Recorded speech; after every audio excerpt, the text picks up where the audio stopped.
Yes, everybody That take a counts in deep seconds breath. anyway. Recover for a couple of seconds. Takes a couple seconds to kick in. Sounds like we're doing Molly or something. D&D is a drug after all. Man, these edibles ain't shit. 2 hours later. Yeah, yeah. Do we have fucking... Oh, shit. Are we ready to begin? Yes. I'm ready to begin. Are you ready to begin? We are ready Ooh, to begin. I should have did this before we started, but I learned a ruling on D&D stuff. Interesting.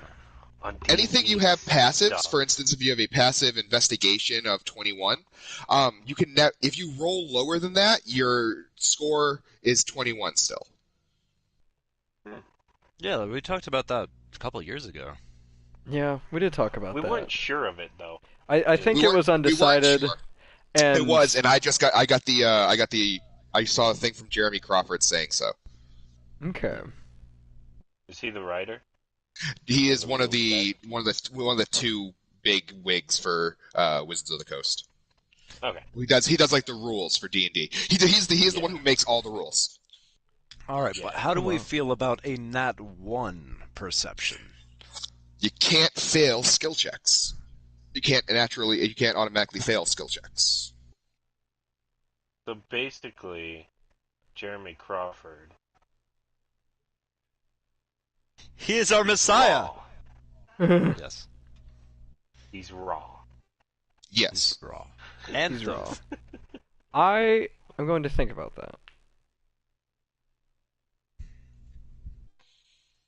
Because I know in life, like, my passive perception isn't greatly high, but there are times where I'm like, where the fuck is it? As Yeah, like it's directly the in way front of I've me. been loosely doing it thus far is I've been using passive as passive. Basically, if like passive will determine if you sense or catch something, and then we use that to then give me a roll. For instance, if like Rin with you have such passive like your perception is really high. And my investigation. Yeah, your investigation is 21. But like your perception being 1 because it's high. Basically, I've done this several times where you notice something that the other two don't, and you get basically a roll or a free roll, or I'll say, hey, roll to see if you really pick up on this. And the passive has just been kind of you know to look for it, kind of. That's actually the same thing I talked about in my session 0 for my campaign. Is the way I was running it is that passive perception and perception are actually 2 different skills that apply to 2 different areas. So, but if everyone prefers this other kind of ruling, I think maybe I we might could try a switch it. hybrid. Just because I think it is possible to miss things sometimes, especially like I don't mind. investigation and perception. But I agree with the nat 1 thing if you still want a nat 1 thing. Yeah. Well, it might Definitely, be. I get that. Yeah, it might be like a average kind of thing. Like if you roll a 10, it'll be like more like a 15 or an 18, something like in that range. Like we'll just kind of give you an extra boost. I don't know. We'll just figure it out as it happens. But let's go to begin because we're almost 30 minutes past our start. We're still 30 time. minutes early. This is true. Earlier than normal. But yeah, so if we're ready to begin, after this lengthy hiatus, I can personally say it is with immeasurable excitement that I welcome you all back to the Blackbriar Paradox. Yay! Oh, after 3 or was it 4 long months? I don't remember. I don't know. I don't know. I've been sleeping this whole time. I This think. whole time, it's just How many essays have you had to do? Oh, 6? It's That's weird. A good measure of time. Yeah. Yeah, sure. It's been 6 months. No. Anyways, I shall commence with the recap.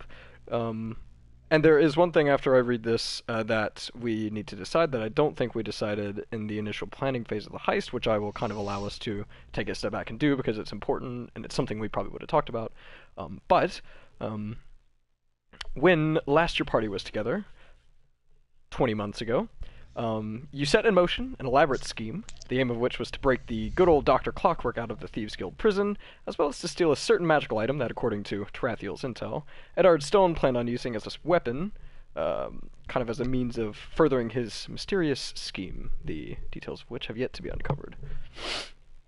When last we left off, in the last session, Ren and Thogak had successfully infiltrated the Corvellian complex, ignited a copious amount of explosives in Ed Stone's office, respectfully made their way into the barracks Thogak, and down into the prison cells Ren, where after rescuing a frail and weakened Archibald Cronum from his cell, you now stare down a thieves guilder who just watched two of his friends murder each other, thanks to your own trickery. Thogak, you are currently in a tricky situation, to say the least, seeing as you are now standing inside the armory behind a locked door, or I think it actually might have been an unlocked door, as guilders kind of run in and out of the barracks in the aftermath of this first explosion. The plan has not gone exactly to plan, but it hadn't derailed just yet, so that's good. As of now, Thogak, you are still supposed to detonate a second explosion in the very room in which you stand, as a means of escaping the complex with Rin, as well as a means to pull any and all attention off of the Thieves Guild vault, which Kaz and Tarathiel are currently standing by to infiltrate. We will begin directly where we left off, with the one and only son of Trinith. Well, maybe not the one and only son of Trinith. I can almost guarantee I haven't met them, but there's a lot of them. Oh, they're around. Yeah. So,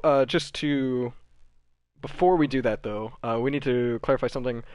Rendezvous point after this heist. So right now, Ren and Thogak, you both have the two rings that are like the portal door rings. But is there going to be any sort of rendezvous point that you guys would have established with Tarathiel and Kaz, or maybe a meeting up point? Yeah. What are your thoughts on that?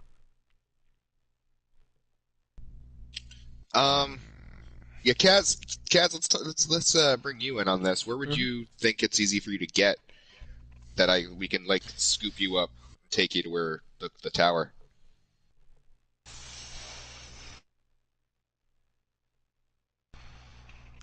I kind of forgot where I'm at. Obviously, I'm in the vault area. But... Yeah, you're right now. You're the way you underground. came in was an underground path in the back room of a pub, just like a block away from the Corvellian complex. So that's where you guys would be exiting. It was to the west, I think, of the complex.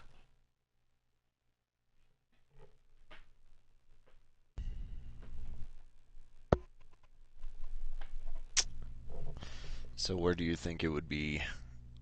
Where would I think it would be easy for you guys to pick me up at? Yeah, because we just need you and a door. Mm-hmm. We can ring in to where we need to go and close said door. You know what I mean? On the sub-level, the closest doors would be towards the armory, wouldn't it? That involves me coming back in. Yeah. Yeah, exactly. The idea is they leave the complex, so you would be exiting right now the way you guys came in. So logically, the best place would be the bar that I came in through. Okay. Right? Okay. Yeah. That works for me. So, although that is really close to the Corvellian complex, it's only like a block to the west, so... Well, if we just need a door, and we get there at about the same time, that would work pretty well. If we're not getting there at the same time, like he gets there, he looks in, doesn't see me there, we can plan for somewhere further back. I think by now, though, the son of Trinith, this particular one anyway, would also feel confident in the fact that if we can't meet up, Kazara is likely not going to have too hard of a time slinking out of things. And you will be with Tarathiel, unless you two split up. I mean, these are the two most they know the notorious sneakers. These are the Nikes of Blackbriar. I'm not saying you're giving me reason to be a coward, but yeah. Yeah, so, I mean, honestly, I... Set a rendezvous point and have a backup, or just a... Yeah, like metagaming aside, I'd say would probably be well within reason for you to assume. If I don't make it to the rendezvous point within an acceptable time for yourself, um, I can get out and leave you to yourself. yeah. Yeah. I think the only thing that you need to watch out for is actually making sure we leave, and I don't know how you do that. Yeah. Yeah, it's there's Because not a lot of if communication. That's part of the capability. explosion thing, and like hoping that like that's enough distraction that you guys just have an easy time. Get in, get out. yeah, you're just Yeah. going to have to hope, and if we wind up dying, well, who fucking cares, right? It's just a fucking drow, right?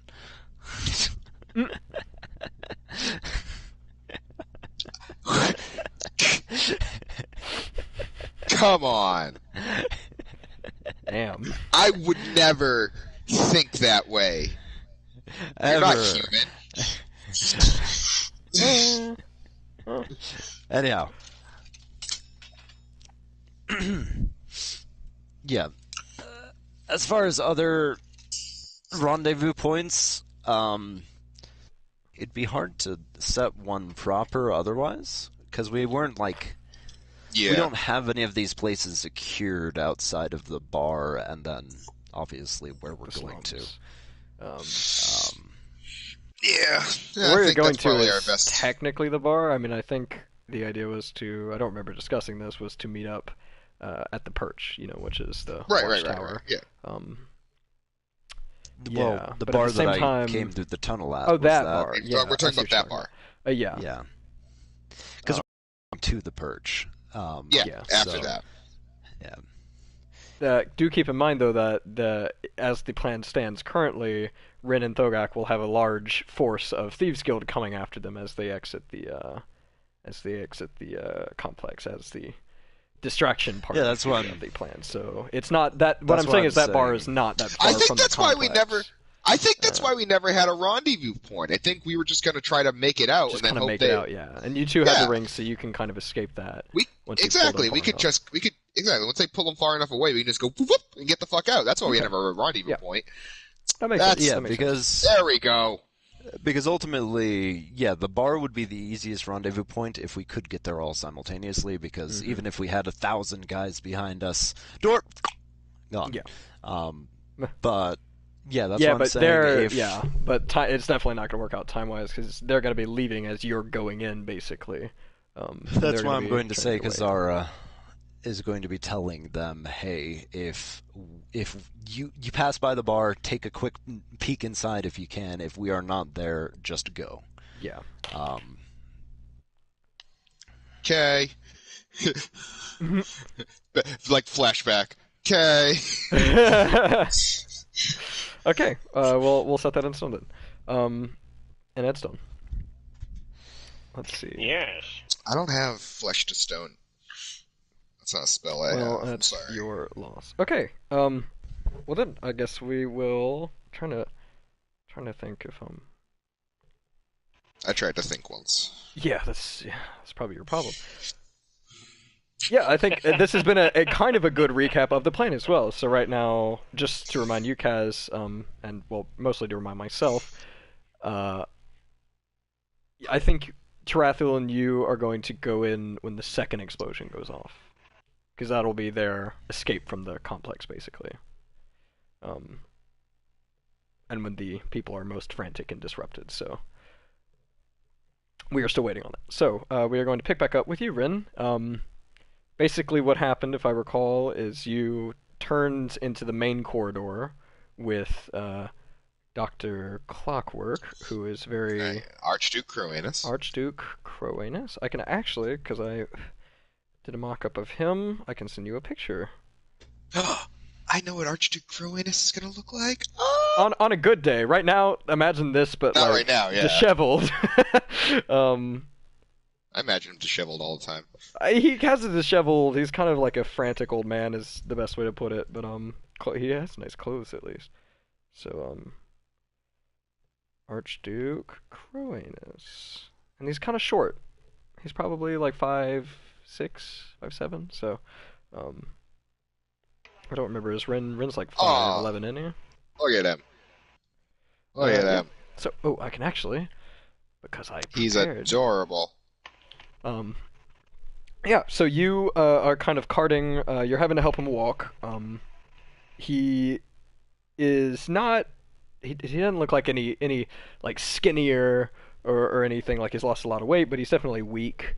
Um, and he's like just slightly sickly. You're having to help him walk. So you turn the corner back into the main corridor that leads out of the prison cells, basically that area. And as you do, you see at the very end of the hallway a Thieves Guild member, the first one that you sent down the hallway. You came in and you said, hey, they sent me to watch over the prisoners while you guys go fight. The first one you sent. You see him kind of stumble backwards. He's covered in blood. He's got a bastard sword in one hand, and it's covered in blood, and he's got blood on his hands, and he's just he kind of looks at his hands, and he snaps his head and looks at you with a very angry and hateful look on his face. And he starts to march towards you, and we are going to roll initiative for you two. So give me an initiative. Initiative. Ooh, that's not terrible. Ooh, that's not terrible. Tell me when you're ready. I am ready. All right, I wasn't ready. No, I'm kidding. I got a 22. Okay, you beat him. He got an 18, so close. He's very angry. 22. Okay, so you go first. You've got the doctor on one arm, so And I say, what did you do? What did you do? What did you do? to the guard. Yeah, and then I also need him to make a saving throw. Okay. It's a wisdom saving throw. Wisdom saving throw.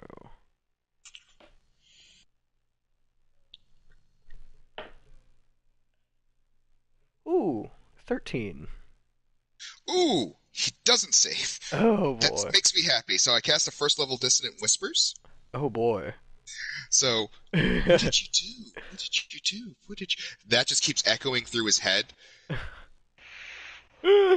Oh Jesus. It gets Okay. louder and louder Yeah. and louder and louder, and he takes 14 psychic damage. Oh my God. Okay. Um. And he's also, well, if he survives. Oh, he survives. Yeah, he definitely. Okay. He survives. Let's see. He must immediately use reaction to move as far as his speed allows away from me. Okay. Yeah, so he just kind of you see him, he's got a sword and he's walking towards you angrily, and he just kind of like takes a wobbly step forward and stops. And then just kind of his hand starts shaking and he drops his sword and he clasps his hands over his ears and he's kind of gritting his teeth, just like spittle falling out. It's not a very pretty picture. And yeah, he starts walking backwards and running. He runs 30 feet out of the hallway. As if he's running out of the underground area, so he takes a left at the end of the hallway. Cool. I use this time to put Archibald down for a second because I'm gonna need to prepare for this guy coming back. Yeah. Okay. And that's and I kind of I stay just in case he throws something. I stay like in the other hallway and just kind of peering around, so I kind of have like cover. Okay. So you're at the end of the hallway. Yeah. Okay. He was about 15 feet down the hallway, so he ran 15 feet, turned and ran about another 15 feet. So if I'm not mistaken, I mean he doesn't have to keep running on the start of his turn. No. So yeah, he's gonna kind of like stumble and fall back, and then he's gonna get up and kind of turn around and look at you, very confused, and he's gonna start moving towards you. Wait, I thought he moved 30 feet away. From you, yeah. If you move to the end of the hallway, you're Well, no, 15 feet because away I'm from him. at the end of this first hallway when he shows up. Oh, at that hallway. I see what you're saying. I thought you said you went Yeah. down to the end of the. No, I didn't Okay. chase him. Okay, my mistake. Yeah, okay, so there's about, oh gosh, if it was a 30-foot hallway, I think that would give you... So he's only going to be able to get 15 feet back into the hallway, which, if I'm not mistaken, why is this the way that it is? Hold on 1 second, sorry. Problem? Da-da-da-da. Ah, yes, I might have second level spells. I remember now. Did you cast invisibility twice? I casted invisibility twice and a phantasmal force. That's right. Just cast Hellish Rebuke on the building. Okay. I'm not a warlock. 30 feet. So you're about 5 feet. So let's see if he's But you don't need to be a warlock to cast Hellish Rebuke. he's at the entry. So there's 2 hallways of cells. He's at the entry to the first one. You're at the entry to the second one. If I'm not mistaken. Alrighty. Okay, and that's his turn. He does pick his sword back up on the way to you. Figured he would.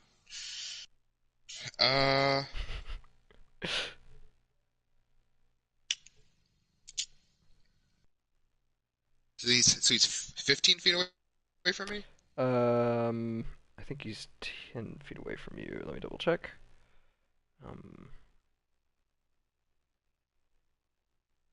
He's 10 feet away from you.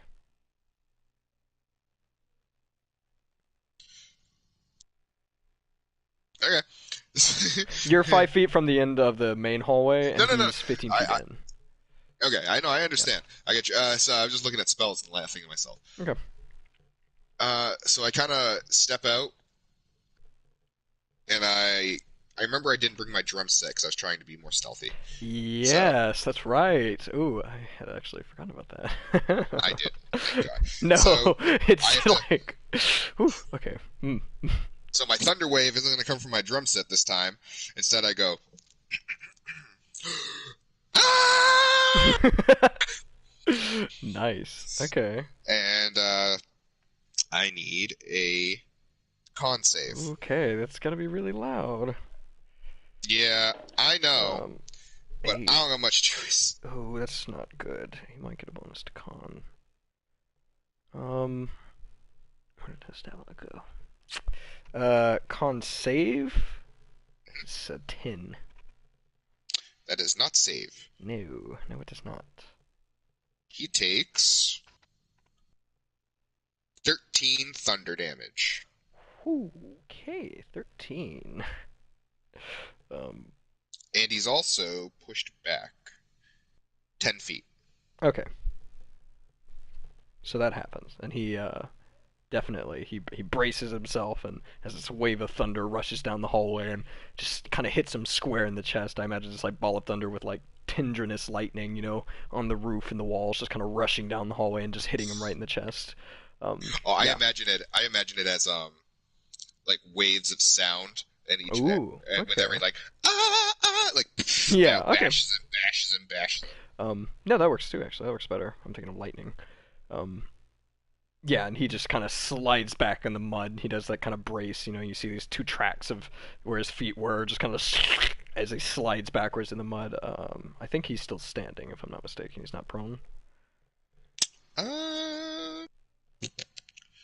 Target is pushed.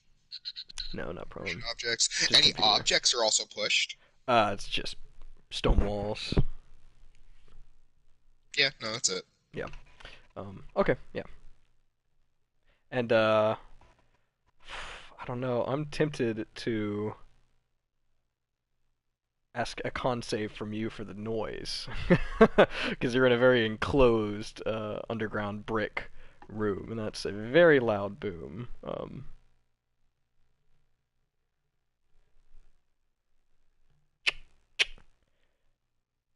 Since you're casting it, we'll say no. Okay, is that your turn? Yes. Eat? Okay. Okay. Um, Yeet. um, yeah, okay. So he doesn't like pick himself up, but he kind of stands himself back up straight, um, and he starts very loosely, kind of limping towards you, and then running towards you, and he can just barely get to you with his movement. Um, so he's going to run up to you and take a big ol' swing. He's going to grab that bastard sword with both of his hands and give you a nice attempt a nice slash across your chest. Okay, I was like, where's the stat for for his attack? Okay, that's interesting. Sorry. Oh. 23? Yeah. Okay, so he hits you. I'm a bard. 10. Okay. It's going to do only not a month. That's 7 damage, 7 slashing damage, right across your chest. So he kind of just comes up in this upwards kind of swing, and it just right across your chest. And he does not look very happy. He's going to swing at you again. He rolled a 19. Mhm. So I think that hits. Better damage this time. 13 slashing damage again on that second swing. He just kind of comes back down in a kind of like an X direction. So yeah, that's gonna be his turn. Ow! And he's just like, Ow!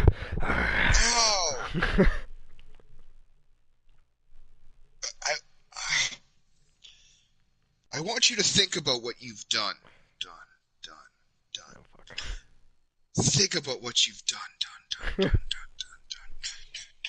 Wisdom save. 3. Wow. No. So that's 13 psychic damage. Get a lot of 13s. Is this a, what does this count as? Like a, it's not like a charm, is it? What No, it's a Dissonant Whispers. It is. It's an enchantment. Enchantment, first level enchantment. Sorry, just checking on something. Okay. Interesting. Right. Enchantment. Okay, yeah. So how much does he take? 13. 13. Another 13. Okay. He is looking. His ears are bleeding rather copiously. Especially now with the dissonant whispers. I imagine you say that again, and he kind of like, you see his eye start twitching, and blood literally like out of his ears a little bit, and he just clasps his hands over his ears again. So he has to immediately use his reaction to move away. Another 30 feet, yeah. Which I think... No, if he's forced to move, it doesn't invoke attack of opportunity. Correct. Yeah. Okay. Yeah, so he moves 30 feet away. And then I move into the hallway more. Okay. I move like I take Archduke Croanus, and I think you can only move half speed while dragging someone, so I move 15 feet in. I'll let you do 25 because he's walking. You're just kind of helping him walk. Okay, I will do yeah. 20. 20, actually, yeah, 20 makes more sense. Oh, well, that's fine. I think we'll just set that as your max while helping him walk. 20. Okay. Okay, so you move 20 feet in. That puts you 5 feet past the... Fuck, why is this Photoshop open? Sorry, I've got my maps on Photoshop. Why is that one open, not this one? Okay, so if you were 5... So you're about 5 feet from the entry into the main hallway. Okay. And he is 10 feet, 5 feet past you, another 5 feet to the left around the corner. Okay. Okay. So, start of his turn, if that's all you're going to do. That is it. Yeah, he is going to kind of definitely limp now up to you and just try to attack. at least one more time. He's. Wait, he can make it to me? I think he can. He moved 30 feet. You And then I moved away another 25. moved Or away another 20. 25. Yeah, I said I moved down the hall. Oh, down. Oh, sorry. I thought you meant down the hall towards him, not down the hall you were standing in. Oh god, no, I am Oh, retreating. okay. Yes, if you were retreating, then no, he definitely cannot make it to you. He can only make it about actually he can make it to the mouth of the hallway you're in. So you're down at about 20. Okay, yeah, that's yeah, that'll be his turn. And as he steps around the corner, I'm holding my throat. Both hands are on my throat, and I go, perfect! And Eldritch Blast him. Oh fuck. Okay. Give me them deets. Does a 16 hit? No, it does not. Alright. Not perfect. That's it. Okay. Oh, wait, no, I get 2 beams at 5th level. Nope. I get a second attack. Eldritch Blaster, 5th level, gets 2 beam. Okay. This one is an 18 to hit. Eldritch Blast at what level? Can you cast it at, did you say 5th No, level? no, no. I am currently a 6th level character. At 5th level, when my character is 5th level, I get 2 beams. Oh, okay. That makes more sense. Okay, so what's that second roll? 18 to hit. 18 does hit. That does 6 force damage. 6 force damage. Okay. Yeah. He's looking pretty bad, and he kind of doubles over momentarily, as this burst of energy just nails him square in the chest again. His armor, I think he's not wearing leather. I think these guys were, half plate. I don't remember what it was the first time. Is kind of like falling off of him at this point, especially in the chest. It's kind of dented in. It looks like he's wearing it like backwards because it is now concave in his chest where he's been hit with Thunderwave and Eldritch Blast. So, yeah. I'm going to use a bonus action for a 3rd level healing word on myself. Okay. Let's see, the healing word's going to be fuck! Yeah. I thought you'd be dead. I heal 8. 8 back. Okay. 8 back, yeah. He, that's your turn? Yep. He, a look overcomes him. And he looks back at the entrance to the hallway. He looks back at you, and he starts to march towards you with, a certainty in his eyes that, kind of a resignation, we'll say, as he raises his sword to attack you once more, hopefully twice more. But he's not going to give up on this fight, so he's going to get to you and come down with another blow from his bastard sword. That bastard sword. 21 to hit. My AC is a 15. Okay, he hits. With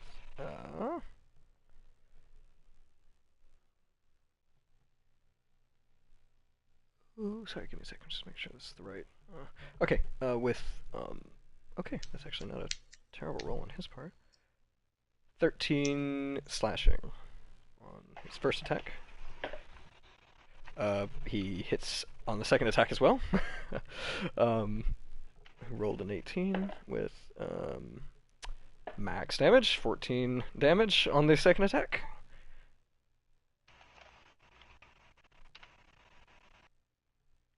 And as he connects that second attack, he kind of looks into your eyes, trying to see that the pain it causes you, knowing that he's probably not going to make it out of this, and he just kind of gives you a very resigned smirk, kind of a grin, knowing that he at least caused you pain before he left this world. He is awaiting your final blow. I cast Eldritch Blast. Holy shit! A disadvantage because he's close. Hmm. Yeah. Okay. Grab him by the head, twist, pull, and rip off his head. Oh wait, no, you're not Kratos. Yeah, no, I'm not Kratos. So that first one's an 11, so that'll miss. That misses. Second one misses. Okay. So he just kind of like sees it coming, and he kind of easily just ducks out of the way of both of them. And as he rises again to meet you at eye level, he looks as surprised as you do. Yeah. Anything else? I'm gonna do a third level healing word on myself. Okay.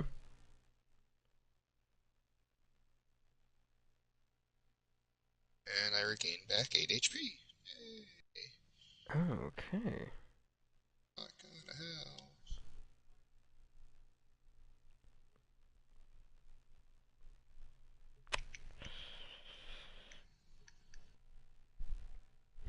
That's it.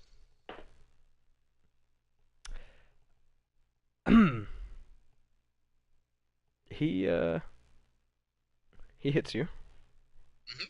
with a natural 20. Alright. How much? Ooh. About as low damage as he could roll. um, seven slashing damage. He hits you really well, but he kind of gets caught up in the moment, and it connects really well. But as he's pulling away, he kind of loses the right angle on the blade, so it's more like he hits you with the edge and then kind of pulls the flat of the blade off of you. And on his second attack, he is going to miss with a 6. Oh, 7, sorry. That does miss, yes. Yeah, so he's looking very winded, and he kind of just hits you that one time and pulls it off and doesn't do much, and he just kind of like very out of breath, very weak attack, just kind of throws the sword in your direction and just misses entirely. He's now kind of half like leaning on the sword to keep him standing upright. And it is your turn. I'm kind of half leaning on the bars to keep myself upright as I grab my throat to Eldritch Blast some more. Again? Okay. Oh, one of these was a natural 20. Okay. That's One of okay. them The other one was was a 19. Hey! Yeah, that hits him. Yay.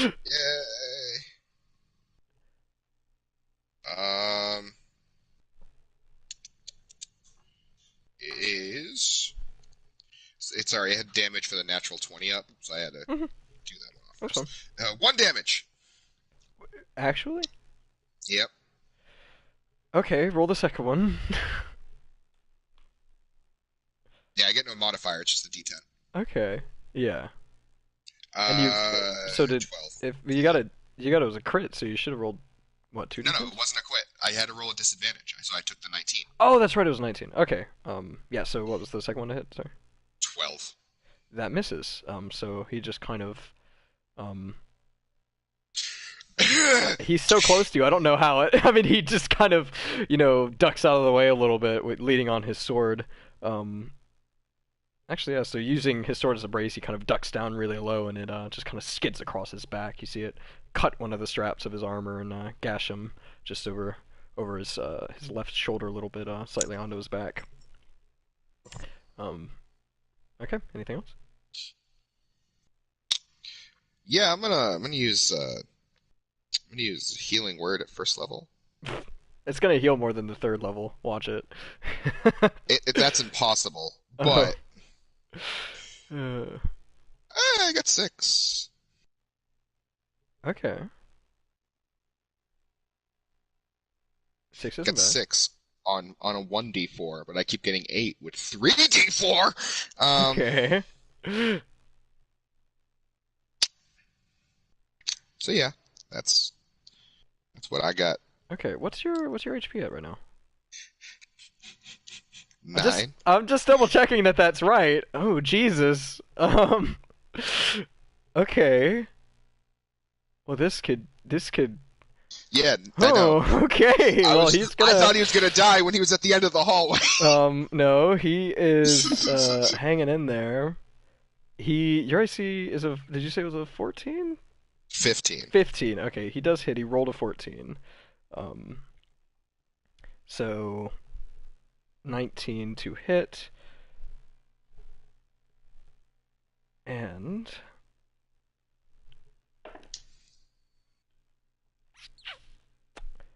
oh, Mark. Down goes Trinith! He did Down 8 goes Red damage. Son of Trinith! He Oh, did shit. 8 damage. Oh, shit. No, I got this. Oh god. You're gonna miss. You gonna miss. Oh my god. I was not prepared for this. Okay. You gonna miss, boy. The way I imagine this is he's leaning on his sword and he kind of ducks down under your Eldritch brass. Brashed. My Eldritch Eldritch brashed. Yeah, and what he does is he just kind of picks himself up and just comes up with the sword, as he does, and just gets you right across the chest again. Damage, and then he's going to kind of come in for a reverse swing. And miss with a 12. Ooh. Fuck yeah. Okay. Oh, I was gonna use my. Oh god, I don't have either of those right now. Okay. So that's Fuck. Why do I have it. none of my shit? I just want you to realize that if you don't kill him this turn, there's a high chance that you will die. Thank you. At least Thank go you, into Captain that save. Obvious. Alright, I'm gonna use a bonus action to give myself a Mantle of Inspiration. Okay. So that's 8 temp HP for me and Dr. Clockwork. Okay, both of you. That's good. As I look ferocious because my outward appearance really don't, but now I do. Yeah, now he's just kind of looking at you. He's like he knows he has you on the ropes, and all of a sudden just like kiss. Welcome to the jungle, baby. You're gonna die. Yeah, you see a certain hopelessness behind his eyes. God, for the love of God, please. 16? That does not hit. Son of a bitch! Oh god, Mark. I'm trying! Come on, roll higher. Come on. 12. Oh Fuck! no, that does not hit. Oh my god. Oh lord. I have one spell slot left, and I can't even. No. I used my bonus action to get temp HP, but it's fine. I got temp HP. Okay. So how much does that put you at right now? Do you have 8? I'm at 9. 9. Okay. Okay. So that's it. That's all you're gonna do? That's fucking all I can do. Okay. It's fucking.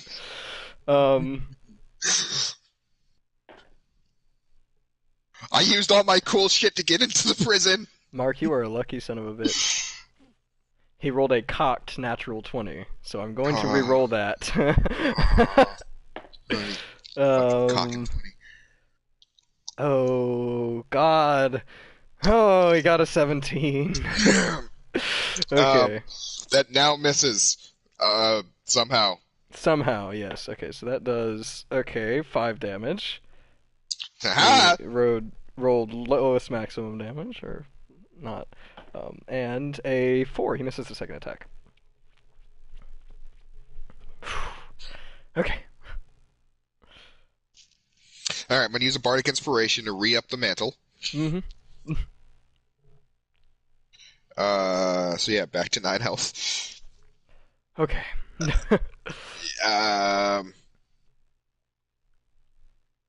Yeah. Fuck it. I whip out one of the fucking drumsticks. I don't have the drums, but I got the sticks. You got the sticks! And you know what? If fucking spells aren't working, I'll try to hit him. Oh my god, yeah. Go for it. 16. No, that misses. The one drumstick. Yeah, no, you can only pull out one thing for free, so I only got one out. Which I'll punch him with my other hand. Okay, I might allow that because normally you store drumsticks together, Uh huh. so you might be able to grab them with one hand, pull out both of them with one hand. I think. Like I imagine you pulling up two out of one pouch. So that I'll let you pull out both of them. Okay. 17. That hits. That meets. 4 damage. 4 damage. Okay. This is close. He is not looking great. I just imagine you kind of like whack him on the side of the head with one of the drumsticks, and he just kind of Yeah. like recoils for a second and realigns his look at you and just kind of like just like spits blood out of his mouth.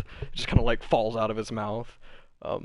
He's not looking great. He's really not looking good, but he very very kind of weakly like raises his sword to hit you if that's the last. Yeah, that's it. At least I didn't Okay. get disadvantage on that attack. Yeah, that would have sucked. Yeah, that's what keeps happening. with the Eldritch Blast. He misses the first attack with Excuse me. 12. 8, no. 8. With a 13. And hits the second with a 20 not natural. And how much do you have? 9? Mm-hmm. Okay. He got... Motherfucker was doing 13s and shit before. I don't know how to fuck him up. Oh. He got 6 damage. 6 slashing damage on you. Okay. I got You can 3. tell, he's very basically out of breath. He just kind of almost lets the weight of the sword fall onto you with this last one. He's really not doing good. Am I really about to do what I think I'm gonna do? There's not much you can do, so... I gotta use my last bardic inspiration again. Alright. Using my last You bardic can try with the inspiration. sticks. I mean, you can try with the sticks. Well, no, I know. Well, no, I'm using it to re-up the fucking... Oh, the mantle, okay. the mantle. Yeah, so that's my last time I could do that. And yeah, we're gonna stick it out. Whack. Whack Okay. with an 11. Okay, no. With the second one here. Second one's a 23 to hit. 23 hits. Haha, 1 damage. 1 damage. Mark! Mark! I don't get to add modifiers to the second one! That's how dual wielding works! I know! Otherwise it would have been 4 damage! I know! Mark, 4 damage would have killed him. No! Oh! Oh my god. Okay. You just whack him on the side of the head and he's just yeah. Okay. Okay, Mark. I didn't think I'm terrified. I didn't think I'd be terrified as a DM. This is not what I thought was gonna happen. Oh god, he hits with a 17. Uh-huh.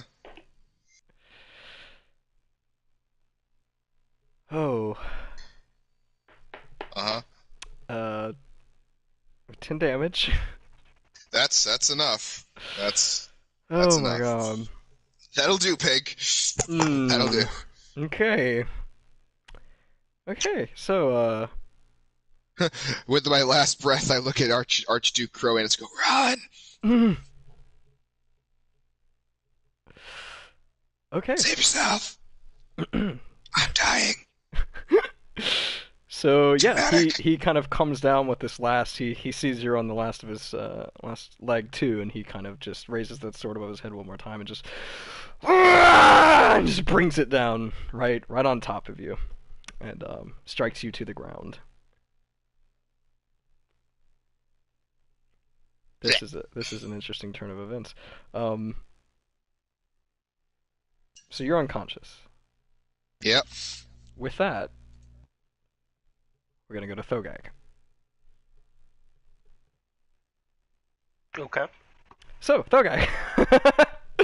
Coming off of that unexpected turn of events, it has been about 5 minutes since the first explosion went off. You are currently invisible, peeking through the grated window in the armory door. 2 people are standing in the entrance to the courtyard. uh, from into the barracks. If you recall, Which is there's to my left. to your left, yeah, out the door to your left. There's a narrow hallway, um, which leads to this door, and then the hallway Which is keeps even going onto the narrower when barracks. compared to me. Yeah, it's almost shoulder to shoulder for you. Um, so there's two people standing in the door to your left that enter into the entry courtyard. They're looking kind of frantically out of the door, at what you can only imagine to be kind of the aftermath of this first explosion. How would Thogak time setting off the second explosion, or time waiting for Rin? The plan. What you did remember at the end of the last session, you did a history check and remembered that the plan was for Rin to set off the first explosion, to allow him to get into the prison cells. You're kind of supposed to wait until he should be out of the prison cells, and then blow your explosion. But you don't really know how long that will take. You can kind of estimate, okay, he should have had enough time by now, and you light your explosions and get out of there. Um, Up to you. How would Thogak do that? It's been about 5 minutes since the first explosion. Also, when I go down, whenever that is related, he will not be invisible anymore. Thogak? Yeah. Okay, it's coming up pretty quick, I'd imagine. If it's been about 5 minutes, I think I would have given him. I think I would have been like, yeah, 5 minutes, that should be good enough, he should be out. Okay. And if not, can't wait much longer, because they're swarming. Yeah. There's not a lot of people in the barracks. Most of them have rushed out. There's still a few rushing to the door past the two at the door. If I remember, I placed the barrels on the corners and everything. Yeah. There was one corner with barrels of lantern oil as well, and you placed a few there. Did I already have a look around and look for any magical weapon or whatever? Yes. I think you just Okay. scanned the armory. There's just short swords, bastard swords, leather armor, like a few kind of old worn shields, wooden shields with metal reinforcements. Yeah. A couple of short bows. Hmm.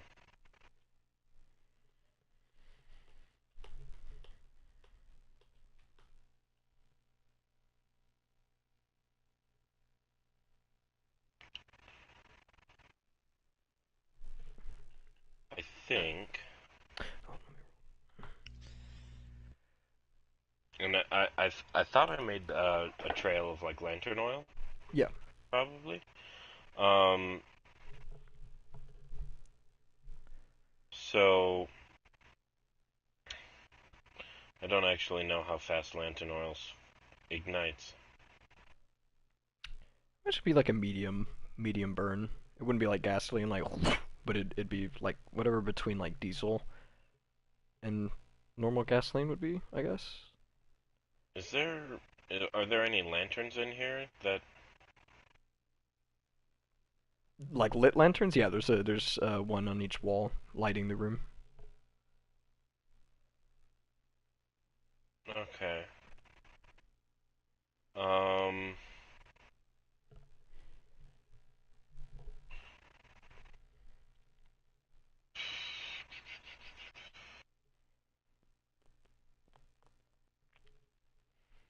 Is there? Is there any way I could like?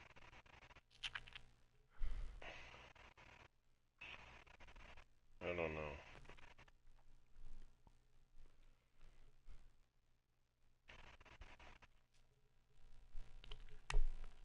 I am going to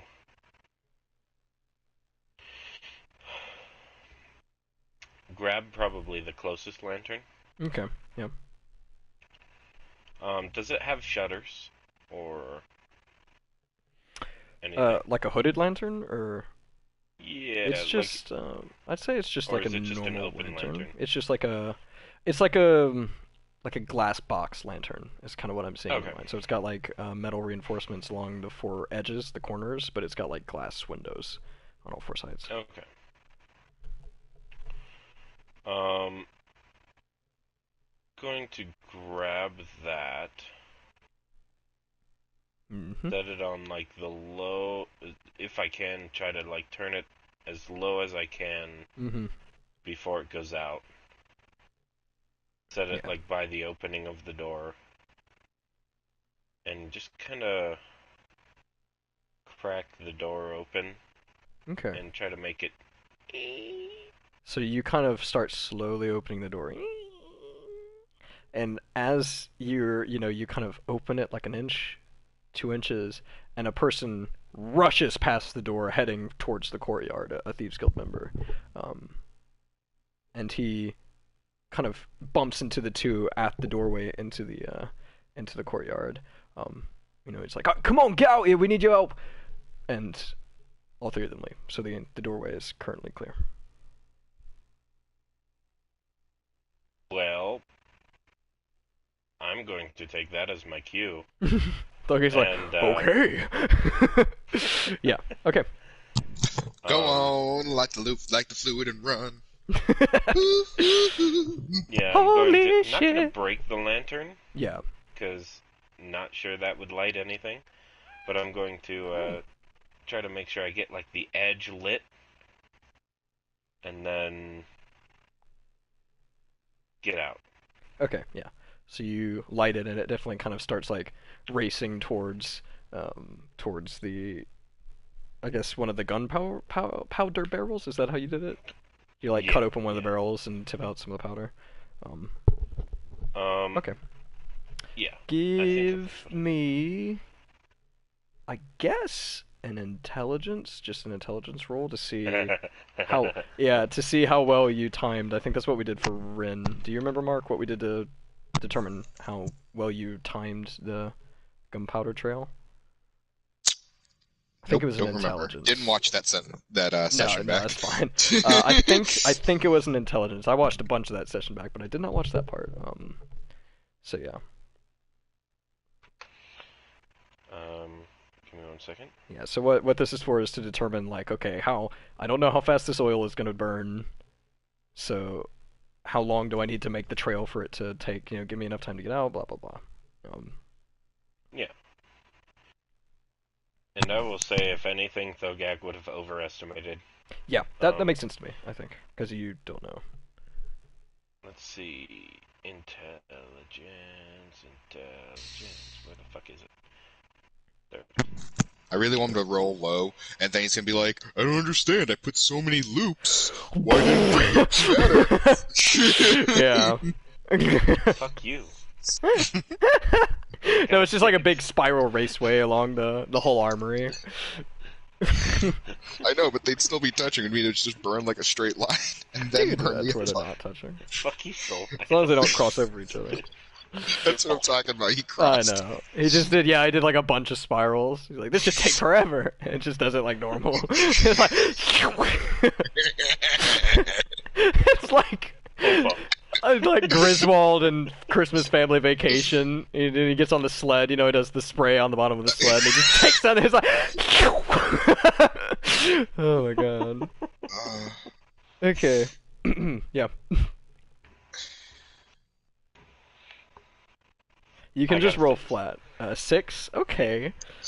Alright, so you light it, and it's, the oil is burning faster than you thought it would, but you did allow yourself more than you thought you would, so it's, yeah, you don't have a lot of time, but you don't have as much time as you thought you would, but you have more time, you have just about as much time as you think you need, if that makes sense. It evens out. I'm gonna be heading out then. Okay. So you step out into the hallway. Mm-hmm. You hear noise from the barracks, and you see a few people exit the barracks and start moving towards you too. They're moving at an acceptable speed, kind of like a fast. They're not quite like sprinting, but they're jogging, trying to get out into the courtyard from the barracks. So Okay.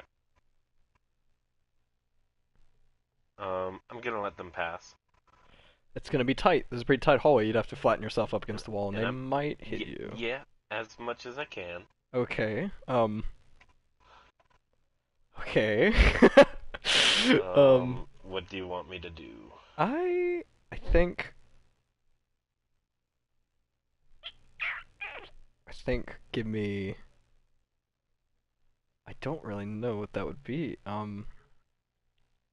Tempted to say just Stealth. dexterity or stealth. Yeah, stealth actually. That works really well, and you get advantage. That's why I said hmm stealth. No, it's like dexterity to like flatten yourself up against the wall, but that could be stealth. 22. 22 works. Yeah, so you just like a nimble cat, just kind of up against the wall. That's the sound it makes.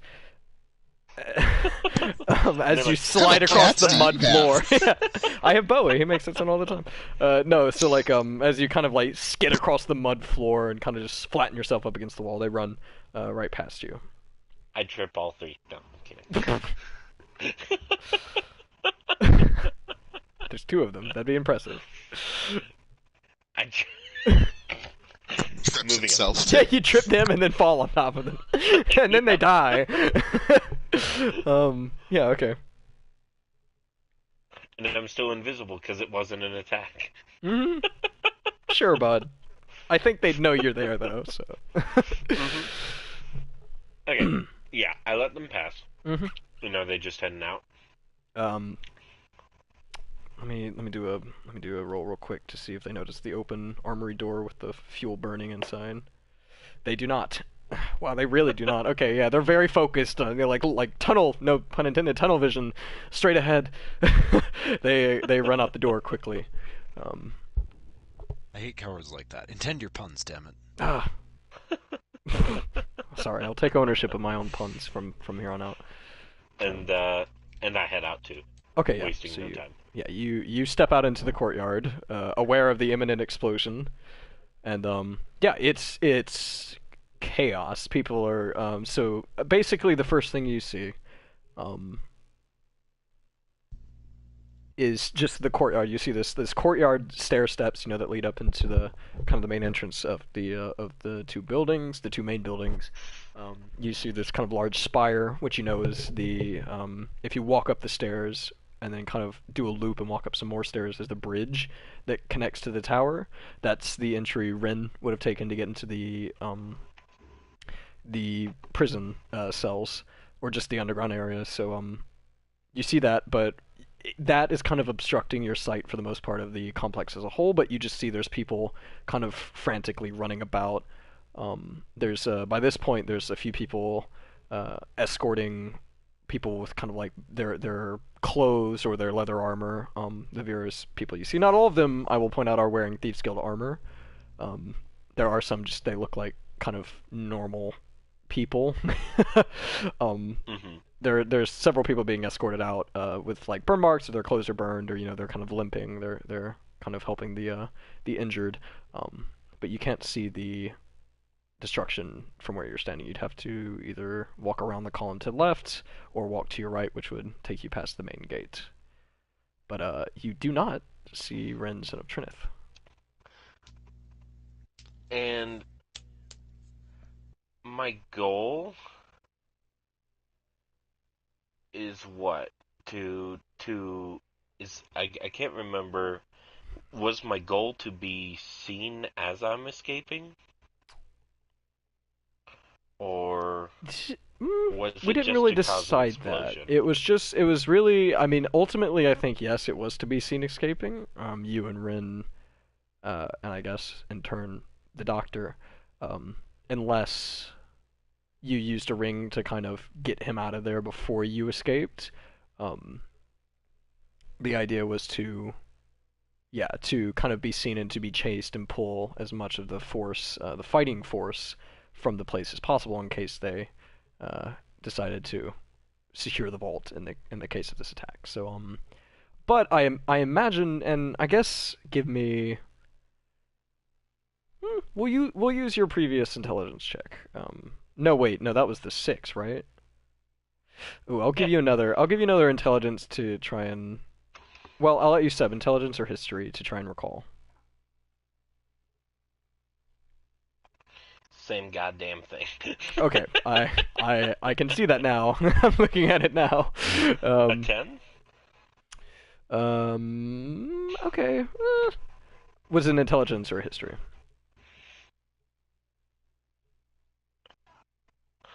I don't know. Let's go. Let's go history. Okay, so theoretically, you should probably rendezvous with Ren, or at least wait for him to come out, um, so that you two can be together. But also, right now, you're standing right next to the building that's about to explode, so you think you probably need to move, and you need to move fast, in one direction or the other. And he's downstairs. Yes, Well, so there's a spire directly in front of you. He is down. That is the entryway to where he is. There's a bridge that kind of goes above the stairs. You can't see him on that either. I'm gonna try to go head down. Okay. Then Give and, me. like, rushing my way. Give me.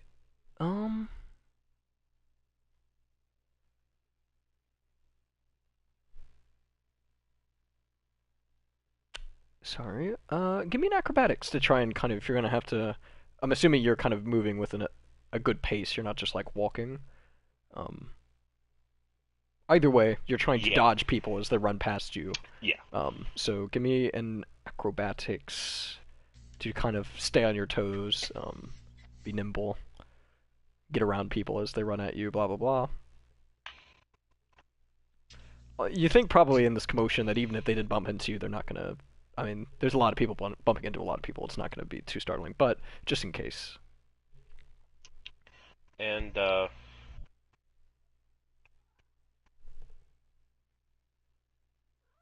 is the front gate open? Yes, front gate is open.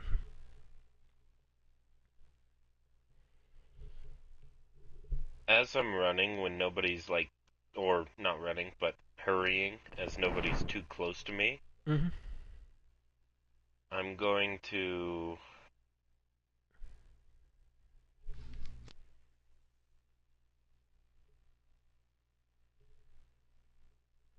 yell in the least Goliath voice. Get out! There's a bomb in there! Everyone, run! There's a bomb in there! There's a bomb! I'm There's a bomb in there! There's a bomb in there! going to say,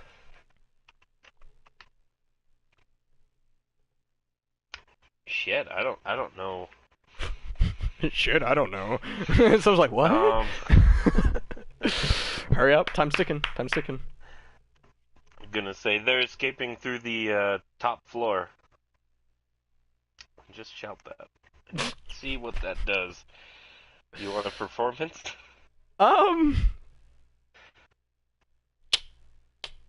It'd be.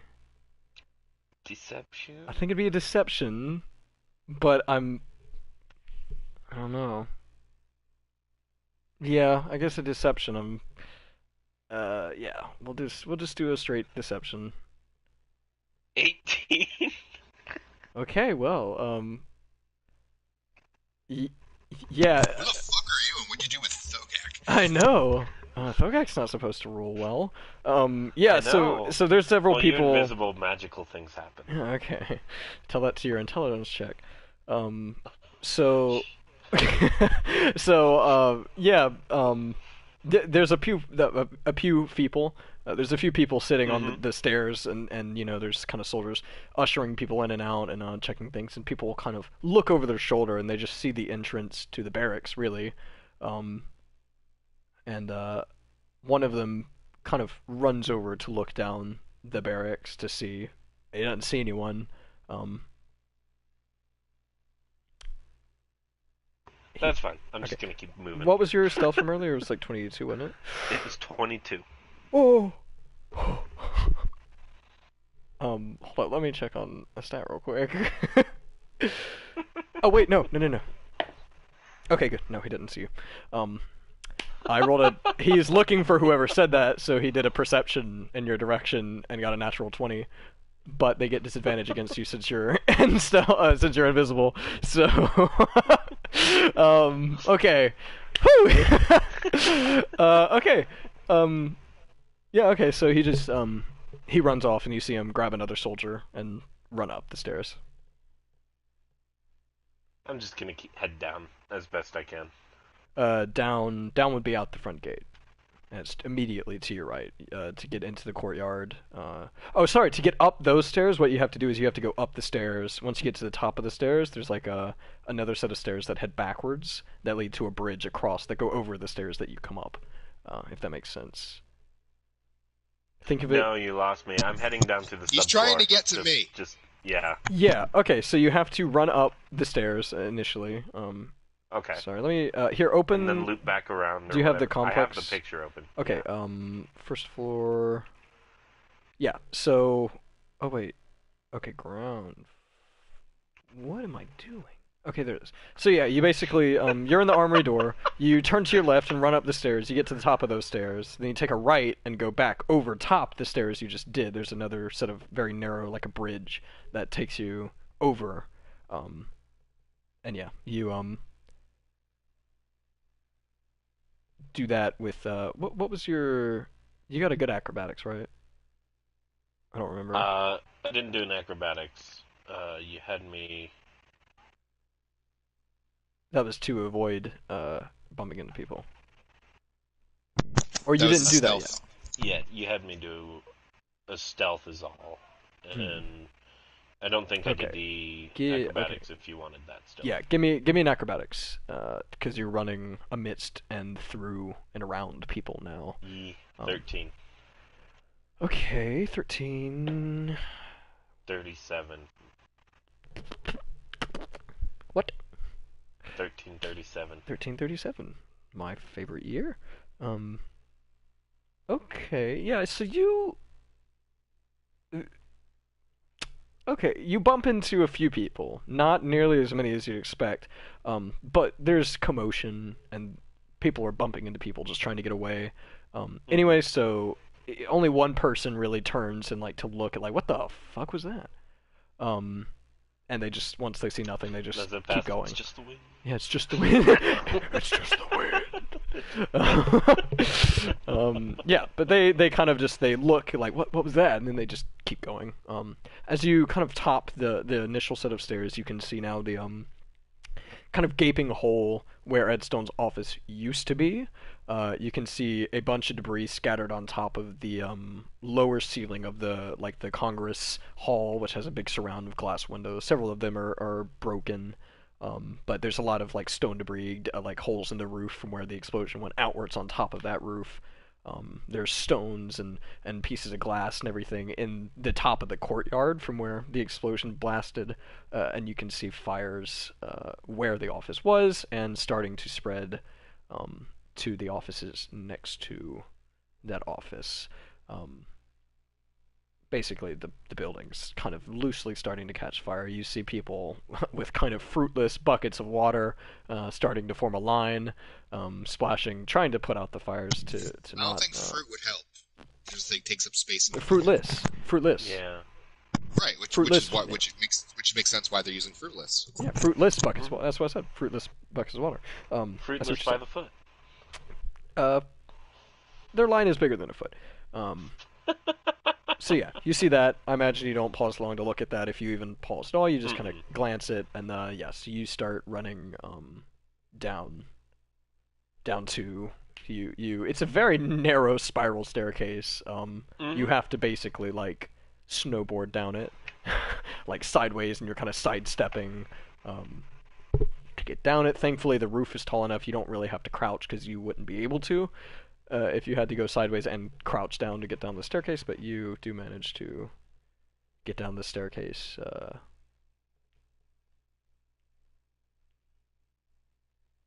And we'll just say that you're really running out of time. The bomb is about to go off, you think, that you said. So. And I haven't seen him yet. No. You keep going. We'll say. Yeah. You get to the bottom of the staircase. And you are faced with a long hallway. I think... Thogak would not remember this part of the map. I was about to ask. I was about Just to say, say. give me a... Yeah, I was literally about to demand of you a, He'd be like, I'd have no reason to go down here. I don't need to remember this. Yeah. I was about to demand of you a... I guess, a history because you are faced with a fork immediately. There's a long hallway, at the very end of which splits to the right to a different hallway, and you see 2 dead bodies at the end of that hallway. So that might help. I'll head to that your way. to your immediate right, there's a hallway that heads kind of around to your right. So if you see the bodies, Does he still have invisibility at this point? um, I think it will have just I think disappeared. it would have been down like as I was going down Yeah, the spiral. I think maybe so. That makes sense. Thank you for reminding me. Yeah. So you're kind of going right as you exit into this thing. You kind of, and you're not invisible anymore. Oh. Oh.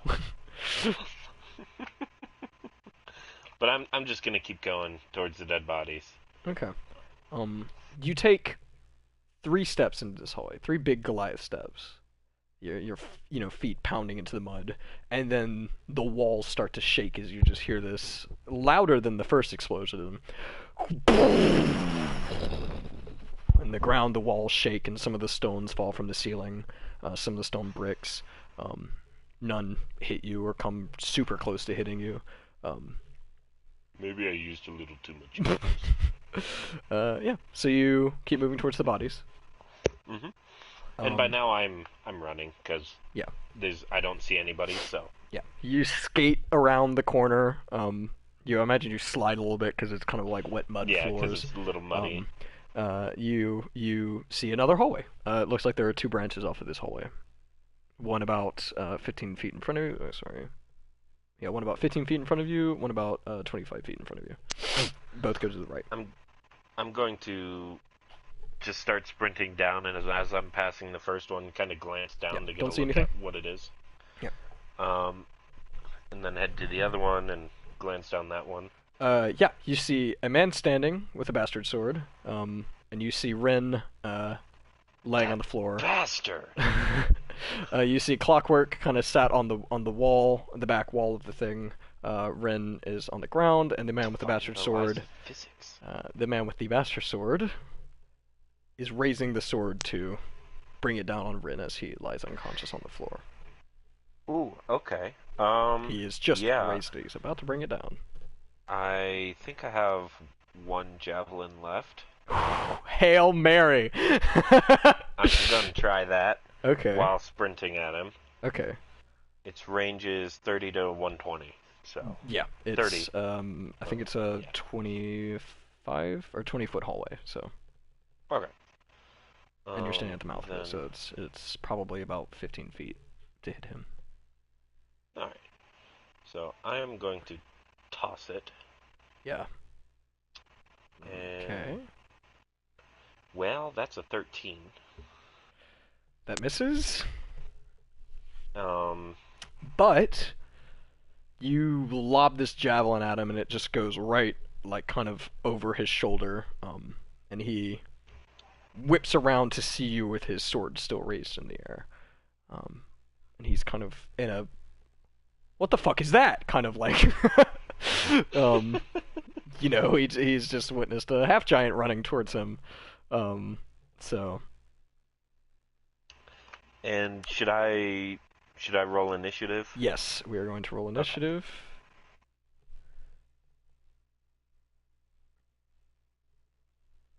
Six. Oh no. Helps. See, I'm no longer invisible. Okay. No magic shit happening. He gets first initiative, and he is going to. Should I roll initiative too? No, you're unconscious. Yeah, but I should be making death saves. It matters. I also have to roll death saves. It does matter. I get go ahead and roll initiative. If the time's caught up, yeah, he definitely needs to. Yeah. No, I think that's fair. I was gonna have this just as you went unconscious, so I was gonna wait until these 2 went to have you roll one, just to see. But yeah, I guess go ahead and slot in. We'll just get a surprise round on him. 13. 13? Okay, he still goes first, so it's him, you, and then Thogak. God. He Um, I know what I would do. he's gonna do that. That's what he was gonna do. I was gonna have him attack you, which is perfect because if he hits you, then you get one death save. Two. You get two. Oh, is it an automatic fail if you take damage? It's automatic double fail. Yeah, that's what I Yeah. thought. So you only get one, is what I'm saying. If you One if you left. fail, yeah, if you Yeah. fail, then you're dead. So I'm like, that's just perfect. Of course, this would happen to me on my first session back after 3 months. Fucking DM trial by fire. A weak DM who doesn't want to kill his players. Okay, well he's gonna attack. He gets advantage Dodge. because you're prone. Mm-hmm. The damage he does matters too. Yeah, because he has to. If he's not Double gonna, your health, doesn't he? he's not gonna do that. But you're He has not to do, wrong. he has to do 47 damage. Yeah, he is incapable of doing that in one hit, so that won't happen. But sorry, I'm trying to get it to where I have another dice. So let's do this. Ha! Oh, he rolled a 3 and a 9, so Oh. he misses. But he does get 2 attacks.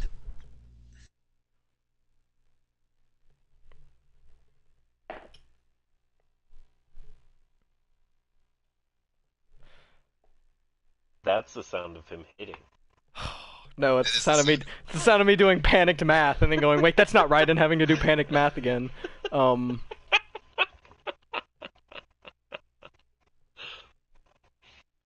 Mark, what's your AC? Don't tell me I know it. I know it. I'm just stalling. It's 15. He He hits. Okay. no, he doesn't. He misses by 1. He got a 14. Okay. Okay. I thought that was your AC. I died a little bit on the inside. Is he Okay. moving? Or Yeah. No, he is not. He's just stood. Okay. He misses and he just kind of whips around to look at you. See what you do. Okay. So Mark, give me a death save.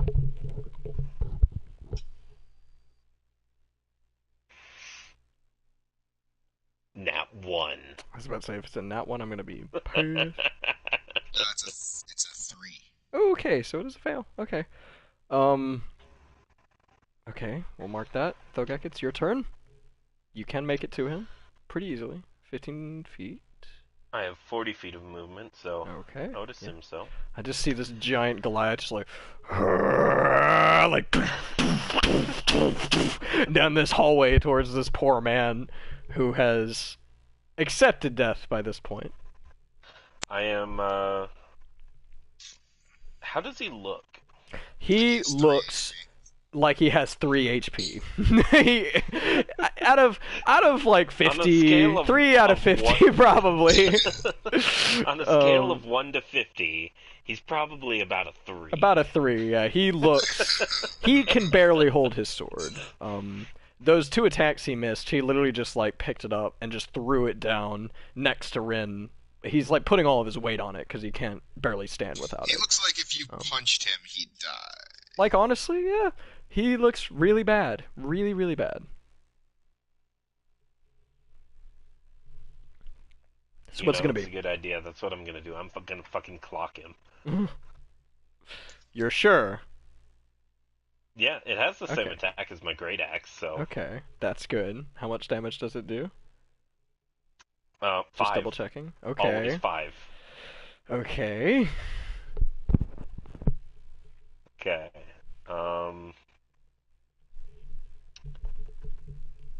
Rolled a 17, so 14, 24.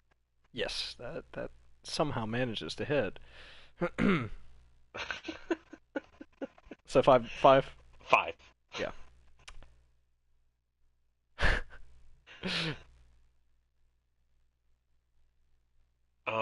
Well, Kelsey, take it away. So yeah, I'm just going to be running down the hall. I toss my javelin. It misses. He turns to look at you and looks back and raises his sword and kind of just starts stabbing the mud very weakly. He's just trying to do it in a panicked state before you get to him. And seeing Man. this, I feel he's not worthy of my axe. So I just fucking wind up full speed, just hit him right in the face Ooh, he's as already. he's looking back up to me. Yeah, he turns around to see you. He's got blood coming out of his ears and his mouth, and he's got like a red eye from where he got smacked in the face twice on the same side of his head by a drumstick, like a drum mallet, even I imagine. And like he's got a hole in his chest basically, and you just punch him square in the face. And I'd like to specify this type of damage as entirely intentionally lethal. I'll just put it to you like this. The way I see it is you clock him in the face and he literally flies and hits the wall. He flies over Ritten and just like smacks the back wall and just kind of slides down it like next to Rin, like between Rin and Dr. Clockwork. And before you is Rin, unconscious. Act fast if he is to not make another death save. Yeah, I'm going to... I don't think I can actually do anything. Can I stabilize? Yeah, with a medicine check, I think. Or do you even need that to stabilize?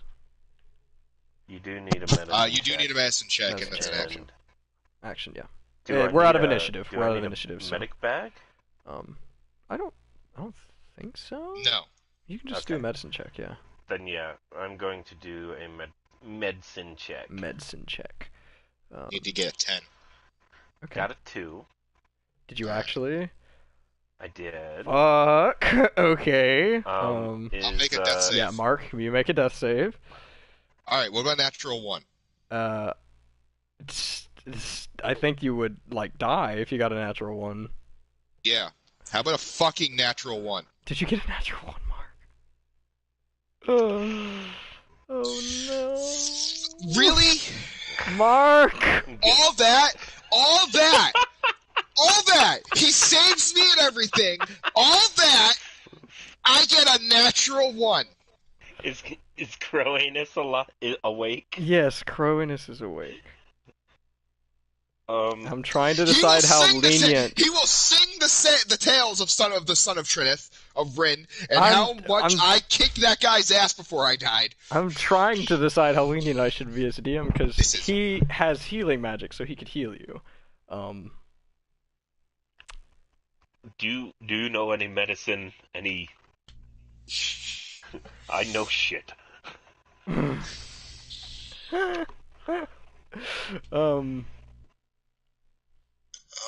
Mark, I was. Mark. I'm sitting I here. don't I was even notice mid rolling he's a dead if joint. he said I he's ripped the paper. I ripped my joint paper. Oh my god! I can't believe that just happened. I can't either. All right, we talked about this last night about how. All right, no, it's fine though. Honestly, okay. Keep going. Storyline, go. Hold up. I gotta think. I gotta think for a second. This is the last thing I was expecting to happen as a I DM. was saying, I'm already dead unless he has Revivify. Well, that's why I'm saying he does not have Revivify. That's why I was trying to say if he would reach over and heal you. I didn't specify you do that. Is why I'm trying to decide. But he, Fuck me. I can't believe this. Okay, here's what we're gonna do.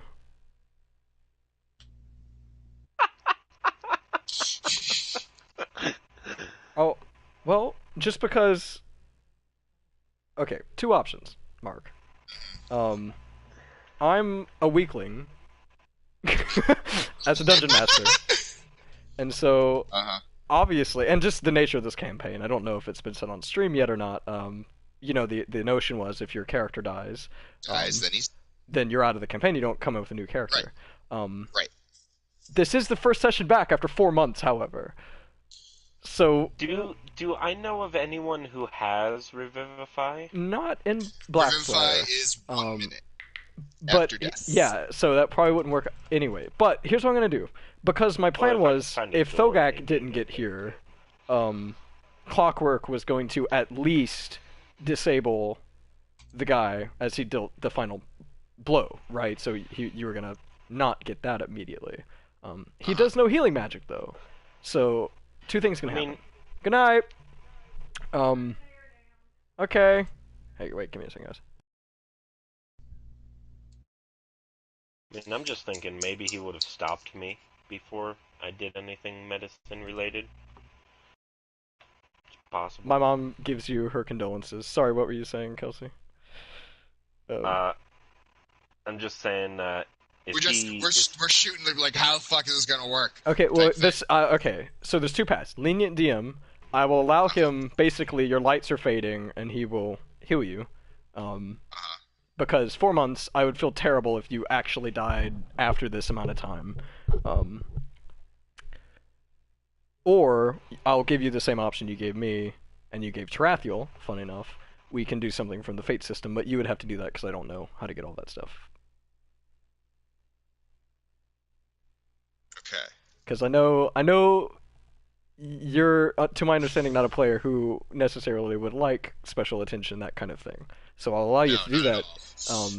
I'd allow you to do a Fate system if you want to come out with it more, but I don't feel like your character should die after this break. I think that'd be kind of unfair.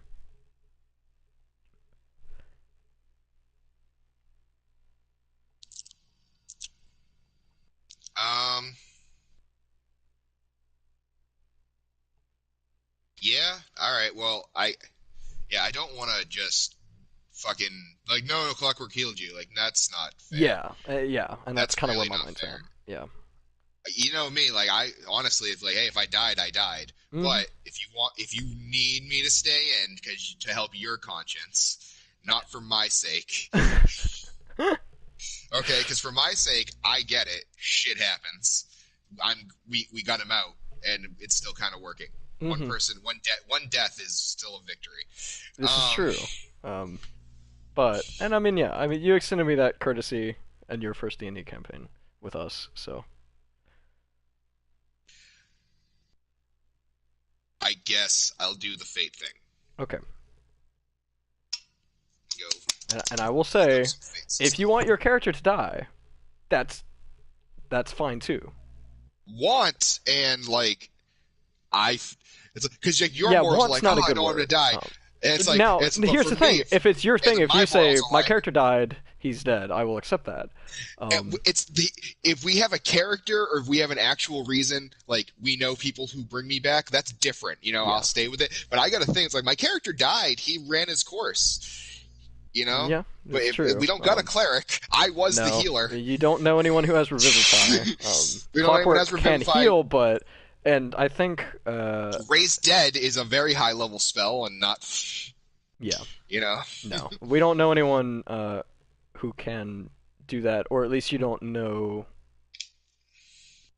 You might know someone who can, but you don't know if they can. If that makes sense. I'm looking at the fate system right now. I'm just gonna see hypothetically I pick this, what I get if I rolled. Let's see. What's that one? I don't know. Fuck you, Gabe. Oh, please tell me it's something to do with the voice. That'd be hilarious if it was the Tarathiel thing.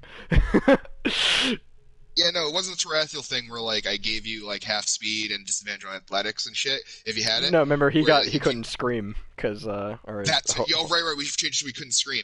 Yeah, no, this one was you no longer can speak at all. That's kind of perfect though. What a cool character arc. How many of your spells are verbal?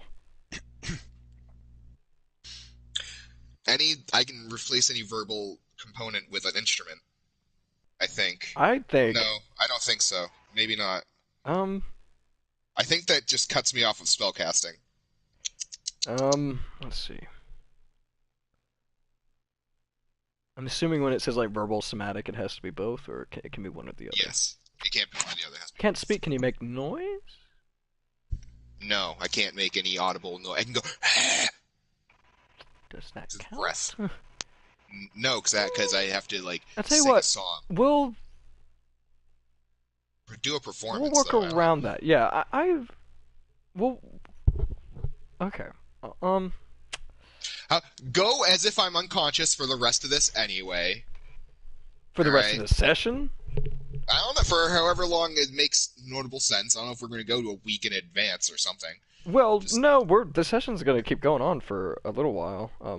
We've got well, at that's what I least an mean. hour until we meet No, our no, normal that's not what I. time. Oh, Well, okay. that's not what I mean. I mean, like, if we in game, if like days are going by, that's different. Yeah. Then like, yeah, put me back in. But until then, just I'll keep looking at things and figuring out Okay. if bards can do shit without a voice. Well, just I'm tempted to say choose that or choose the clockwork saves you at the last second or choose your character dies. But if you do choose that, just know I'm not gonna remove all of your spells. We'll find a way around it. Um, but I mean, part of me thinks that's actually a really perfect arc. A character whose thing around singing gets taken away from them. I mean, that's a genuinely interesting turn in character development. So I'm actually partial to you doing that one, and we will find a way around it. So I'll leave that to you. But if you're gonna choose something like that, I'd say go ahead and choose it so that your character can be so that like Thogak knows you're not dead and Clockwork knows you're not dead. Um, Basically you'll wake up with 1 HP. I think is how it works in that system. I don't recall. Well, I'd still be unconscious. Okay.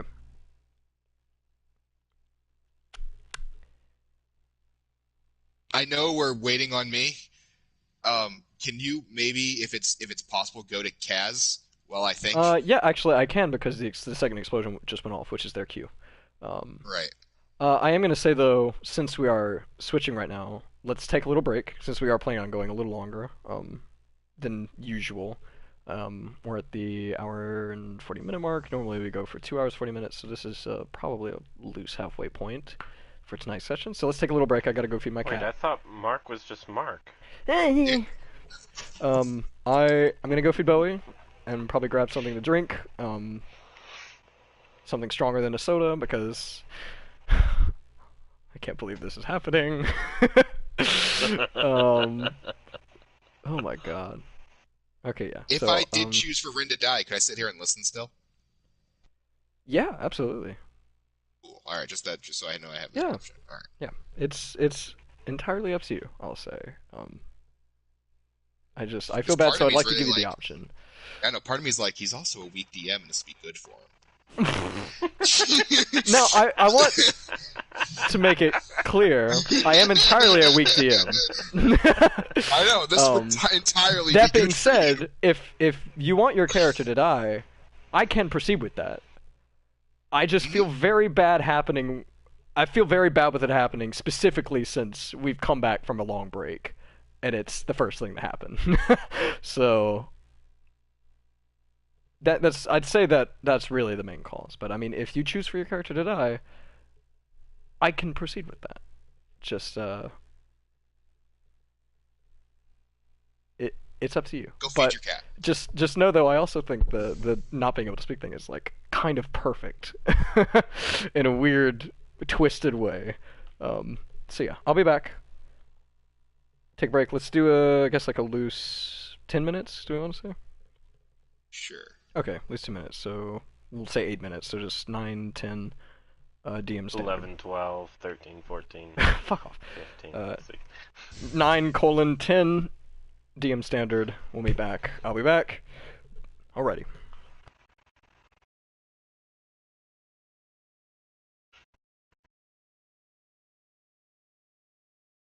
Fucking bullshit.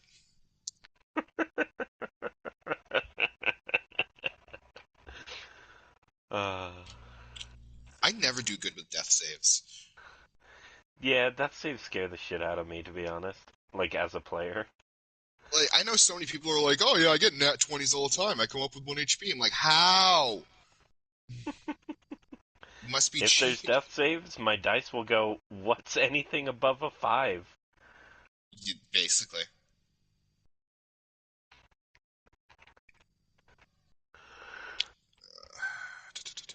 Alright, bards.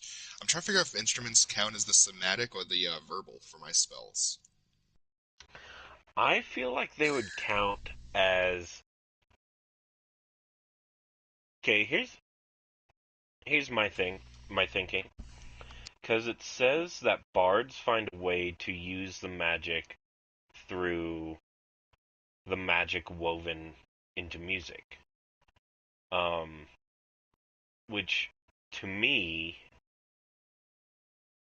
says that it would classify as the verbal component.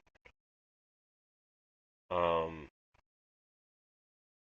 because instead of speaking like magic words to bring an incantation about or something, um, you're using the magic and sound to do the same exact thing. That's what I think. That's how I've always seen it. Which makes sense. Alright, I'm reading it because my dyslexia has kept me from reading super intricate details when things are basically the same. Mm-hmm.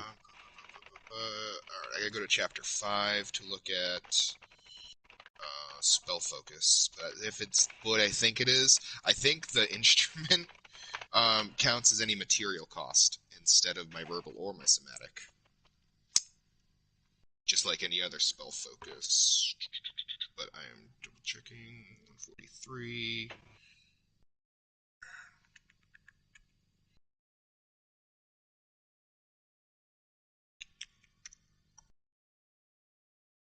Of all the things I could The have words lost. themselves, PHB page 203, says most spells require the chanting of mystic words. The words themselves aren't the source of the spell's power, rather the particular combination of sounds with a specific pitch and resonance sets the thread of magic in motion. Thus, a character who is gagged or in an area of silence, such as one created by the silence spell, can't cast a spell with a verbal component. Um,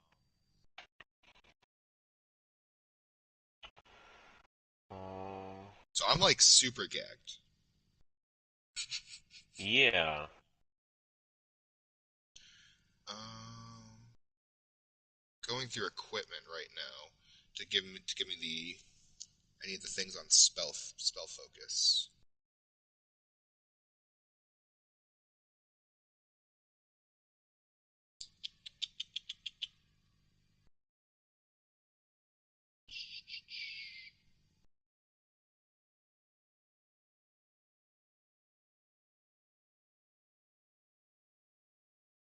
Arcane focus.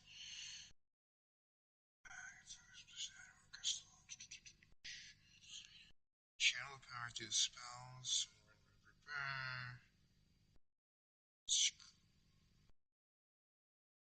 Described in chapter 10.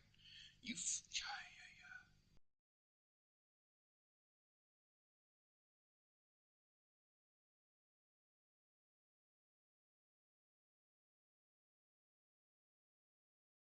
Chapter 10.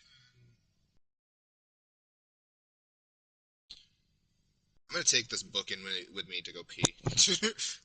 Okay. Real fast. Yep.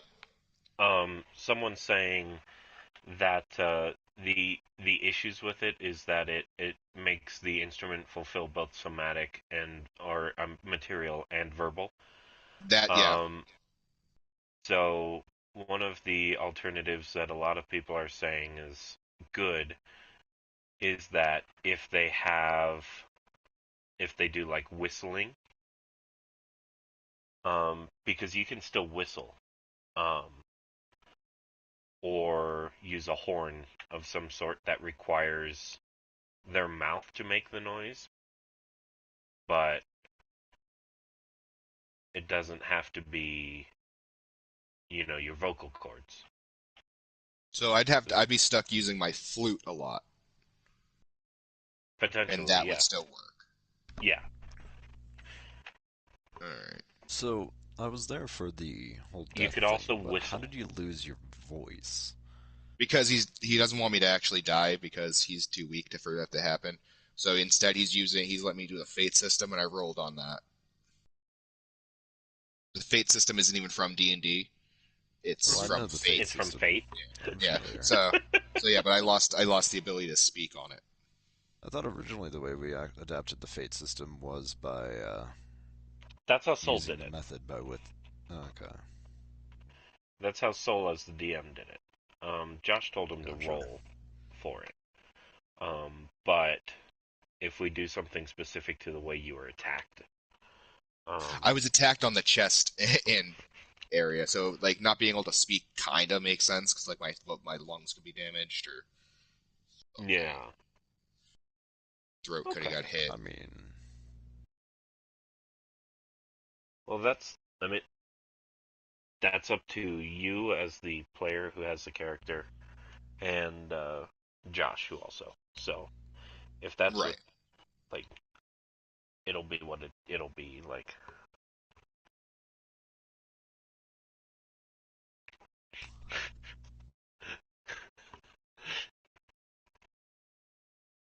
Of course this would I'm fucking back. happen.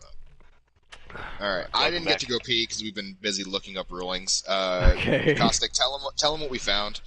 I'm gonna go pee. Okay. So on PHP 203, PHP 203. Okay.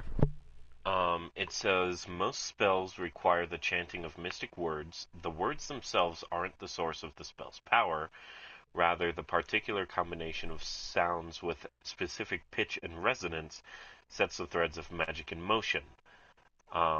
Thus, a character who is gagged or in an area of silence can't cast a spell with a verbal component. Um, but it also says for the bards that they're able to use the sounds of their instruments for the threads of magic. Um, Since Mark is but gone, I will say yes. That's what I was planning on doing. If he did come back without his voice, he would learn to do it through his instruments. That made perfect sense to me. I So, will also say one of the problems people point out is that this makes the instrument fulfill both the material component and the verbal component, okay. um, which nothing else does in D&D, um, Okay. for balancing reasons, I assume. Yeah. So someone proposed an alternative that the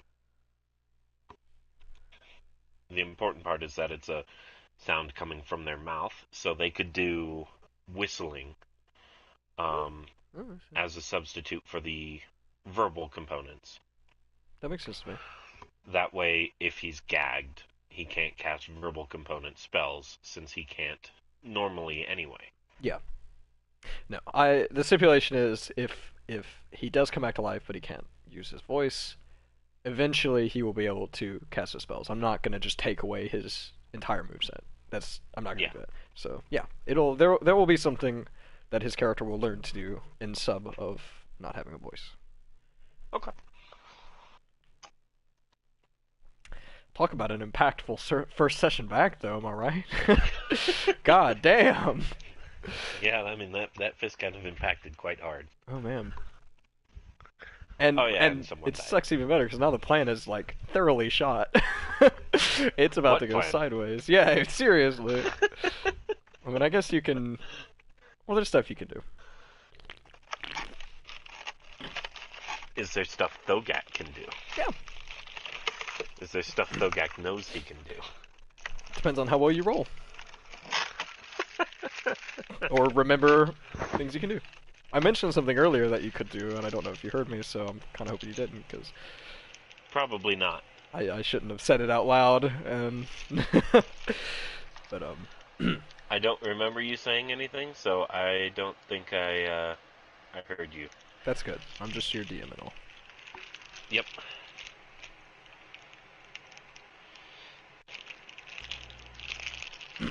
Let's see.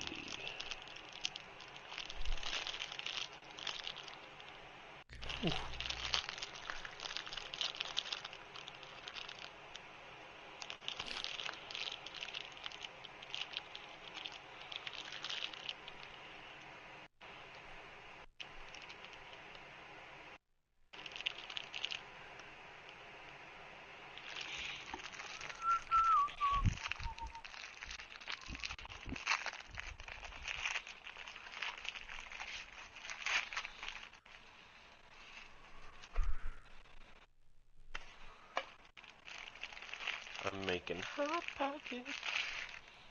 Oh, nice. That's it.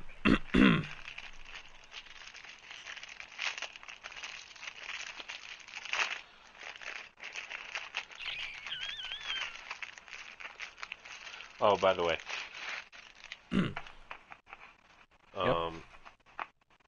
Got Cyberpunk on PC. Oh, how's that going? Because my PS4 is a standard PS4. Yeah, bad idea. It has not gone yet, because I installed it way earlier today, but Oh. since Logan has COVID, we've been playing games. Oh.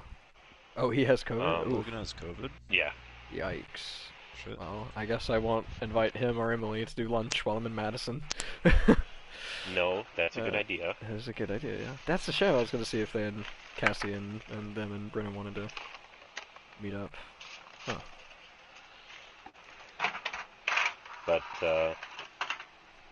first day, he was sounded really congested, stuffed up, and everything. Then he was taking the medicine they had prescribed him, Yeah. and the congestion all just cleared up, and he just sounds normal now. He's not coughing or anything. Oh, wow. Doesn't seem to be breathing strange or anything, so That's good. it's going good so far. Very good. I'm happy to report that my father and my 88-year-old grandmother have both had it and are okay. My dad got Did they it. have it bad, or was it pretty easy? It was okay. It was like the mild case. The problem is my dad Kinda got like it, and he got all cold. the fatigue and he couldn't taste anything, but he wasn't coughing, from what I can tell. Yeah. He definitely had it though. He had like 9 out of 10 of the symptoms, and he tested positive for it twice. Okay. Yeah. So my grandmother got it, and we were like, "Oh shit, she's at risk."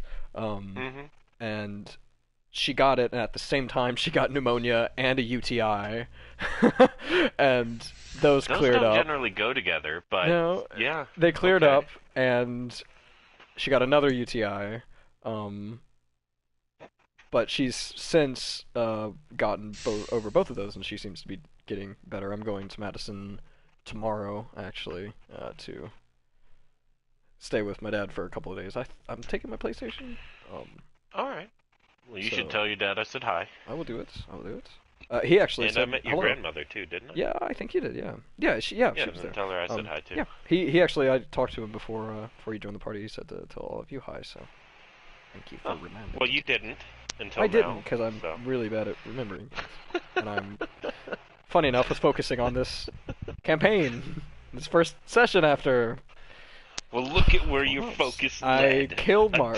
dead Mark is character. dead. Oh, Jesus. It's true. I'll tell It's you true. what, Oh. as a DM, I Welcome actually long for these moments. I want people to die. Oh, man. That's highly alarming. I don't want anybody to die, look at it but this way. How I- many have you died? Era died. Era fucking Yep. died. Yep, Draven almost died. But he didn't. but he didn't. It's true. I think if it had happened... You've almost died like 3 times. Oh, yeah. No, seriously. Yeah, Drake almost died when Era died, and Arbrin almost died. Elise the almost second died. session. Elise has almost died Twice? several times. 3 times? Sasori went Still into death almost saves. dying, technically. This is true. Arbrin's airship died. Arbrin's airship did die. It fucking died. It fucking died, yeah.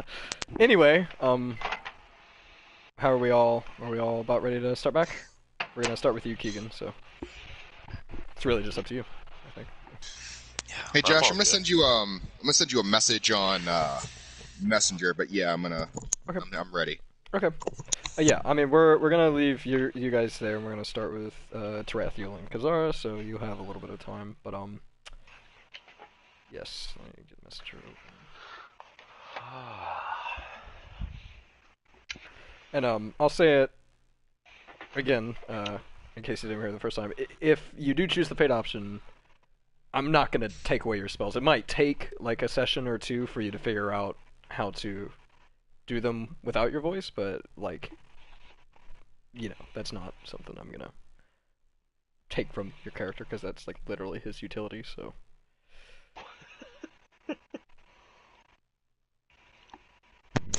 Okay.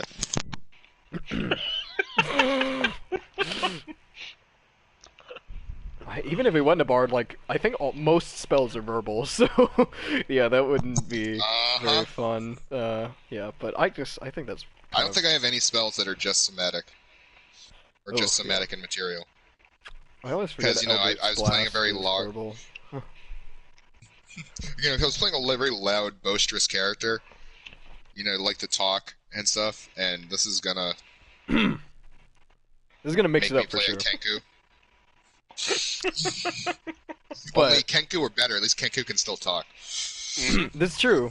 Um, but looking on the bright side, it's going to be some incredibly interesting and complicated RP to figure out.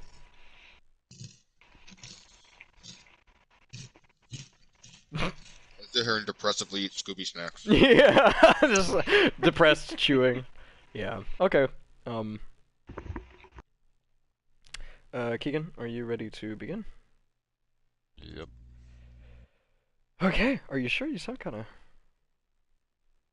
don't know, sad or tired Yeah, I'm good to go. Okay. So, let's see. So yeah, you and Tarathiel are in the secret tunnel part of the underground tunnels. Last session. Secret tunnel. Shut up! Damn I it! had to because we didn't do it. We didn't do it last time. That's very acceptable. You two are in the undiscovered extended burrow. um,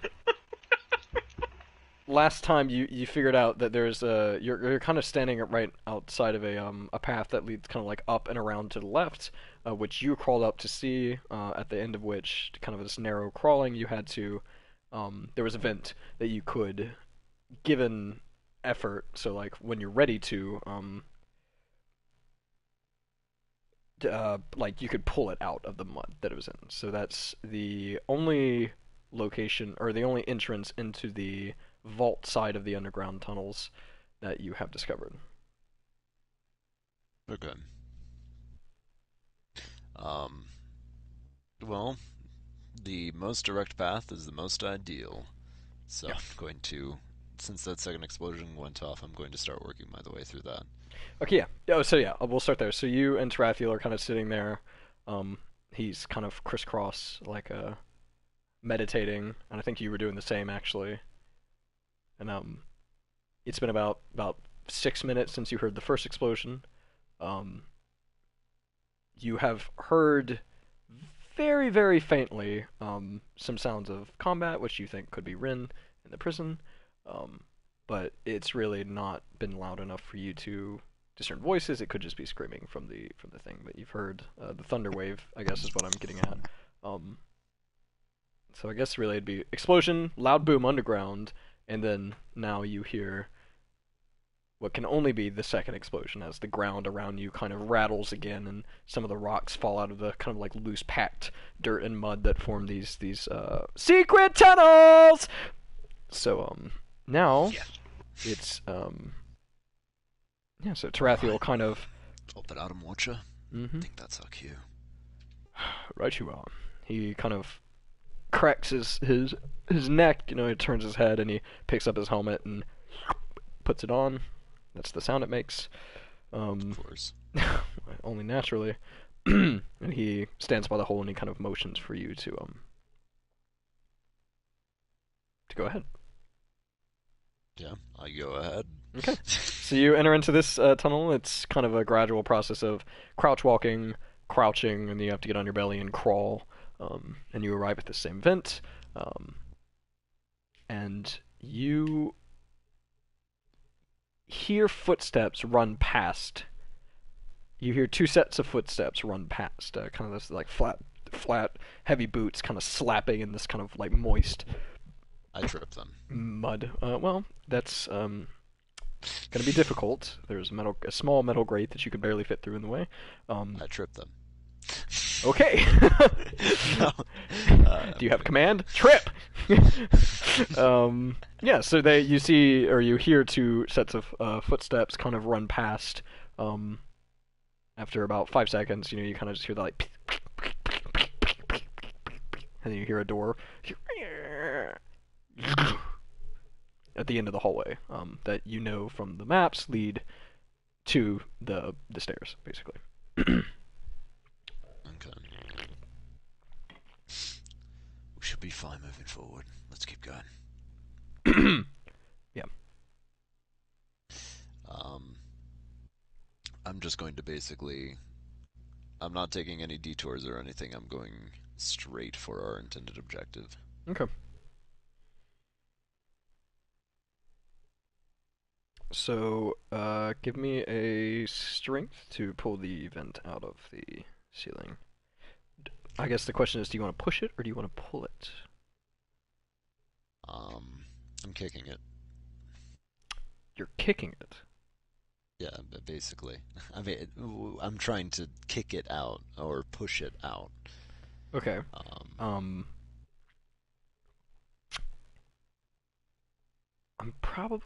If you do that, unless you would have crawled in feet first. This is a very narrow tunnel where the vent is, so. Okay, then I'm pushing it. Okay, yeah, so push it. Okay, so give me a strength check. Give me a strength. 15. Okay, yeah, that's enough. You have to kind of, at first, because it's definitely set behind some stones, but those stones are the mortar has definitely kind of loosened and softened over the years in this kind of damp, dank underground tunnel, and it gives. So you push the vent. Do you let it fall or do you hold the vent? Either way, several of the bricks are going to fall and hit the ground. I'm just pushing it out. Okay, so it falls. You kind of hear just like in the mud, and then just cling. It's kind of a loud clang as the grate falls and hits. Just kind of smacks one of the corner of the bricks, and you hear some shifting armor, some shifting weight, as if someone going to kind of jerked in a direction. I'm just going to sit still for now. Okay. You hear footsteps, kind of slowly approaching the grate that fell. How? Okay, so the grate where I'm at right now, where is it in relation to the ground? Is it like on the ground? It's on the ceiling, right? Yeah, you're looking down at the ground. It's about probably like 8 feet, if you had to guess. 8 feet. Okay. So your head is kind of framed in this hole, unless you want to scoot back, in which case you couldn't see through the grate. I'm just going to turn invisible. Okay, you are in dim light, so that's acceptable. Yeah. So yeah, you just turn invisible, and you see eventually,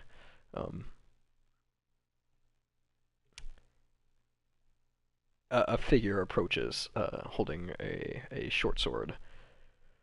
Wearing Thieves Guild leather armor, just kind of a standard guard you'd imagine. And he's just looking at the grate. He looks up, right at you. He can't see you, but it's probably still a little disconcerting. And he's just kind of looking at this hole in the ceiling.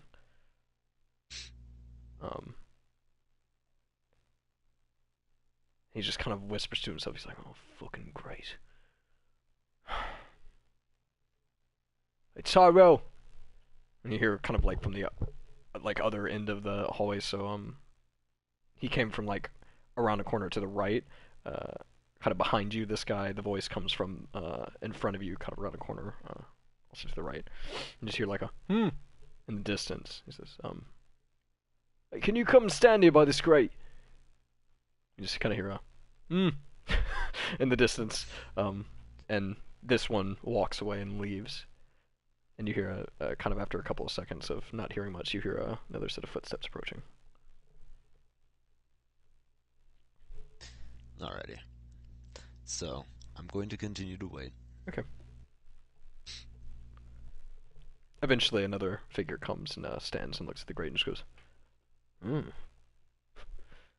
Just kind of turns around and has his back to it. And he's just standing in the doorway to this little kind of like annex from the main hallway that the armory is on, or the not the armory, sorry, the vault. He's just standing there. Back to the grate. That's good news. All right. So, how far away is he from the grate, did you say? He's probably within 5 feet. So we'll just Okay. say 5 feet. So, I'm going to cast Shadow Blade. Whew, okay.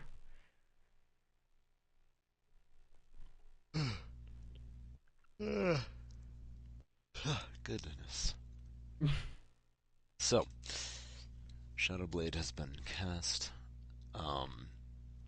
Again, as always, I drag it out of my right palm into a blade of equivalent length to my normal sword. Mm-hmm. Um, You are no longer and invisible as well. yeah, um, and I am going to um, kind of slink out of the grate as well as I can. Basically, try and not great, but slink out of the hole now. Mm-hmm. Kind of slide forward, keep my hands gripped on the edge, and then kind of flip into a reverse underhand pull-up position. Yeah. Yeah, that makes sense. Do you need an acrobatics for that? Yes, I will need an acrobatics for that. Okay. 19. Okay, yeah, that you do it. Also, give me a stealth. Okay. See how quiet you are. God, I forgot I have a plus 9. Yeah, 18. yeah, I just noticed that. 18, that works. Let me. Honestly, no, he's not even. Yeah, okay. Um, So, you successfully do that, and you do it pretty quietly. alrighty. He is in dim light, correct? Yes, he is in dim light. Okay. Um, so, as I'm kind of hanging there, I'm going to basically get a series of actions in my mind right now to do. The Shadow Blade's in my left hand, so I'm going to reach around to his mouth, if possible, with my right hand, and to stab him. Wait, okay, say that again. With my right hand, my free hand, I'm going to cover his mouth, Okay, and with my left hand, the Shadow Blade, gonna stab him in the back. okay. That's, yeah, no, He is that in works. dim light, correct? Yes, he's in dim light. Okay. So, shall I make an attack roll? Yes, make an attack roll, and that will kind of yeah, make an attack roll, and we'll see what you get on the attack roll. Um, he is in dim light, so I attack with advantage. Where's the attack? There we go. Is there seriously no quick He also gets sneak attack. Yeah, I also get sneak attack. Yeah, if you say if you see the +6 thing, if you click that, or plus whatever your plus is to attack, if you click that, that should roll it with the plus. Mm-hmm. Yeah, I'm like looking on the spell right now. It's not giving me the option. It only gives me the option to cast it. What spell? Shadow Blade. Oh, on the other side, is there a damage? Yeah. Roll that. Oh wait, no, but you still have to attack with it. Yeah. Oh, wait. Yeah. See, like the conundrum I'm running into. Am I proficient with it? I am. So let me just roll with my sword. Just real quick, what gives you advantage in dim light? Shadow Blade.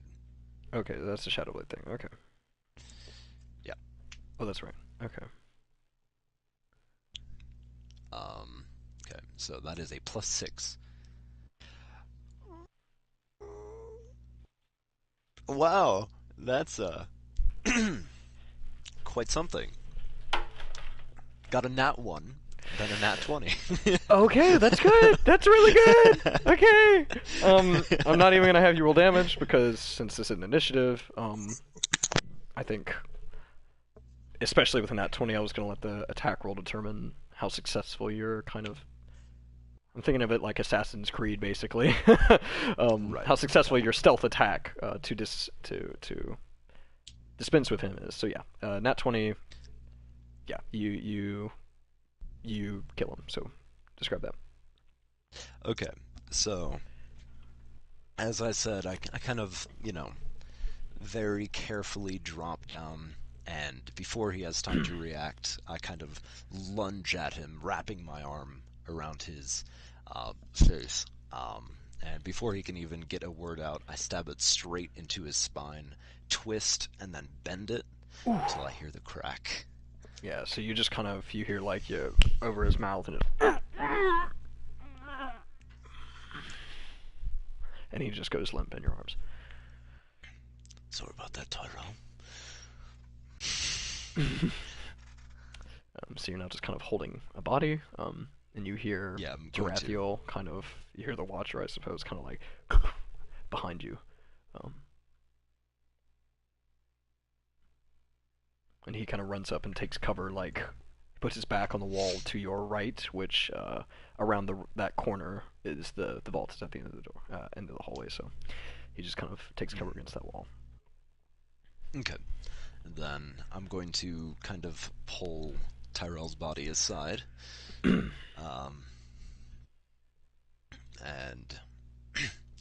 should be one other just up ahead. He nods at you. Sorry, what were you saying? Sorry. The one extra up ahead, then Yeah. want me to dispatch of him. Tarathiel kind of, the Watcher, because he's got his mask on, he kind of gives you a nod when you say the first part, and he kind of just very carefully kind of just peeks around to see, and he whips his head back.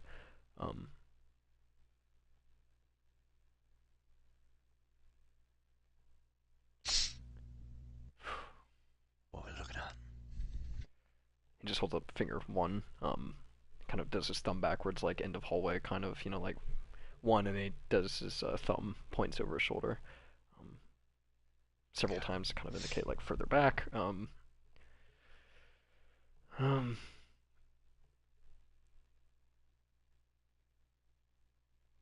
What's the plan? He looks at you. He looks at you holding the body, and then you see his eyes kind of dart to your feet, at one of the bricks that fell from the grate at your feet, and he points at it and does his hand like motions towards him. If that makes sense. You want me to bash his brains in? You hear a sigh from underneath his mask, and his shoulders kind of hunch, and he shakes his head, and he points at it again, and he does like a come here motion, and he points at himself. Okay. And I kind of put Tyrell's body down up against the wall. Do you want me to throw a brick to distract him? He holds his hand out like like he's asking for you to give him something. Oh, brick, yeah.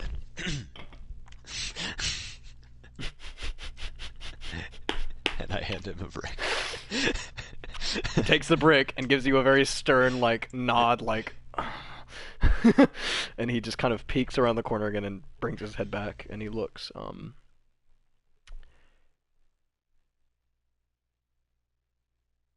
and he just kind of tosses the brick the opposite direction of that guy, so he throws it like past he throws it down the hallway to the left, if that makes sense. Yep, I get you. Yeah. And he just kind of takes cover back behind the wall. And you kind of hear the guy shift his weight again, like, whoa, at the end of the hell, oh Jesus, the end of the hall. The hell. And he just says, "Oh, Tyrell, stop fucking about, mate.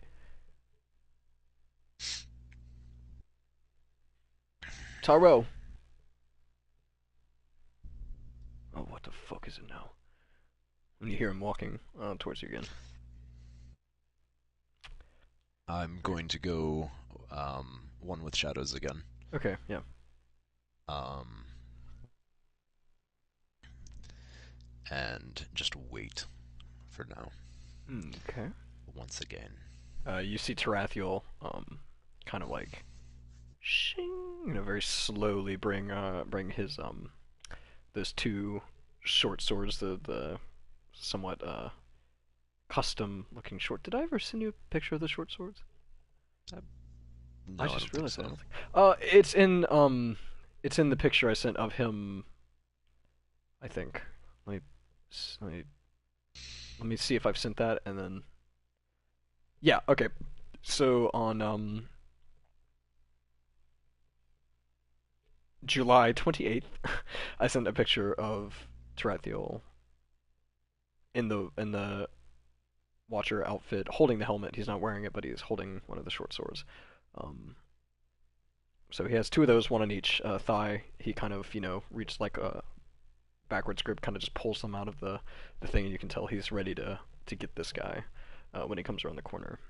Let me roll for him. As the guy approaches, because he turns the corner, and he just says like, "What's up, man? I said stop fucking about." And ooh, he didn't get a nat 20, but that's not bad. Oh, fuck yeah. Okay. Tarathiel just kind of whips around the corner as the guy, he turns. Tarathiel said to stop fucking up, and he turns the corner, and Tarathiel just kind of turns, and he just punches him square in the nose with one hand. He's holding the sword in a reverse grip. He just kind of like poof, right in the nose, and I just like and grabs his face, and then he just comes across with the other blade and cuts his throat. And the guy just like just falls back, splats in the mud. And he turns and looks at where you were, gives you a nod, and he just starts walking down the hallway towards the vault door. Alright, I follow after. Okay, so you turn the corner, and at the end of this hallway, this muddy hallway, I'd say every this is gonna be weird to remember. Every like 10 feet, there is bright light or normal light for 5 feet, if that makes sense. There's like kind of loosely lit candles on the walls every 10 feet. So you kind of, sorry, every 15 feet. That's what I meant to say. So you kind of get like bright light, bright light, dim light, or whatever the normal light, dim light, just for your purposes in case we need it. So it's not like all dimly lit, but you just kind of see these like dots of light running down this hallway, at the very end of which is a very reinforced door. It's not like a big metal vault door, but it's wood that is basically covered in metal. You can barely see any wood on this door.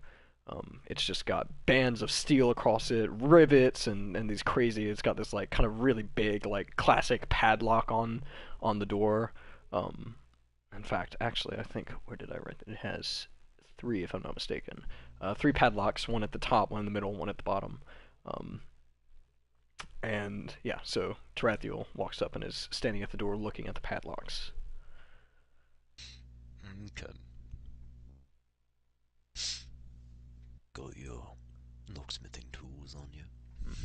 He looks at you and kind of cocks his head, and with his other hand he just raises them and he gives you a nod. And then he starts working on the middle padlock.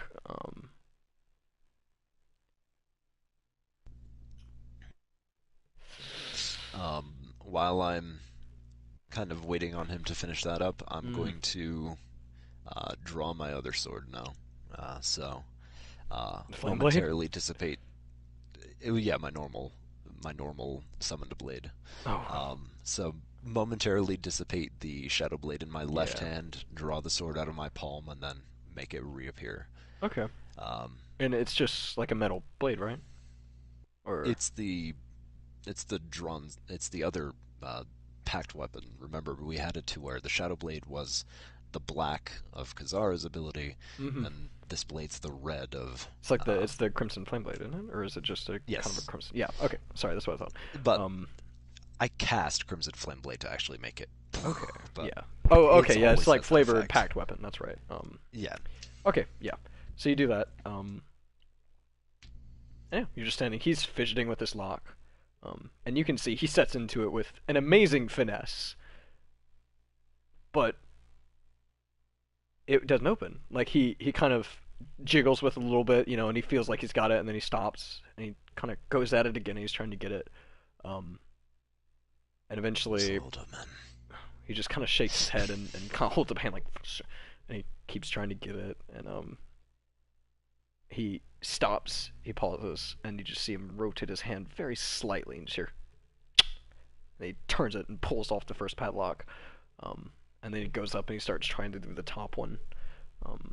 Let's see, let's roll again for that one. He rolled the same fucking thing. Yeah, so he's kind of fidgeting with this one, and fidgeting, and it's taking an equal amount of time. And then something happens that kind of startles you, I imagine, Kazara. From over your shoulder, a voice speaks, a voice that's familiar to you. You hear over your shoulder, you just hear, Kazara. It is the voice of Eddard Stone's right-hand man, Mr. Lawrence. Which you recognize when you, I assume, turn around and look at him.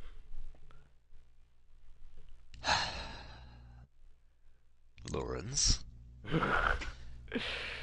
Scared the daylights out of me. Yeah, the Tarathiel. Fancy seeing you here. Yeah, Tarathiel turns around and kind of stands up. Trying to send, I did him in Hero Forge, so I can send you a picture of him. Let me pull it up on the stream. Okay. Yeah, so he's just kind of standing there. You notice his fist is clenched. Actually, not too dissimilar from the photo. He's got one hand on his sword, and he's got one hand closed like that. You think he might have something in it. He just kind of looks at Tarathiel, and he says, I didn't know he was going to be a part of this. And kind of nods in your direction. And Tarathiel just kind of keeps looking at him.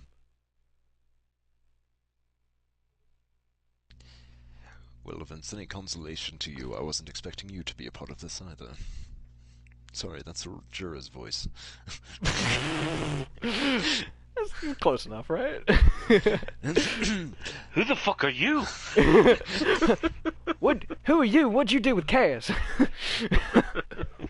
Well, if it's any consolation to you, I wasn't expecting you to be a part of this either. Yeah, well, I think that's the point. I kind of like raise my eyebrows very rapidly in a, well, yeah, kind of motion. You know, Yeah. well. Yeah, and you can kind of tell by Tarathiel's body language, he's a little surprised as well. He's, not like, I don't know how to describe it. He's not like overly surprised, as in he's not confused, but he is slightly confused, like at something that's going on in the situation. So, would my passive insight pick up on that? What is your passive insight? 13. I think your passive insight is enough to let you know what I just described. You could do an insight Okay. check. No, I'm not going to. Okay. So, Tarathiel, I take it you weren't expecting him to be here. Now, anyway, this your insider. Oh, that's interesting. Yeah. Yeah. Yeah, Tarathiel just kind of slowly comes and he takes his helmet off. And he looks at you and he says, oh god, I've got to get this voice. Jesus, I haven't done this. So,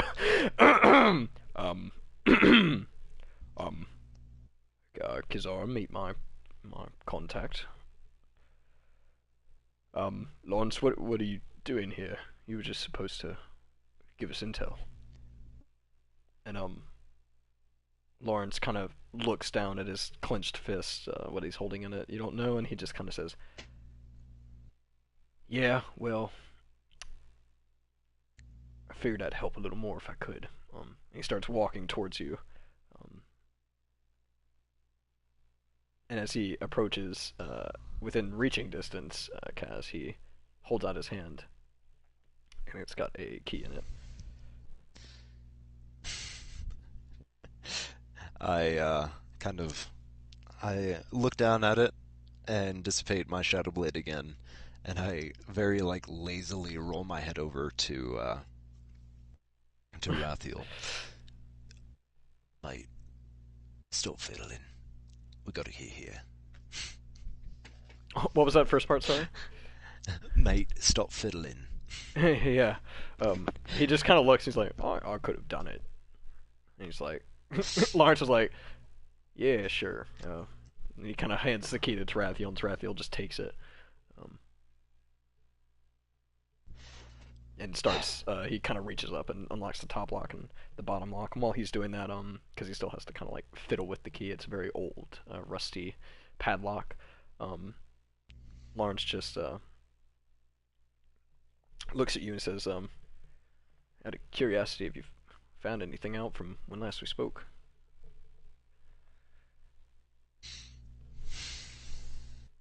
Some things. I don't believe. I don't really believe now is the time or place to be discussing it. Yeah, well,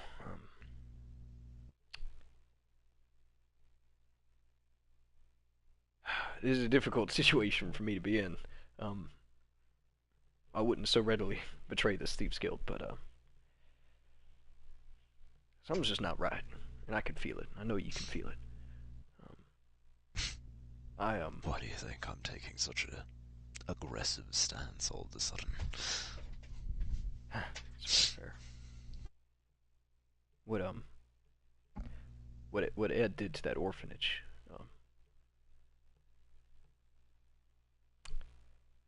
Yeah. I don't have words. I didn't know that was gonna happen, and it just doesn't seem like something the Edstone I know would do. It's the only reason I'm helping you guys, 'cause something isn't right.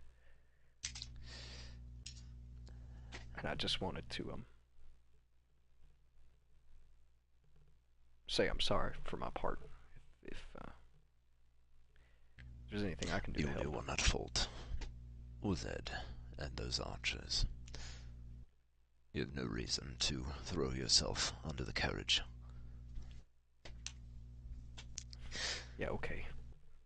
He kind of, he's looking at his feet. He's kind of, he's trying not to like make direct eye contact with you for the most part.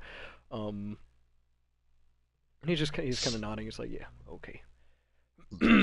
And I'm going to actually raise my blade up to his chin, not very close, but up to it. I'll definitely recoil a little bit from that. Like, whoa. um, If I found you to have any amount of fault on your,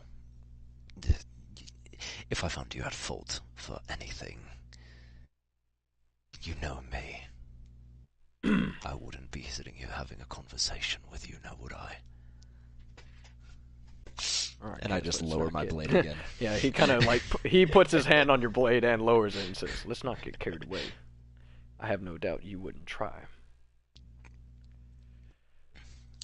But just know that I didn't have anything to do with that." I'm well aware of that. You're a little bit too straight-laced. Oh, I'll take that as a compliment, I guess.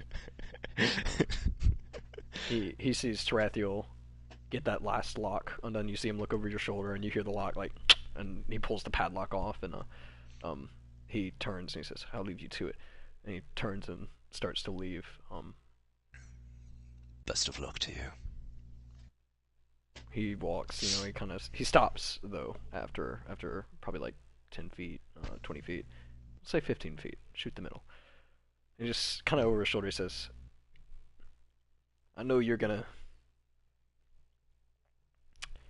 try to kill him for what he did. Um, I doubt you listen to me, but I'd appreciate it if you at least tried to take him alive. Killing him immediately wouldn't be any fun.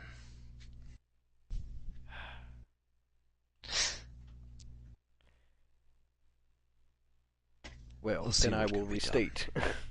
If you're going to kill him, do it quickly. Oh, He just kind of nods, and you see him walk all the way down the hallway.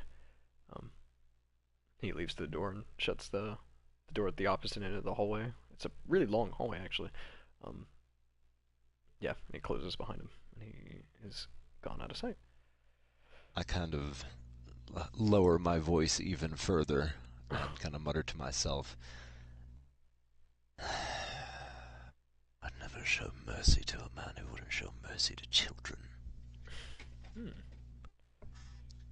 Over your shoulder, you just hear Tarathiel say, "It's open." Wonderful. So, All you right. turn and face the door. Yep. And Tarathiel kind of gives you a look. He puts his helmet back on, gives you a nod, and then pulls open the vault door. It opens into the hallway with a very groaning, metallic creak. You know, this giant, like,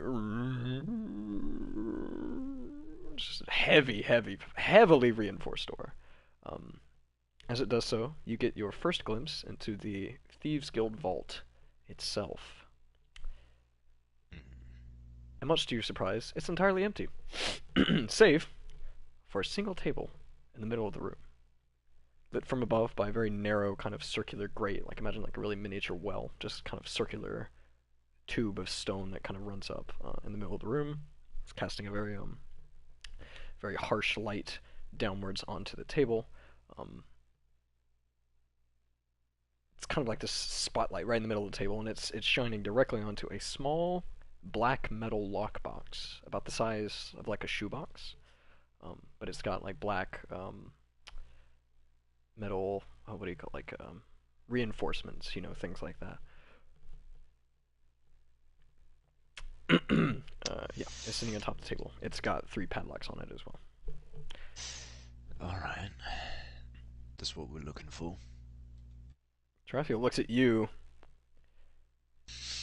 I mean, his head is like almost 90 degrees sideways. Like, he's kind of taken aback. In fact, you see him kind of like do his head back, like the what? When you open the door and it's just a table with a box on it, and he just kind of gives you a look, and then he turns and he walks. He starts walking very slowly into the room. He is going to be doing I guess, investigation to find traps. What is No, that'd be a perception. Investigation or perception? I believe throughout D&D history, traps was investigation, right?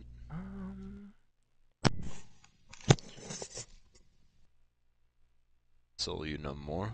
Yeah. I've literally done both. Perception. We'll say perception. Or I'll let you do a perception or an investigation. He is going to personally do a perception. Jesus. Wow. Oh, Okay. well, I'm just definitely doing an investigate. I got a 3. Okay. He didn't. So he. Good. You're walking behind him anyways, I think. So Yeah. he's just kind of walking very slowly. You see him kind of looking at the ground and occasionally flipping his eyes up to look at the table. And it's about 20 feet to get to the middle of the vault.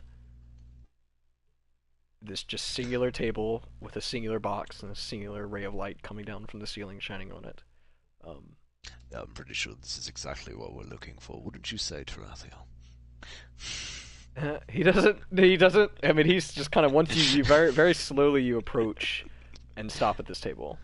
No traps. And he just kind of looks at you and looks at the box.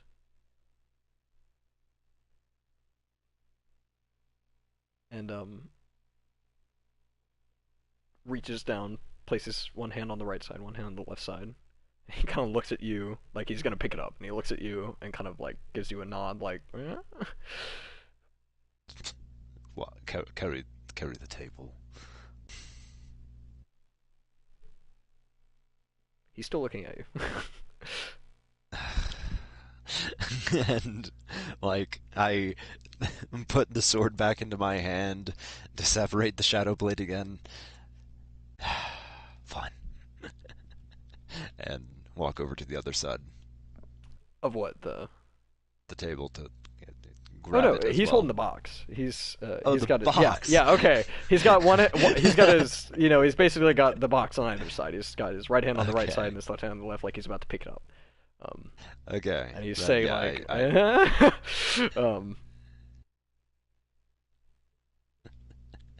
and he's gonna and he just looks back at the box and he just kind of just picks it up all right. and nothing happens. And he looks at the top. He kind of flips the box upside down, looks at it, and he just looks back at it. He goes, very muffled, just here.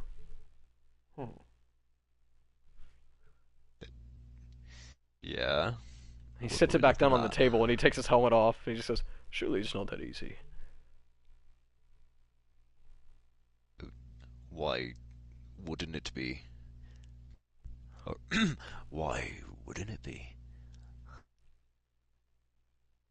I I've just don't believe I've never they known were really. Stone to be this, I don't know, ignorant. We've never known Stone to do a lot of the things he's been doing lately. Let's just take the box and go.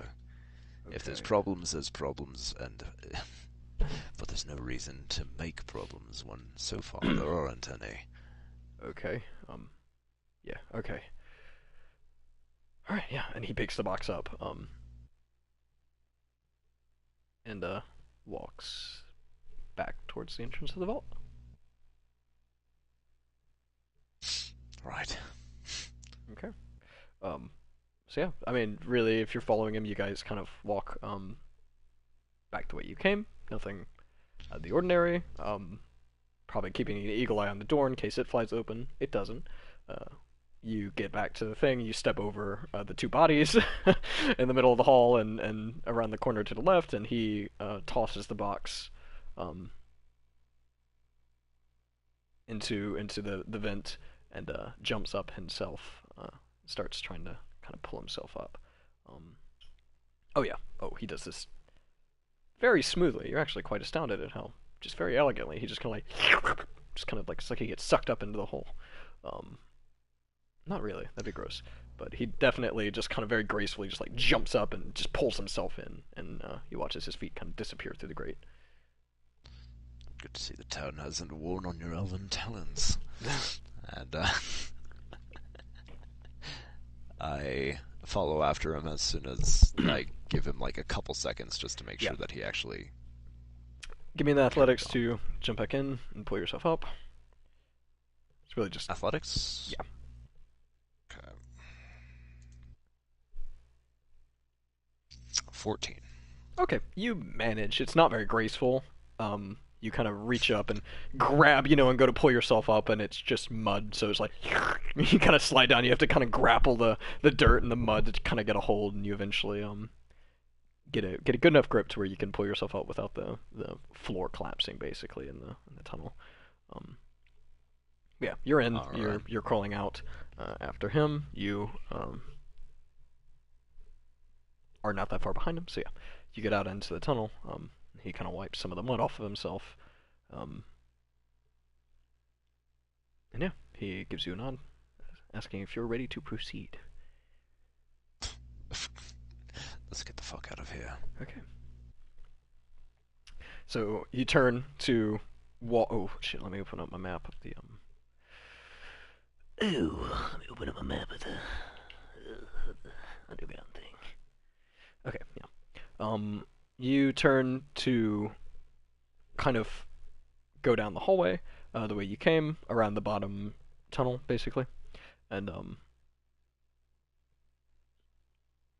you hear voices approaching, and very faintly around this kind of large round bend of the tunnels, you see a faint torchlight kind of making its way down the tunnel, but you definitely hear kind of echoey voices coming from the way that you came.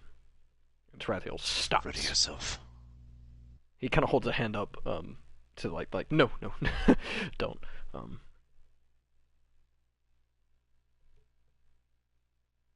I'm trying to think of how far you'd get.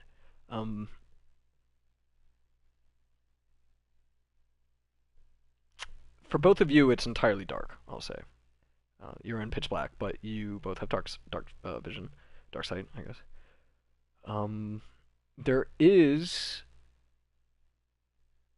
You see Tarathiel kind of whip his head over his left shoulder past you. You're standing just before a branch of the tunnel that splits off to the left. But in the planning phase, in the map, it doesn't show where that goes. So that's a bit of a risk. Or yeah, you could hold your ground. Tarathiel's kind of flipping its head between forwards and that tunnel, trying to decide what to do. But the voices are getting closer, and eventually, as they are about to kind of round this corner, you hear two of them talking, and it's kind of like a you hear probably two or three voices, and what you hear just kind of distantly is like, "Would you put that bloody torch out? Hey, it's not my fault. Not all of us can see in the dark." And then you hear someone like kind of further back, go, "Yeah, you tell them." And just yeah, they're definitely approaching. Okay. Has the torch gone out, or? No, it's still burning. It's approaching you. So it's getting Got it. brighter and brighter. You're about to be in the dim light part of it. But currently you're still in the dark.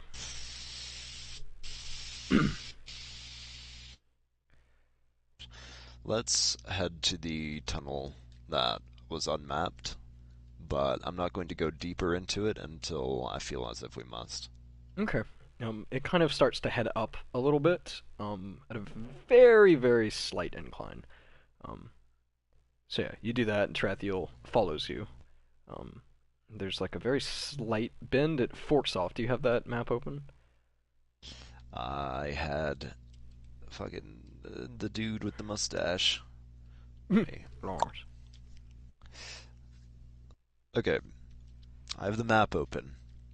I'm awful at reading maps. Where are we right now? Bottommost tunnel. Yeah, the very bottommost tunnel. It splits off. Okay. Yeah, there's the very round part at the bottom. There's a tunnel that splits off from it. That's where you've just entered. So would you like to cut to the left, or would you like to keep going down?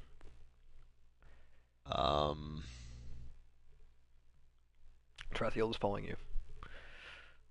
Wait. Okay. Bottommost tunnel. So the one we're in the sub-level map. Very bottom tunnel, which is the one north to south. Or what? Yeah. So do you see the or it says armory? It's the vault. Yeah. There's a tunnel to the left of that. That's the branch off. So there's the fork there. So the tunnel above that one that goes over top the hallway, that's the one that you guys came into. So that's the one you had to crawl. So that's the one you crawled out of. So you came out at that exit. Directly across from you is a room. You went down that tunnel, kind of down and to the left, to make your way around the bottom. Right as you got to that fork that splits off is where you saw the torchlight coming from around the bend, up a ways. Or down the tunnel ways from you. So you take this initial tunnel, now you're at the fork where you can either, in your sight, you can either cut left or you can cut right. The tunnel to the right goes up a little more than the one you just entered into, but you just entered into that initial part of that very bottommost tunnel. And now you're at the fork to go left or right. Okay. Left looks like a dead end, right looks like it keeps going, but it's kind of narrow, and you don't know where it goes. It's not on the Let's map. go. Let's go into the dead end, Okay. because that's the safest place to sit while we're basically waiting for these guys to pass. Okay, yeah. Yeah, okay, so you dart into the dead end, and Tarathiel kind of like hesitates, and then he follows you into the dark. And are you waiting just around the bend, or are you going to go all the way to the dead end? Just waiting around the bend. Okay. Would you like to be looking around the corner? Yeah. I'm Okay. going to be blending with shadows, but keeping my body behind the wall or something, just so I can peek around.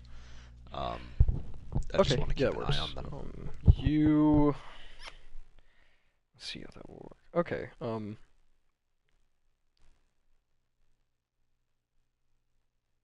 Okay, yeah. So very slowly the torchlight approaches, and just before they get to that fork, you hear one of them say, "All right, I'll split off left. You keep down this way."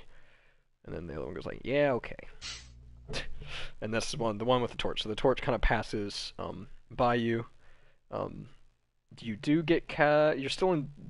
Let me just think about that. Let's see if The that's. moment I notice that the light's getting a bit too bright for me, I'm Ooh, going you to are just pull right on the back. edge. You're still in dim light. It's 20 feet of Okay. normal, 20 feet of dim. The fork is like 25, or like the bend where you are is like 25. So you're like just on the edge of the dim light. As he passes by with the torch, he kind of sticks his head in and looks and just keeps going. But that's just one of them. You know, you heard one more voices than that. Um, so you just hear the footsteps kind of keep going past.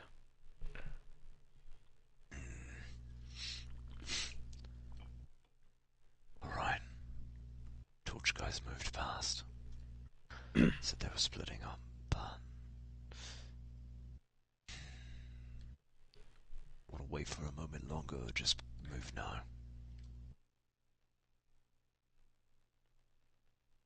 Tarathiel kind of is looking in the middle of space. He's got his helmet on still. And he's looking like he's thinking, and he nods and moves past you and starts heading back from into the direction you guys came. Give me a Right. stealth once you start moving, Alright. because you won't be invisible. Okay, Tarathiel is very quiet. Only a 23. Okay, you're like not quiet at all. You're like so loud. You sound like Thogak Gotcha, walking yeah. on broken glass. Okay, yeah. So you're both being very, very quiet, kind of stealthily walking. You see as you kind of come out of the fork, you see the guy holding the torch. It looks like a human. Um, as he rounds the bend, he doesn't even go think about like he kind of sticks his head in the one that narrows and goes into the vent, but he just kind of like, oh fuck this, and he just keeps walking. So you see him kind of disappear around the corner. Um, and so yeah, Tarathiel kind of peeks the corner, doesn't see anybody. How much dark vision do you have? 120? 102. Let me check real quick. Yeah, 120. Because I have the enhanced dark vision, which I don't know if that stacks onto it. It says in D&D Beyond it says 120, so Yeah, see, normally in darkness, both magical and non-magical to a distance of 120 feet. And then there's the combination of the dark elf, but I don't know if that adds I or... think I think D&D Whichever Beyond one's does larger. that. Yeah, I think D&D Okay. Beyond does that automatically. It's pretty good about that. Tarathiel does not see that far, but he sees far enough. So yeah, you guys just start stealthily making your way down the hallway to the left. Okay. As you are approaching that perfectly vertical hallway, you hear footsteps coming from it. Tarathiel stops and he kind of holds up his hand to tell you to stop. Um, I stop. and yeah, the footsteps are coming. There isn't a light coming from that direction. Um, Tarathiel starts motioning for you to go backwards, and he starts walking backwards as well. Alright. And I follow him. Okay. He presses up against the wall. Just barely. Like it's such a large rotation that it doesn't do much. But he just presses up against the wall. Do you follow suit? I mean, yeah. Okay, Sure. yeah.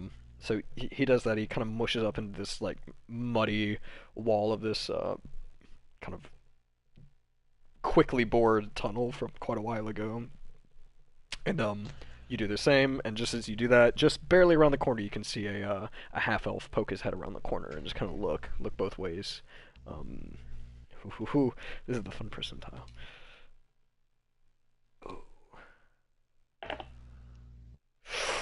Oh my god! Okay. He looks left, which is the direction you guys are. He looks right. He looks left. He steps out in the hallway, and then he goes right. I said it at 50%, obviously left or right. The percentile was a 49.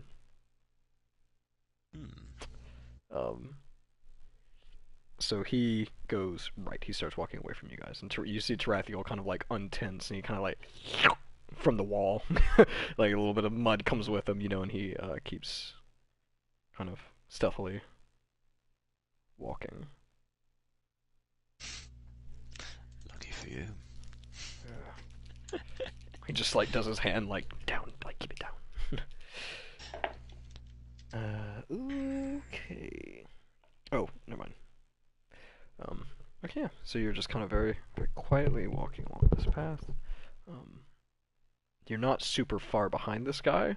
That just kind of the half elf. So you keep walking. You pass the hallway he came out of.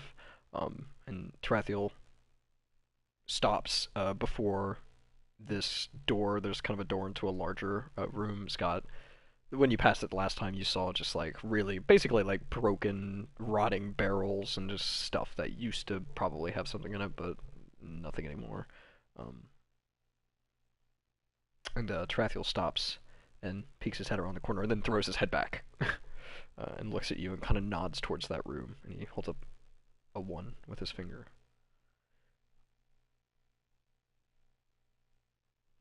Right, let me take her. He kind of goes to stop you, or he holds up. Yeah, he does. He holds up his hand and says stop. And he looks around the corner.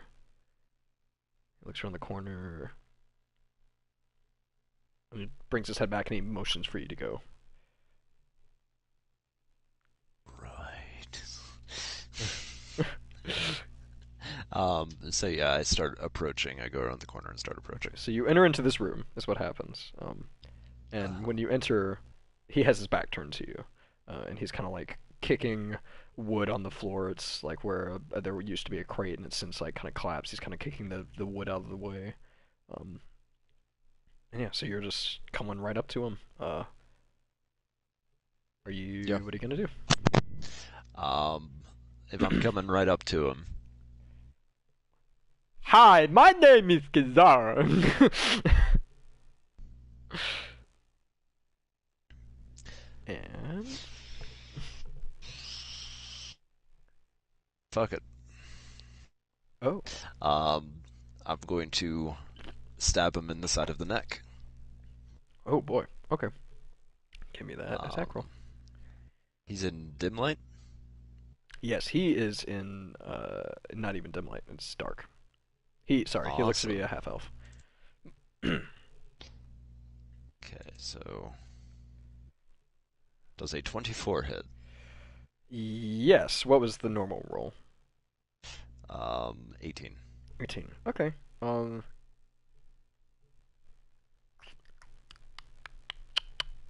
Yeah. So. Yeah. So what are you gonna do? Yeah. Kind of walk me through it.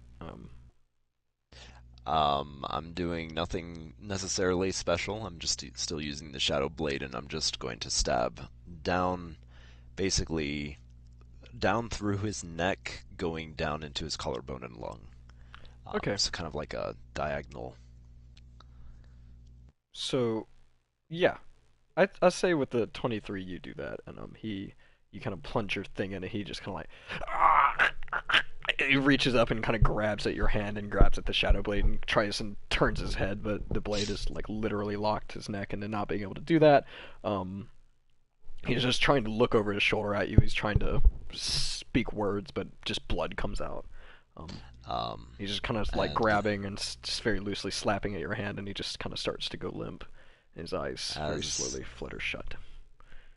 As he's kind of gurgling and whatnot, I kind of push it in just a little deeper and sorry, mate, and lay him down carefully. Just kind of, and you lay him down. He is definitely dead. All right, and I, uh, rather than pull it out through his body, which will make a lot of noise, I Dissipate just it. dissipate it, then reapparate it in my Okay. hand. Yeah. So as you're doing that, you Tarathiel enters into the room and kind of takes cover just inside the doorway, and he nods towards the hallway, and you can see that a torchlight is starting to come back around, um, Good Christ. from the right. So from the right of the doorway. All right. I. Okay. Quick, it's approaching. It's getting brighter. Yeah. I'm It's into going the dim light. to. Yeah, I'm going to kind of huddle up on the wall opposite, or not opposite, wall alongside the You can leave the path body in that the middle he's of the going floor. on. Yep. Okay. Yeah. Okay. Yeah. So do you go up, huddle up next to him, or on the opposite side of the doorway? Opposite side of the doorway. Opposite side of the doorway. Okay. You do that. And the torch is definitely approaching. You can kind of look around the corner and see, as he approaches, he walks up to the doorway and is about to walk past it. He just kind of looks over. Um, yeah, hold up just one second. Yeah, so he kind of like looks in the doorway and keeps walking, and then he stops and comes back and looks in the doorway and goes, "Oh my god!" So if you're gonna do Okay. anything, now's the time to at least try. Um, I was going to cast darkness on the doorway as he was passing by, Okay. but Um. um, if he's Well, already I'll allow you if to he's do already that. reacted, If nah, he's already reacted. okay, yeah. I'm Well, not yeah. going to rewind I'll- it. I'm just going to. If it means anything, he would have reacted to the pitch black darkness even with a torch. So. Oh yeah, I know. I Yeah. know he would have. Yeah. Um, but I'm going to tell or I'm going to hold up my hand Mhm. to have Tarathiel wait. Yeah. Okay.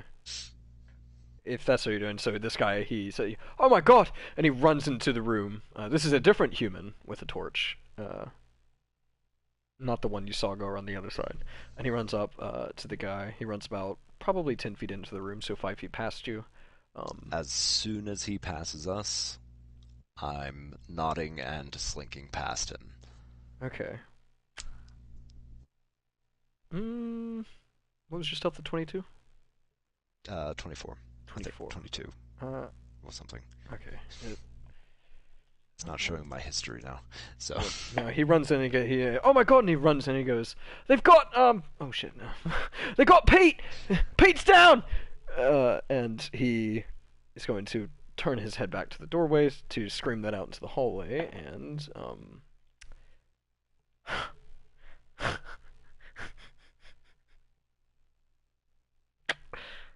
I have no idea how that's gonna work.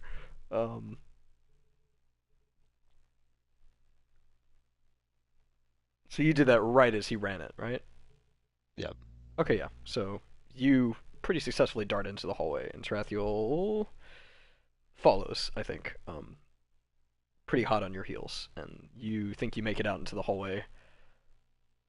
As he whips his head back, you're not inside. If you duck to the left or the right, which I assume you would.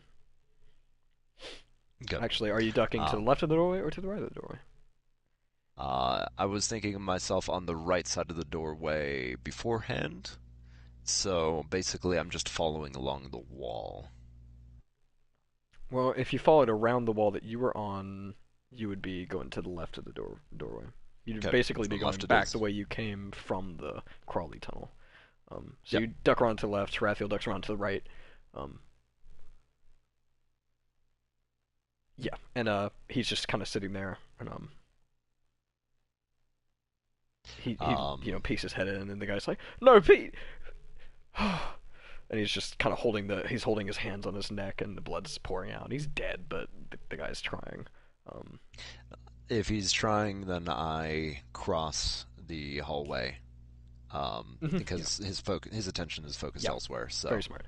Yeah. So you pass off, but you pass across, and he's not even looking at you anymore. But you do hear footsteps approaching from in front of you and from behind you. okay, Um, I'm going to wave to Rathiel that rather than slow down, we need to pick up our pace. yeah.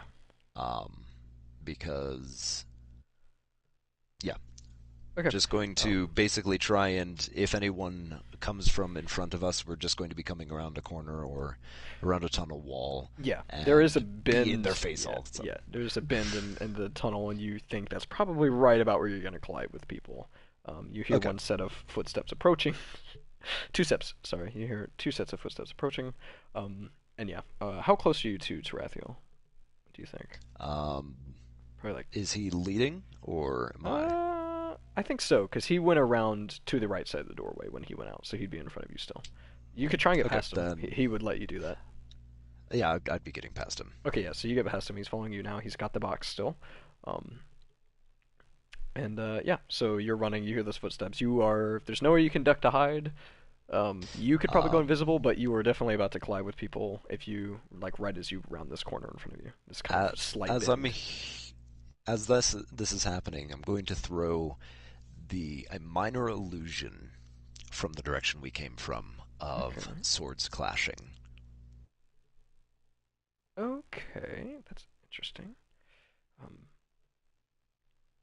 Basically, I'm throwing it to the position where they got Pete. Oh shit, they're here. Combat. okay, yeah. Yeah, that happens. So, mm, I think it'd just be one sword clashing with another sword, Yep. and it wouldn't be too terribly complex, but yeah, I think that would work. So you just hear kind of like ching ching ching, and then you just hear the guy go, "What the fuck?" in the distance, and yeah, okay. So your pace. How fast is your pace? Would you say? A power speed walk. Okay. You're about to turn this corner, and you hear running feet coming from the other side. So you round the corner. I round the corner, both of my blades pointed a little bit outward, basically ready to catch someone if possible. Okay. Um, you turn the corner and run face first All right. into a half orc. All right. um, who you just kind of run. I'll if you're going to do damage, I'll count that as a surprise attack, but we'll enter initiative. All right.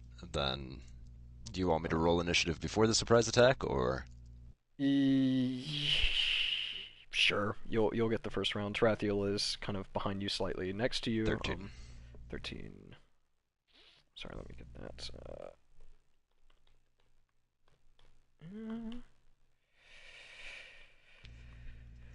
13. Shit. Oh, that's not good.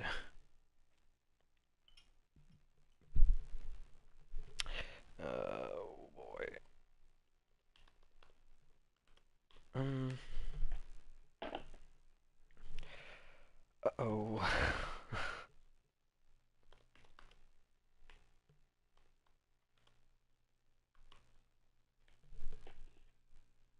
There's also that same half elf that you saw peek his head out of the corner and walk the way you guys are walking now. He is behind the half orc and he kind of turns the corner at a similar time. Um, Okay. thankfully, he did not roll nearly as well. He's going to be.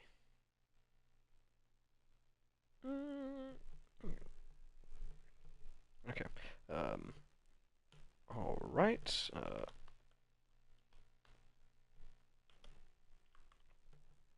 All right. Go ahead and do your surprise round.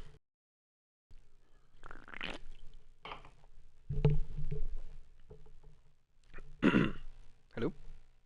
Hello? Hi. Hi. Sorry. I don't know if you heard me. Go ahead and do your surprise round. Okay. Yeah, I didn't hear that. Hmm. So I am first swinging with my hex weapon. Once it rolls, there we go. Okay. Need to actually roll to hit first. um. All right. That won't hit. That's an 11. Okay, yeah. So you miss with the hex weapon. Um. And as my bonus action, I'm going to be.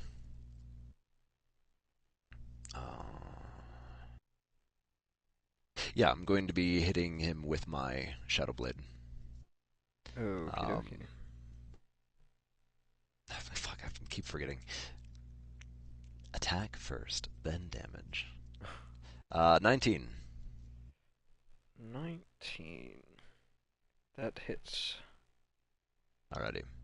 Um, in which case, is he in dim light actually?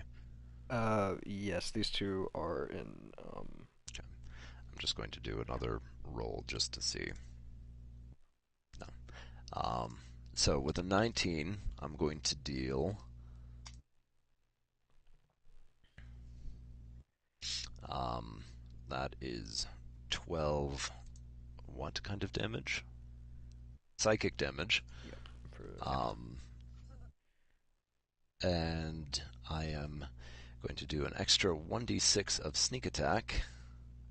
Yes, because you were within 5 of Tarathiel, and you get advantage. I also had advantage, yeah. Yeah. And that is a max roll, so an extra 6 damage of sneak. Okay, how much total is that, for the Shadow Blade? 12 psychic, 6 sneak. Whatever kind of damage sneak attack does. 18 psychic. Or, sorry, 18 sneak. I think just... Is it just extra... Might be extra damage of the attack that triggered it. In which case that would be Um, 18 psychic. I can get an actual ruling on this, if it would let me. Sorry. I was muted. Sneak attack is just extra damage added on. It doesn't have an attribute. Yeah, That's why it can't. As such, it can't be resisted or yeah, shit that makes like that. sense. Okay, so 18 total. Okay. Yeah, Um, 18 total. Jesus Christ, my mind is starting to not work. Um, okay, yeah. So Um, you definitely you kind of how do you attack him with the Shadow Blade? You miss with the Hex weapon and Shadow yeah, so Blade. I miss a stab with the first the Mm-hmm. packed weapon, but I'm going for a stab with the shadow blade as well. Okay. Um, Yeah. So he kind of so with dodges the 18 stab, damage. but he dodges right into the. He dodges one and goes right into the other. So he kind of like instinctively kind of dodges out of the way, but just like with the shadow. Big and quick. Cheers, mate. Yeah. This is he is wearing leather armor, by the way. Okay. Studded leather. It looks like. Um, Is it Thieves Guild attire it is. or? Both Okay. of them are wearing Thieves Guild attire. Yeah. So, yeah, he just kind of like winces in like a weird like psychic way from a weapon wound. He's like he's very confused. Yeah. Okay. Yeah. Don't worry about that. Tarathiel is going to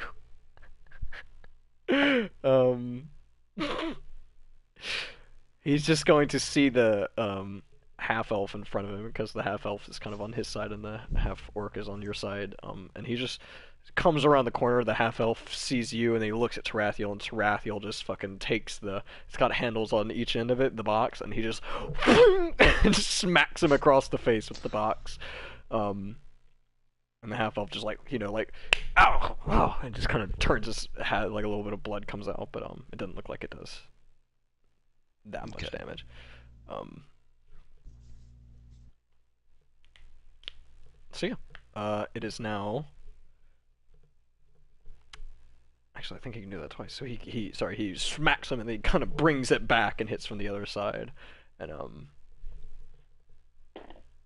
misses. So he gets hit and then he ducks it, and now it's into initiative. So the half orc goes first Okay. because he got like a 20, or he got an 18.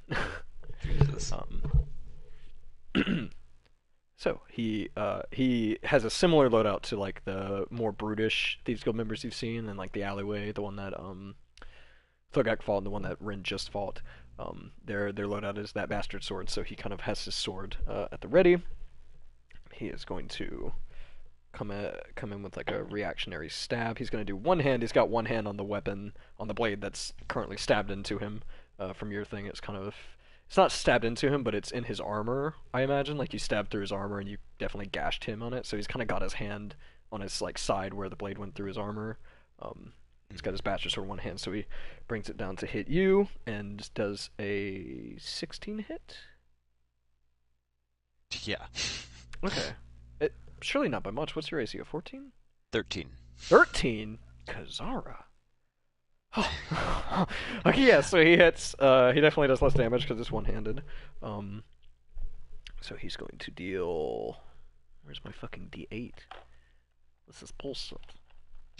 But out of the fuck, it's a metal D8. It's in a goddamn plastic little box, and I can't. Oh my god! Just out of the box. Okay. 7 slashing damage. On the first attack. He's going to miss on the second attack. So 7 slashing from him. It is now your turn. Alrighty. So I get like a cut, to the shoulder, right? Yeah. And I pull the shadow blade out, and I'm going to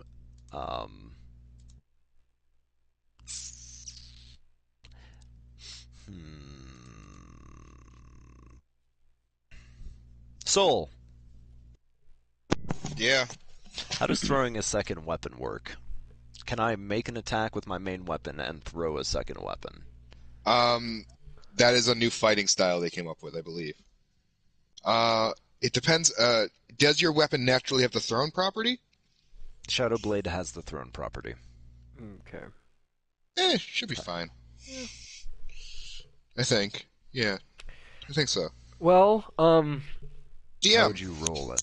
Yeah. I'm trying to think. Are you throwing it at him, or are you throwing it past him? I'm throwing it at the person past him.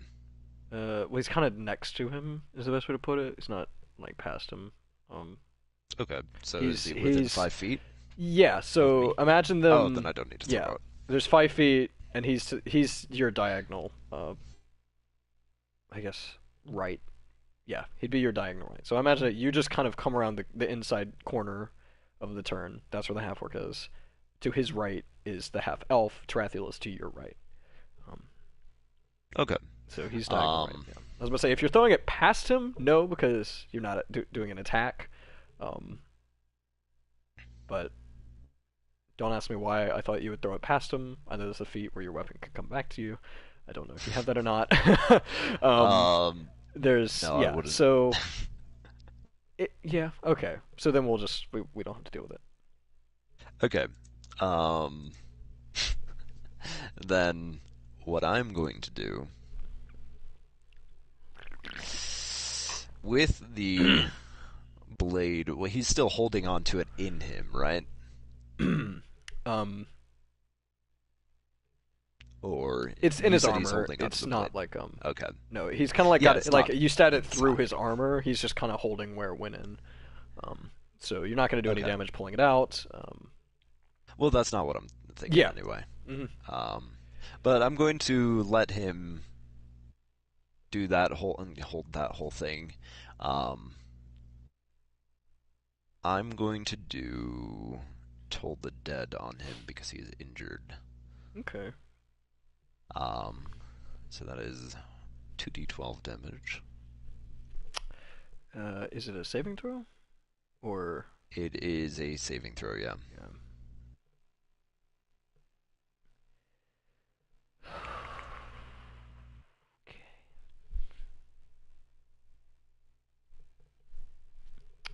Um, It's a wisdom saving throw, yeah, if you wisdom needed that. saving throw. Yeah, I was just reading through it myself just to remind myself. It's been a while. He passes. He actually saves. Damn it. Okay, so I get 1 nothing point, from that. actually. So as my bonus action, So you just kind of point at him. And he like, what? He like does his head back, like what? Ah! Like expecting something, and then. as my bonus action, I'm going to give him the Hexblade's Curse. Okay. So boom. Okay. So I gain a bonus to damage rolls against the cursed target. Any attack roll I make is a critical hit on a roll of 19 or 20. And when he dies, if he dies, I will be healed. Warlock level 8 plus HP. Yeah. charisma Okay. modifier. Yeah. So he's cursed. You just kind of see this like sickness set into him. This kind of red crimson energy just kind of like start to loosely emanate from his wound specifically.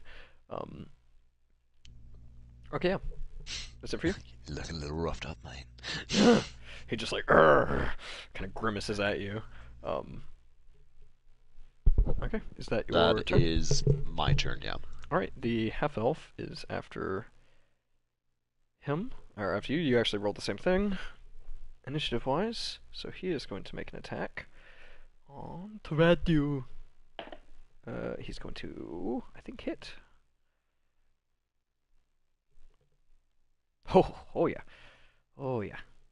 So yeah, he comes in with a short sword attack on Tarathiel and hits. Stop! No ma'am! Sorry, I got the kitty in my lap.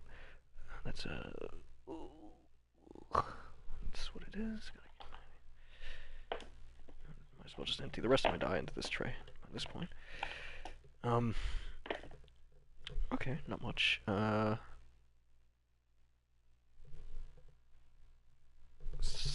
Okay, so yeah, he definitely gets a good jab at Tarathiel. He kind of slices him across the side. Manages to get through his armor. He rolled the same thing again, so he hits him again. I don't think these guys get sneak attack though. Okay, that's a. Okay, so he did. Actually, not that bad on our poor watcher here. Let me add that real quick. It's weird fighting yourself. Okay, yeah. So he definitely takes a hit. He kind of like slashes it in. You know, he kind of gets a good slash on Tarathiel's side, and then he pulls the blade out, and that cuts a little deeper as it comes back out. Tarathiel kind of like leans to the side and kind of throws his elbow down over the cut. That's all he's gonna do. So it is now Tarathiel's turn. So Tarathiel rolled a 7 in his initiative. The dexterous beast that he is. Roll a fucking. It's like a 3. Nice. Yeah,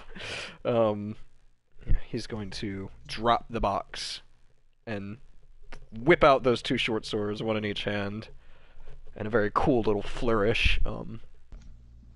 And I think he actually really fucking hits with that. Oh! Oh! Oh no! Yeah. And he gets sneak attack on one of those. So let's see what that is. So he hits both attacks very, very well, almost a natural 20, but not quite. Oh my god, I have so many things open on my phone, so I'm trying to pull up my calculator because it's a lot of dice. Okay, so he hits with both. He kind of whips his short sword out, does a really cool flourish as he does it, and he just kind of like does this really interesting kind of complex like slashing thing across this half-elf's chest, which does really not that much damage.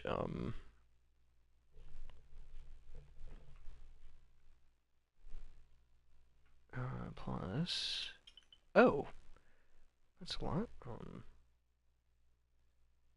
Oh, never mind. That's really not bad. Yeah, he does a pretty hefty attack in response to this half-elf's attack against him.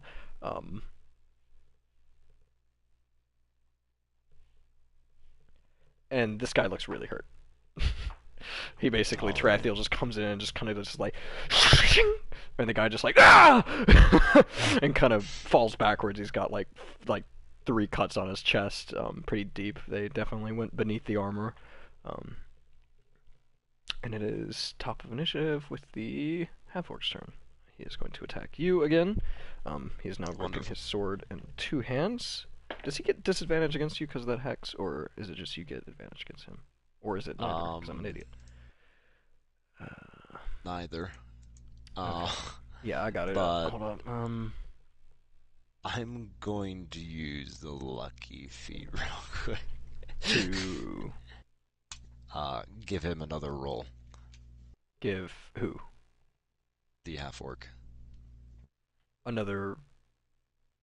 Wait, what are you doing? Lucky just lets you reroll stuff, doesn't it? Whenever you make an attack roll, an ability check, or a saving throw, or when an attack roll is made against you. Okay, yeah. Right, yeah, so... That is, I'm assuming that goes against his roll, so whatever he rolls, we subtract your roll? Is that how that works? I can choose which die to use. Which... He's rolling 2 d20s. I can choose which one he gets. Oh, okay. Oh, that's... Okay, I see how that works. That's interesting. I always forget that that's something you can do. Where is... Oh, let me just do it on fucking... It's easier. Okay. He rolled a 10 and a 15. If that's how that works. 10 and a 15. Okay, then I'm definitely giving him the 10. On his first attack. Okay. That still hits. Let me double check. Yeah, your AC's 13, right? Yeah, that still hits. And it's a 2-handed attack, so he definitely brings it down with a certain might.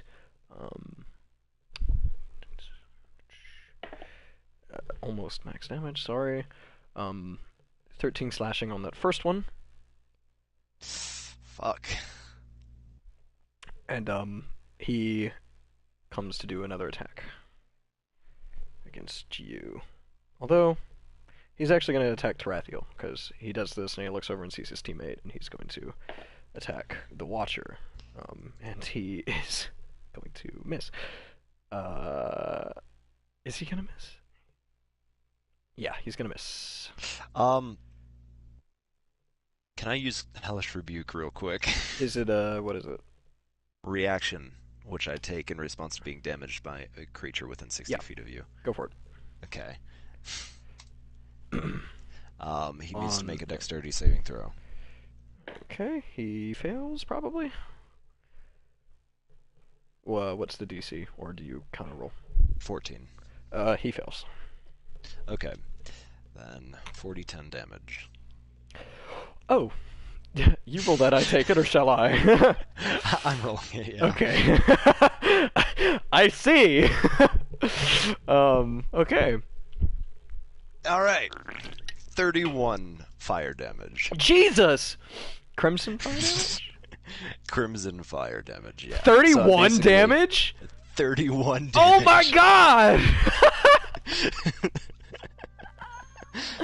He is... Oh, so, okay, so describe your Hellish Rebuke to me. What happens? I'm assuming he attacks you and then something happens? Like when it makes contact, is that what that is? I think yeah. Yeah.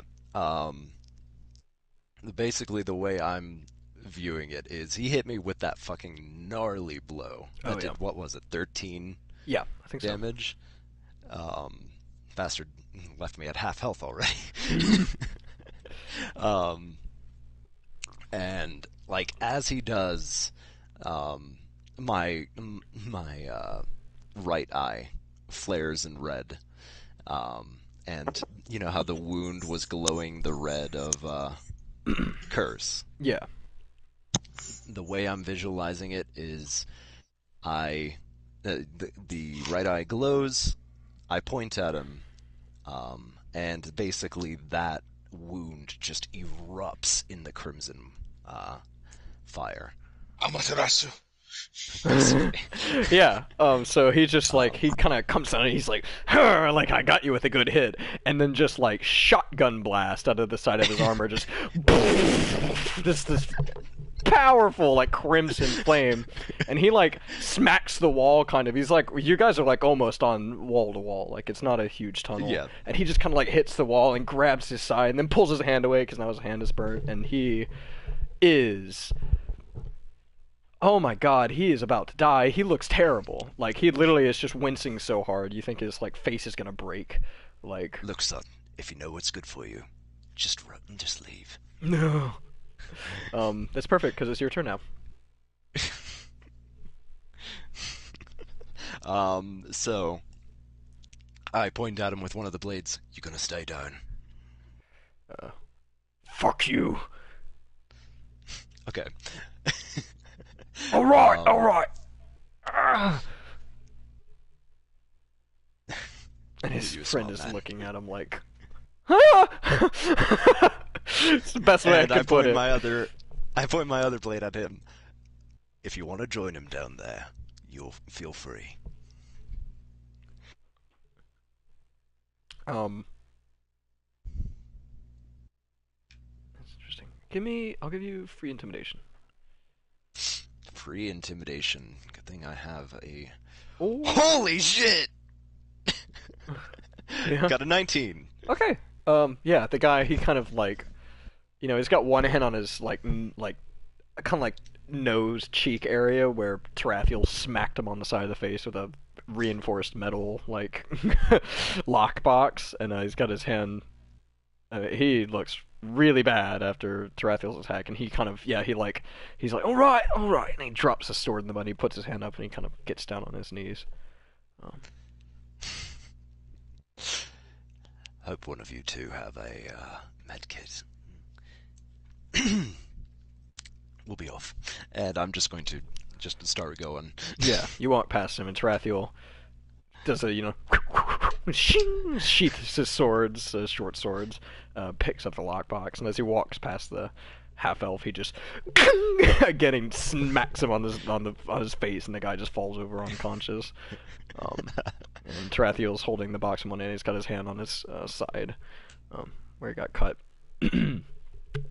And yeah, you're leaving. You hear footsteps kind of approaching as you start to leave. But right now we're out of initiative. From behind. Okay. There's still the one human with the torch unaccounted for. You can imagine it's him. You see the glow approaching as well, I suppose. Okay, I'm going to keep power walking. Okay, yeah. So you and Power Tarathiel speed walking. power walk out of the tunnel. You make it out with no more resistance. You get to the ladder, and climb it. No, I'm just going to stand there Okay. as I wait for the game to load. Mm-hmm. You walk into the doorframe and freeze in place, Yep. No, yeah, I climb. and then you do an emote and you float about 10 feet in the air. You're just dancing 10 feet in the air, Of course. and then you just snap. And you're in the room. And Trav feels like you can see him gawking through his helmet. Yep. Yeah. All Okay. right. So yeah, you climb the ladder. You're first, I assume. Yep.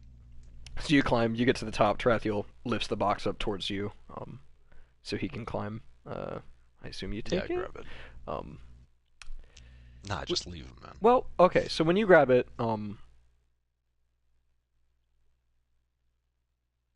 it's not an immediately noticeable thing, and it's not something that you're like, but you get a weird vibe from this box. It's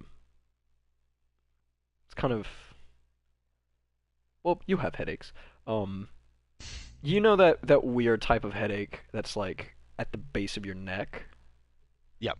And it's I just, actually have that right now. Oh god, sorry. Perfect immersion. It's not like a painful headache, but it's just irritating and it's very uncomfortable. You Feels just get like pressure? Yeah, you just get the slightest kind of that, and it starts in the base of your neck, and it just kind of goes around over top of your ears and kind of in the front of your forehead, and it's just kind of moving around weirdly. It's like a really weird, uncomfortable feeling. Not Okay. painful, but just doesn't feel great.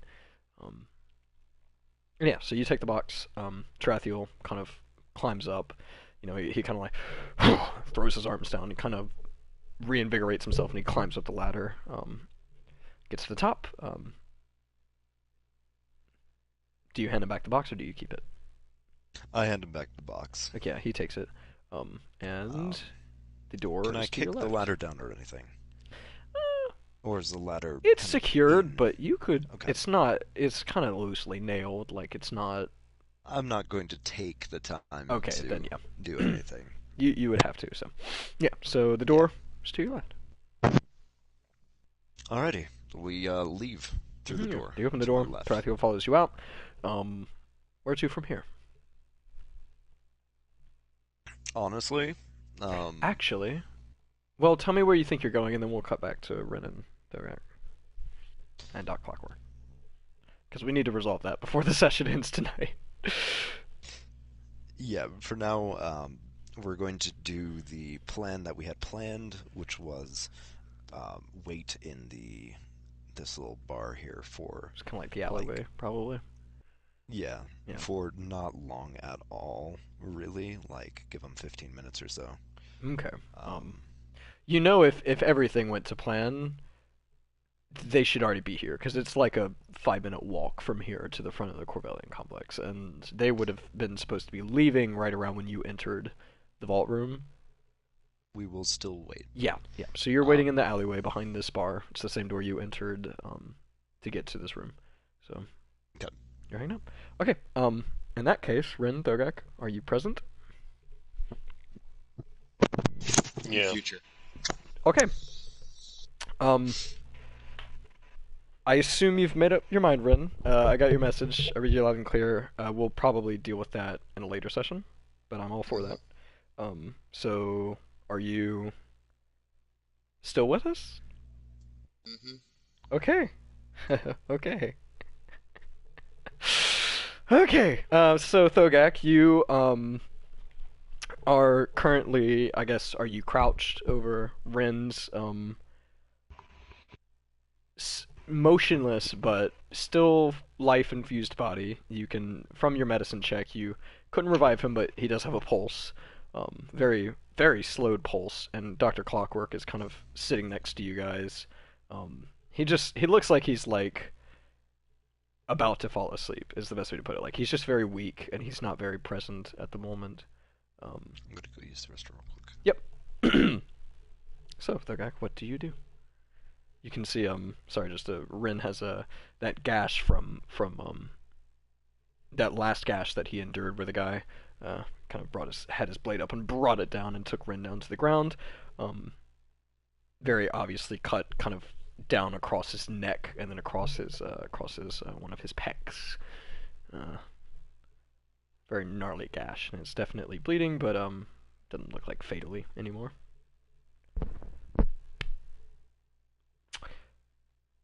Oh, and So actually, do I think you'd oh, be never mind. safe to Already move? Yeah, but you've also got Dr. Clockwork is the problem. You're kind of looking back and forth between these two, like one definitely unconscious and one borderline unconscious things. And I am definitely a Goliath, so I'm definitely picking one up in each hand. Yeah. So Dr. Clockwork does start trying to stand up. He's kind of pulling himself up on the bars of one of the prison cells.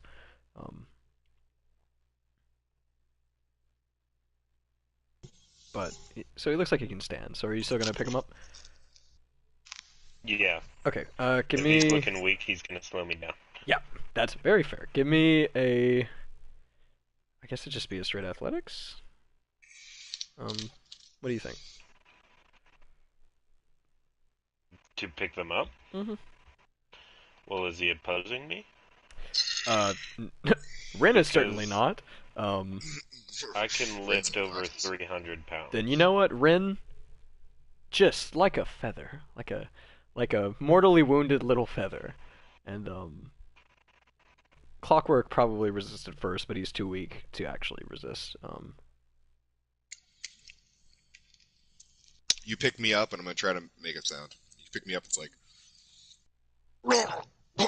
Oh God. Ugh. It's like the bride and Yeah, Kill Bill. Like, don't speak, please.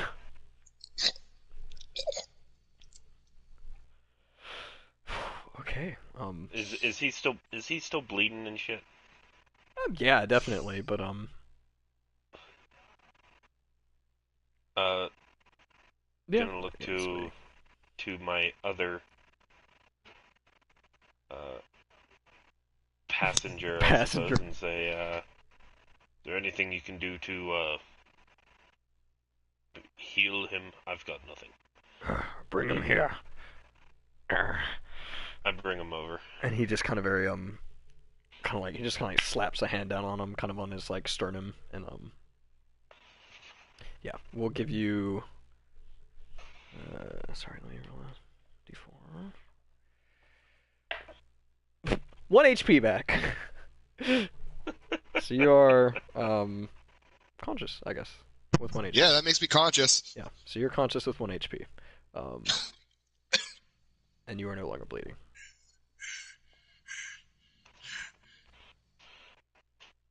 Can you move? Can you walk? I stand weakly, or try to get off your back to stand weakly, and I go to talk. And I Maybe, cup a hand over my mouth. maybe don't try speaking. Oh, that is not good. Can you move? Can you run? I grab onto the back of your pants.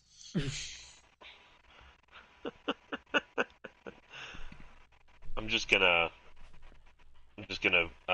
pick you up again. And pick that guy. Pick up Crowiness as well. Jesus. At this point, yeah, so you pick Ren up. He's still not even. He's not resisting, and he's kind of holding his throat and like just staring off. Mm-hmm. Okay, so you're holding both of them. Mm-hmm. You're no longer invisible.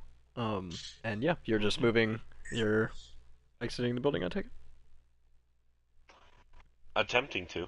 Okay. Um, yeah. So you walk down to the end of this hallway. Kind of peek the corner. Nothing. Walk down to the end of that hallway. Nothing. Although as you kind of like stick your head around the corner into the main hallway, you see the door at the end of that hallway to the left. The stairs kind of click shut.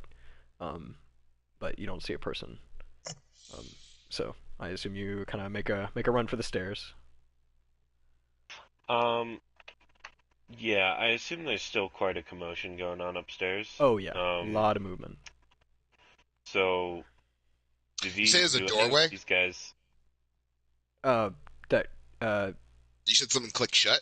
yeah. So like at the end of the stairs, and I think Ren, you would remember this. Thogak wouldn't. No. But yeah, there's an end at the end of the hallway. There's a doorway to the left that leads to the vault room. By doorway, you mean there's a door? Yes.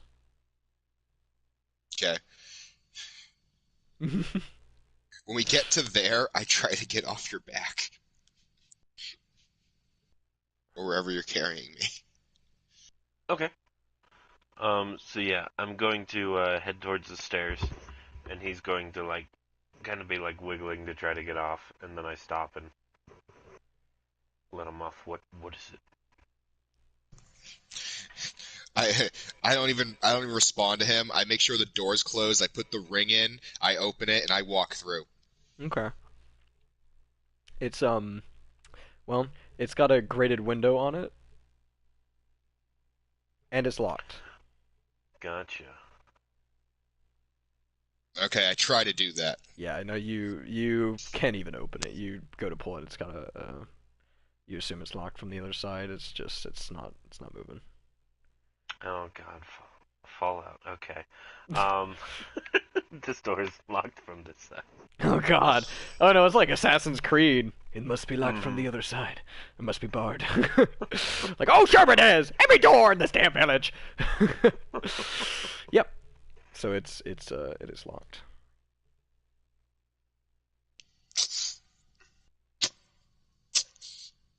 I'm gonna get back in your fucking arm. Mhm. I point at the door, and I point at your eyes, and I point at the door, and I do a circle with my hand.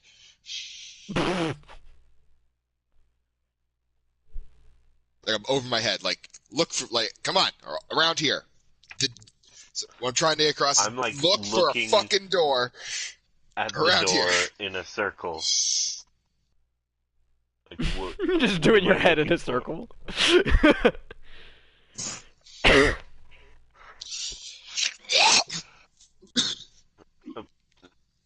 Look, I don't think this door will work. It has a grate. See, and I found out earlier that doesn't work. So we can find another one if you want. I nod. Okay, hurry. And then I pull you back up. Um, do these Thieves Guild people have hoods? Yes, but well, not all of them. Some of them are wearing kind of cloaks with hoods, but generally they're not wearing the hoods up. Okay. Would I be would I be able to take a do one of these dead guys have a cloak? None of them have a cloak. I'm trying to think. Okay. Did no, none of them have a cloak. Then I'm just making a run for it. Okay, yeah. So where are you going? Up the stairs? Um, yeah, up the stairs. Okay. It's definitely an interesting kind of shuffle. Hmm. With two bodies to get up this stairs, you kind of have to like shimmy sideways, and um, I imagine it's like, I mean, I'm I sure half you've expect held. him to like drag Rin up the stairs. I'm sure you've held like big, boxes or crates full of Hmm. something. You got one on your left side, one on your right side, and you're having to walk sideways to get past, like between cars or something like that. It's a lot like that, Hmm. except you're also moving up and around. So it's a very interesting kind of dance. But yes, you eventually get to the doorway, and you're not invisible. You're carrying two bodies, um, one of which is in Thieves Guild armor. You Hmm. yourself are not. Um, but you are kind of looking out over this bridge, and you can just see the commotion. There's smoke, a lot of smoke, black smoke coming from the left of the door up around the column. It's very hot as well. Um, and yeah, now I mean, there's several bodies kind of scattered about the place. Thieves Guild armors. You unfortunately you see a couple that aren't wearing Thieves Guild armor. Um, so yeah, what's your play? You're standing in the doorway. Um, so let me clarify. What am I at the ground floor now, or To you're at the entrance. Okay, it's I haven't described this very well, but in my defense, it's kind of tricky to describe. So open the map to the first floor. Um, ground floor? yeah, I think yes, ground floor. Do you see that circle? Yes. The middle of the not Millennium Falcon. Um, Yes. so that is like a spire that goes up. Okay. Hmm. Um, the door that you go in through is basically on the second floor. To get down from it, you go across a bridge. That's that line. The You can see the two lines coming from it, if that makes sense. Um, Towards the kind of like diagonal from the top right to the bottom left. There's like a little walkway. Like to the southwest side of the map? Yes. Like, I Yeah. mean the spire? Okay. Yeah, that's a bridge. That's about the second floor. That's where you come up. So you come up there, and you go down a set of stairs. And then if you were to go right or left, kind of around a corner, you'd be going down the stairs, if that makes sense. Okay. So that middle part, that bridge, you could pass under it if you were in the opening plaza. To get to the Gotcha. prison, you have to kind of go around the plaza and then take another set of stairs in the middle up, and then go across this bridge and you're into the door. That's where you're standing. So you're technically on the second floor, but you're like the door, the bridge, and the stairs down are out in the But I open. I don't have access to any of the other second floor from here. No, this is out in the open. Okay. Um, do I see any doors nearby? There's the set of double doors directly in front of you down the stairs that lead into the main. They're the same doors that Rin walked in to get to Stone's office. Wait, If that makes sense. aren't I able to use one of the settings on the rings to do a double door? There's a double door. Yes, there's a single and a double door in the cellar, and there's a double door to the perch. Okay. So we can use the double door then. Yes. Yeah, I'm gonna try that. Okay. I can do that. So you kind of run across this bridge and down the stairs, to kind of like, okay, go, and you're running through these people. Several of them are, kind of surprised. They look towards you. Some of them are sitting down. The people, it's very quick. Nobody really knows what to do. So you get to the door. Yeah. Well, no. There's. I'm hanging out of his arm. I want to stick my arm out and try to fucking work it. Okay. What on the top of your index finger? What symbol is on the ring? There's dots. There's 1, 2, 3, and 4 dots on the cardinal directions of the ring. Fucking 4. Okay, so you open the door, and nothing happens. Fucking You're looking into a foyer. People are starting to look, and there are thieves that are starting to stand up and look at you like, isn't that the Two dots. 2 dots opens into the cellar. Fucking go. Fucking kick you like a horse. Do Ha! we all go, or do I stay, or? The door is open. like You're a looking horse. Okay. into the cellar of the I'm Drunken going Owl in. right now. Yeah, you dive in. There's people going. Close as the he's no here as you as you're kind of jostling when you do the first one, it doesn't work, and you kind of start fiddling with it to, oh my god! Oh my god! Sorry, the kitten. I had my laptop case on the top of a hamper and another hamper next to it. The kitten was standing in the laptop case, and it tipped over into the second hamper, and she just like front flipped into the closed hamper. I'm so sorry. Okay. Save an instant replay. I wish I could, but I can't. But yeah, so Ren's kind of fiddling, trying to rotate the ring on his finger. And you see there are several Thieves Guild members are standing up and like, hey, that's the. And then Thogek, you see kind of an older man. Ren, you would recognize him, but I don't think you're looking at him. Kind of this older man. He's got a great sword on his back. He's got a bandage on one of his arms. He's actually having the bandage being put on. He turns and see you and says, "It's them!" And he stands up and like pulls his greatsword out and starts running towards you. And Ren like opens the door and you just dive through. And Close it. yeah, Right away. you close it literally as he slashes across the door. The door slams shut, and you three are just kind of collapse into the back room of the Drunken Owl. And I'm like holding the door back, like he's gonna try to bust through. Nothing's happening. Oh my god, this cat is crazy. In this back room, is this where they keep the alcohol? Yes. All right. You are surrounded by which several casks and kegs of ale. which one of them? They're marked, right? So one of them marked for homebrew. Yeah, the barrels look a little nicer. They also look a little reused. Yeah, I'm gonna go right for the ones with the homebrew symbol, Okay. and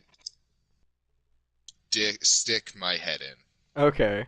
You just kind of like headbutt the top, and just like you're like bobbing for apples in an ale cask. Okay. There's bubbles coming up on either side of your face. I turn to him while holding the door closed and like, now's not the time! Run! I'll hold him back.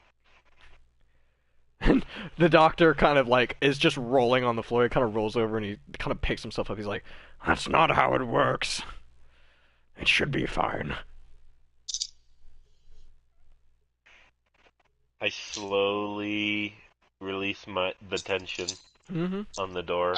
Yeah. I also imagine that this homebrew is starting to taste more and more like iron because my one hit point in my head, there's You're still a bleeding. massive Yeah. gash Yeah. in my throat, and I'm bleeding, which is why instead of Yeah. just no sound, it's been. You get this very vibrant that same flavor, the vibrancy of the Feywild and just wild flavors and crazy things, and then it just kind of fades away slowly as you just get this really gross iron blood, and then the burn sets in. You just get this horrific burning in your throat. Feels like someone just lit a match and dropped it down there, and Yeah. it stings so bad. Feels like you stuck so an open bad. wound into a Cask of ale. Cask of Yeah, ale. of alcohol. Yeah, it starts to hurt more than it helps. But give me a con I save. was. I was gonna say I wasn't expecting it to help Yeah, much. give me a con save at disadvantage. Okay.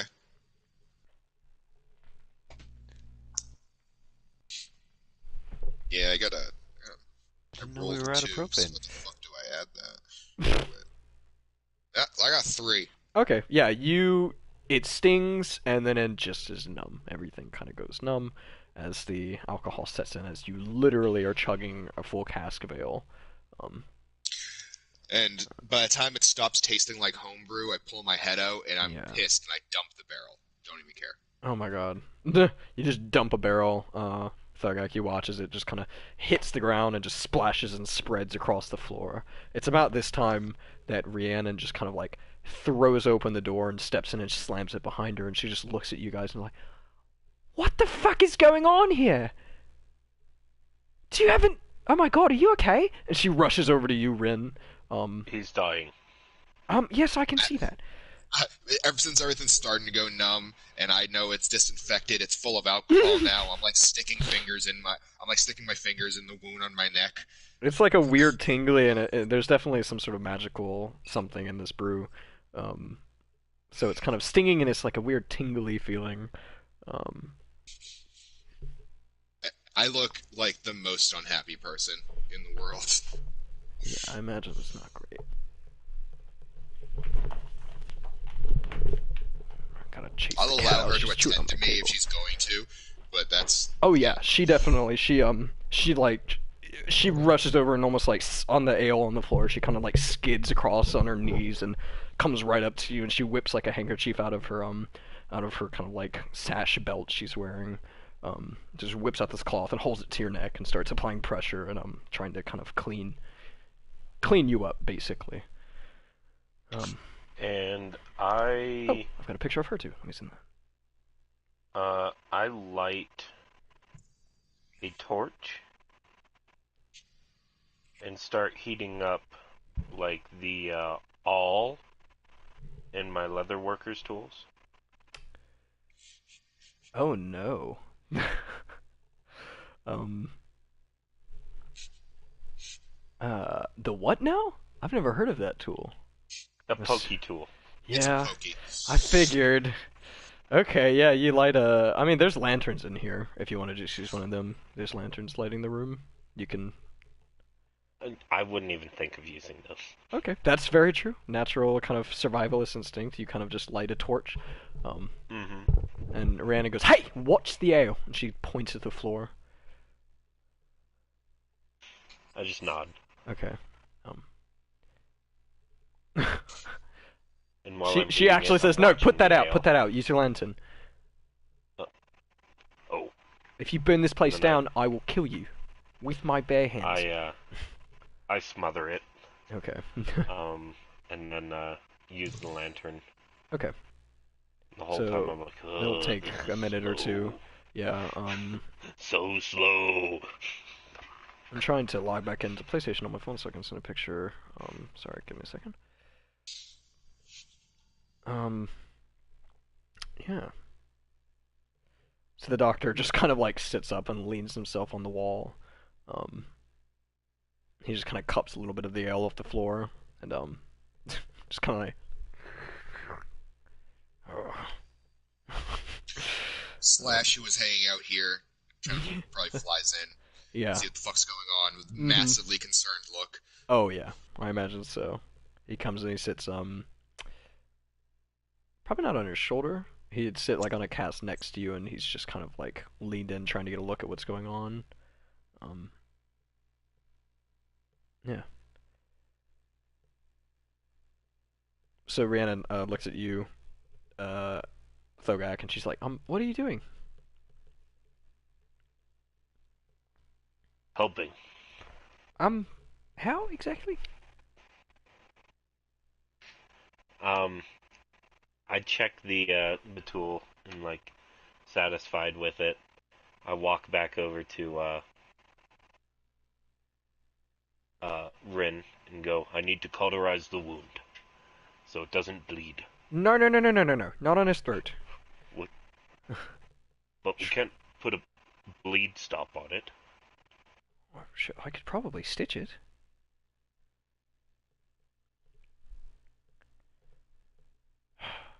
I point at my pec where it's also slashed. Yeah. I point at the poker and I point at it. I just immediately get to work on that. And my head whips up to scream. You hear a gurgle, and then next to me, Slash, his head whips up, and you hear, like it turns to almost a scream. Yeah. Rhiannon just throws her. She basically stuffs her fist on your mouth. She just like covers your mouth very quickly. It's not me that's making the noise. No, and then she looks at the Slash owl, that's doing it. and she grabs the owl, and she like grabs his beak. Sticks the owl's mouth in your mouth, and now no one can make noise.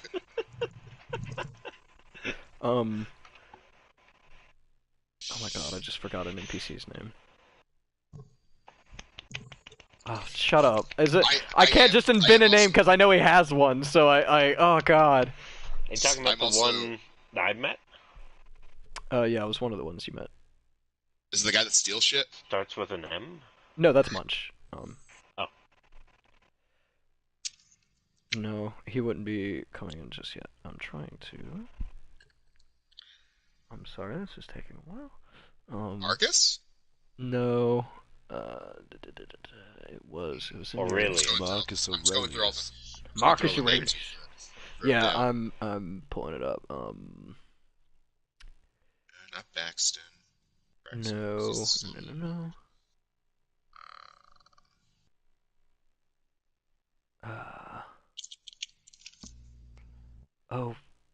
Oh yeah, Kelly. Okay, yeah. So the familiar half elf sticks his head in the back room after that loud screech.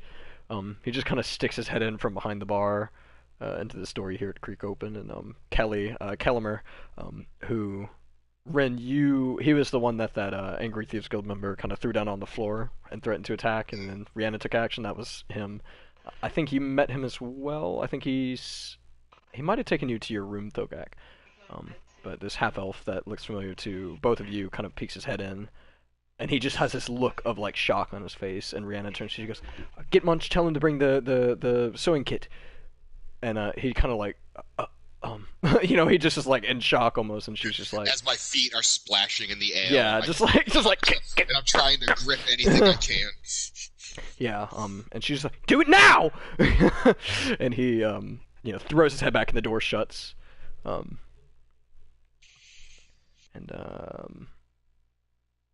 Sorry. Oh, I didn't send that accidentally. So there's her. And yeah, so I imagine by now the burning has stopped. The pain has not gone away. If anything, it's only exacerbated it. In fact, you might pass out from that, because that would do damage. It'd be non-lethal, obviously, but you might go unconscious from that. I think you're gonna pass out from that. I like the thought of him turning in, feet slapping, hands flailing, and then just... Do it now! You just kind of like slump over, and she tries to catch you, keeping the pressure on, and yeah. After a couple of seconds,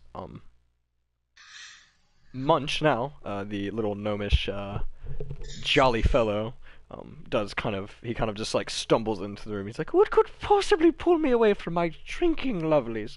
And he just kind of like looks at you guys and he goes, "Oh, okay, that's what to do it."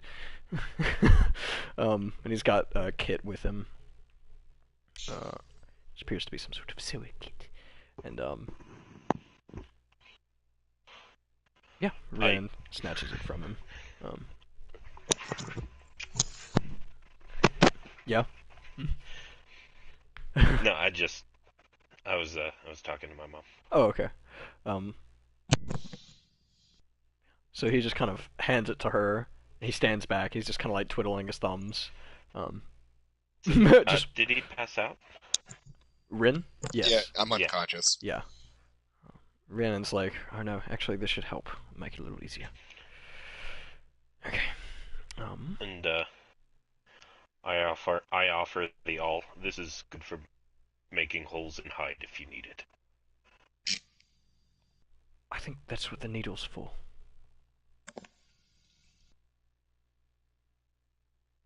Right. Let me roll her I medicine nod check. like I knew that. She just kind of nods back.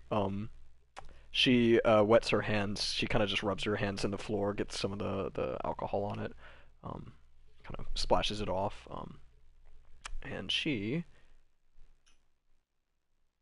got a natural 20 on her medicine check. Sews it like a fucking She boss. literally she puts the needle to it, and she's like, zip. It's just a closed wound.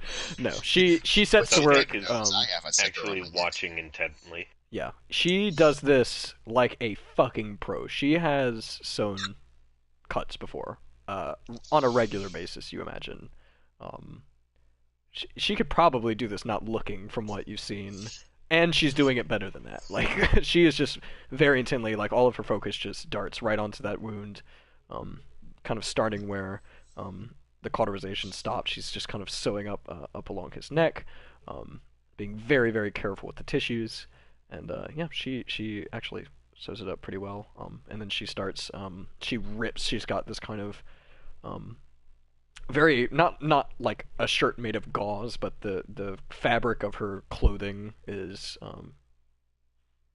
it's not harsh. It's a good cloth, and she kind of just rips strips of it off, kind of in like a spiral pattern around her sleeve, and she starts dressing the wound as well. Very well.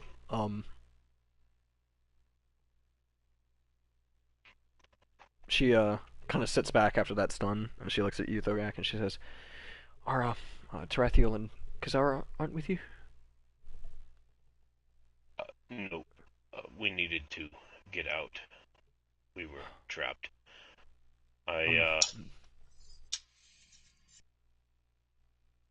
What? Should I go looking for them? No, they probably too much attention on you right now. What went wrong?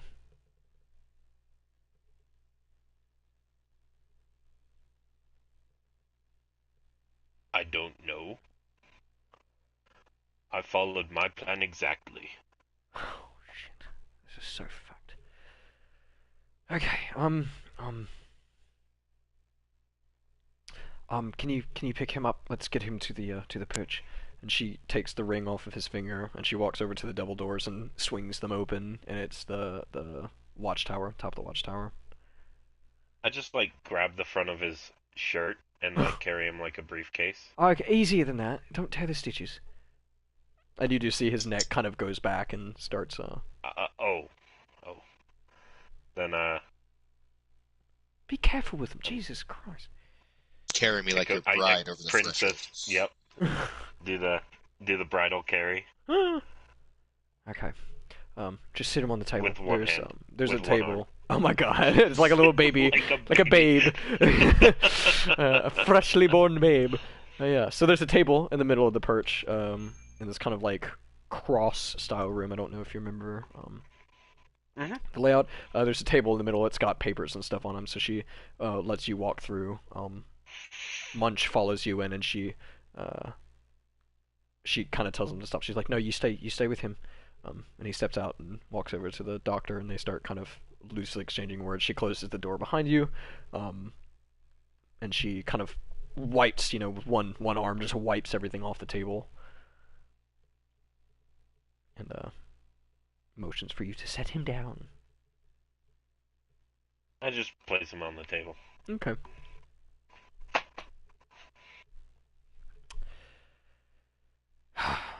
So this arguably couldn't have gone any worse. But It could have. you got the doctor out, so that's good. And you don't know about Tarathiel Kaz? Correct. Shit. Okay.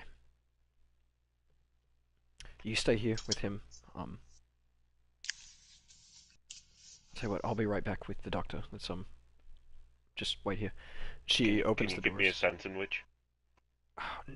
Now is really not the time.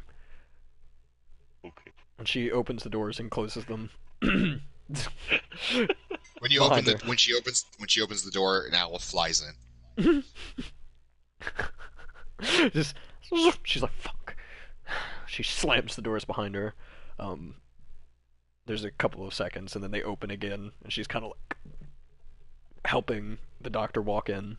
And he kind of just, she kind of like puts him against a wall, and he just kind of like leans on the wall and kind of slopes down into a sit.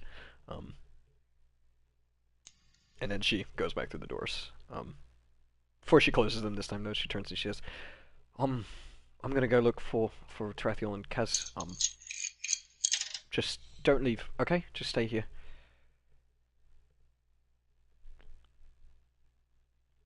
Okay. Yeah. Okay. And she shuts the doors.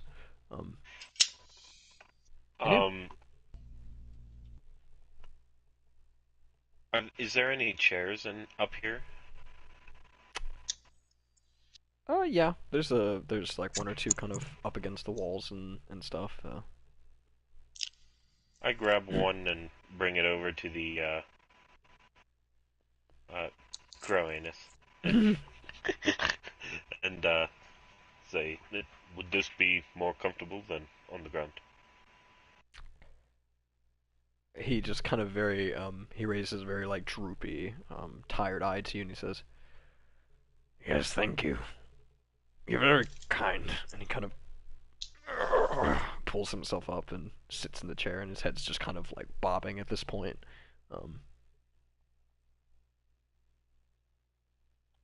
I nod and then think for a little bit.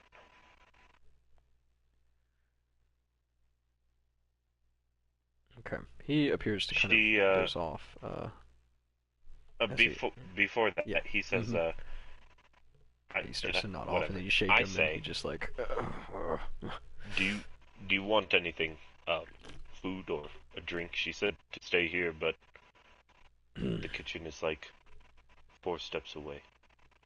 You don't have any food on you, do you? Some water would be nice. I take out a water skin and hand that to him. Yeah, he takes it, and he kind of drinks it at a healthy pace. He doesn't, he gulps the first few, and then kind of pulls it away. And then just kind of, yeah. Oh, thank you.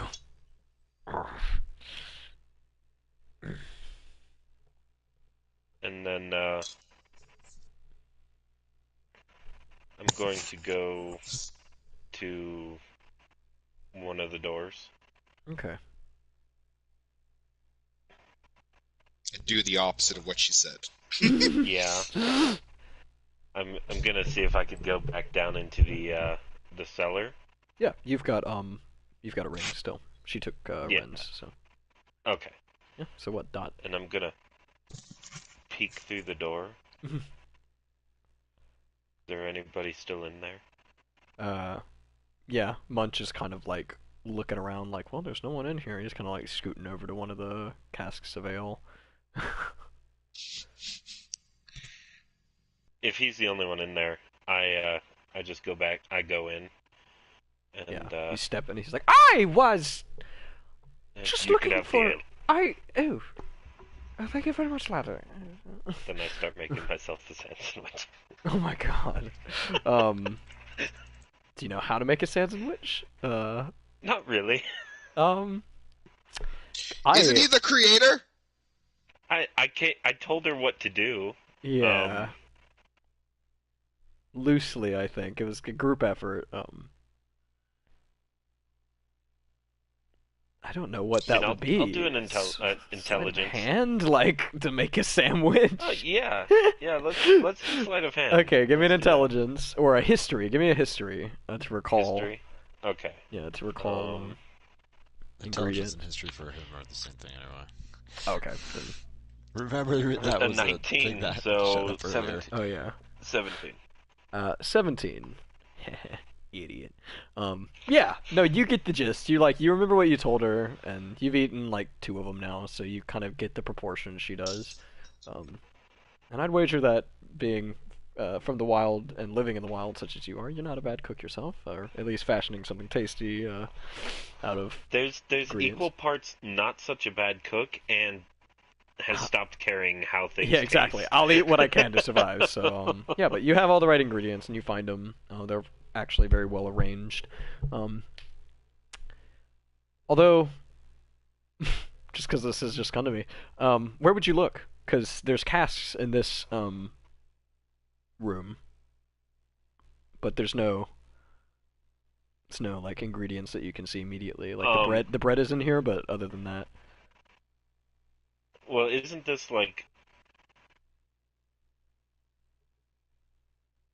Let's see, I'm trying to remember where the cellar is. Is this where Nate, not Nate, Yeah. She's in a... Yeah, there's some larger barrels, one of which looks like it's used for brewing, one of which looks like it's used for storing. The storage one is the one that's the false door. It opens into a staircase. Okay. But to go up? Yeah. Or... To go down. It goes down and Yeah. Am I down though, or am I up? Yeah, you're like ground floor. Okay. You're in the room behind the bar, if that makes sense. Okay. Yeah, that makes sense. In this room, there's a door that exits behind the bar. There's a door that exits into a hallway on the left. And there's the double door you came through. I'm just gonna turn to Munch and say, any idea where the meat is? Oh! Hold up, give me a fucking second. The cat's been...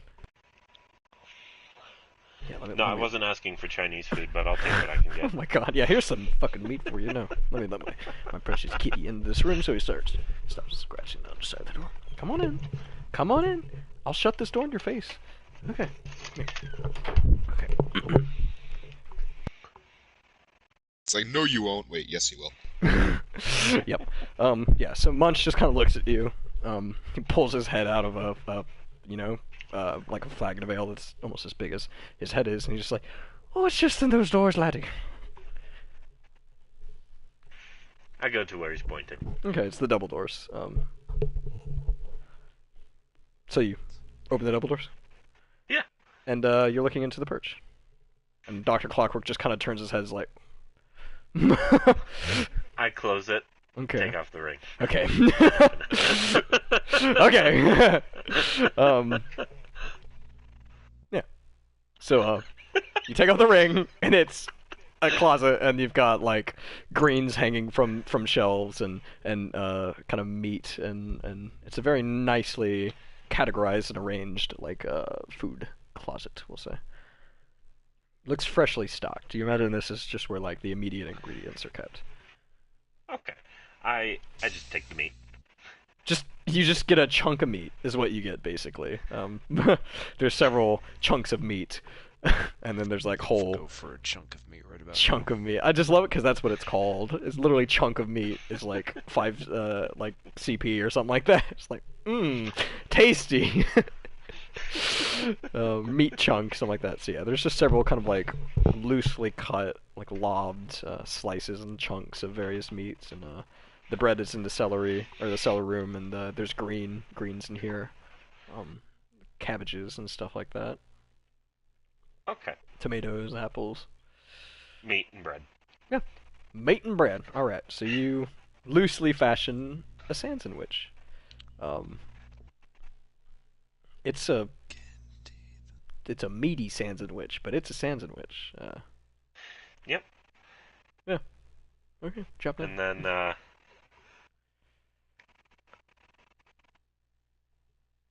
Then I put the ring back on. And then just head back out Okay. to the perch. Okay, to the perch. Okay. So yeah, as you leave, Munch just kind of raises a mug to you, so like, kind of loopy. Good drinking, my friend. I, and he yeah, you shut the door behind you, and you're in a room with the doc, who's kind of gone to sleep. He's got your water skin in his lap, corked up nicely, and yeah, you're in this room by yourself. I think now we are going to briefly go back to. There's an owl. Oh, there's an owl. It's paying full attention to you. I know, but he's not alone. All right, This there is are two true. conscious beings. This is true. And I take No. some of the sandwich though and give it to Slash. Well, He like takes it, and then as he like owls it, like and like, and then immediately looks back.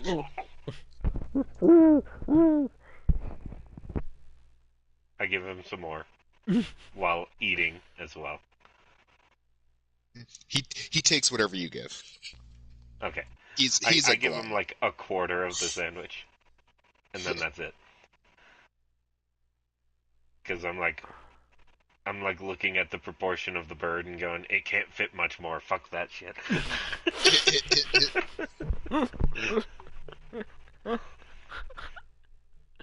it just like gulps down the whole sandwich, just like.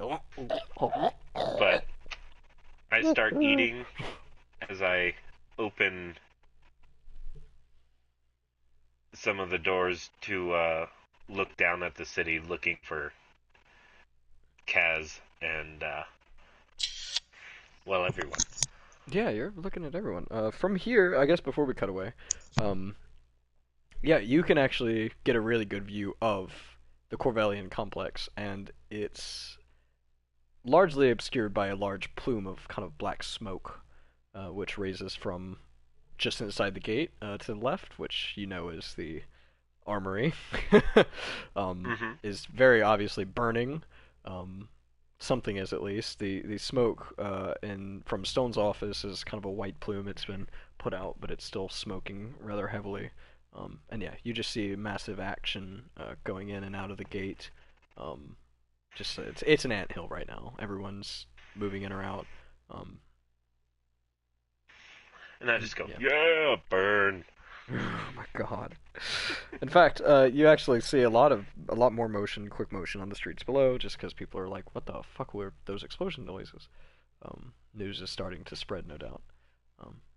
And so yeah, you're way too high up to see Tarathiel or Kaz if they're there.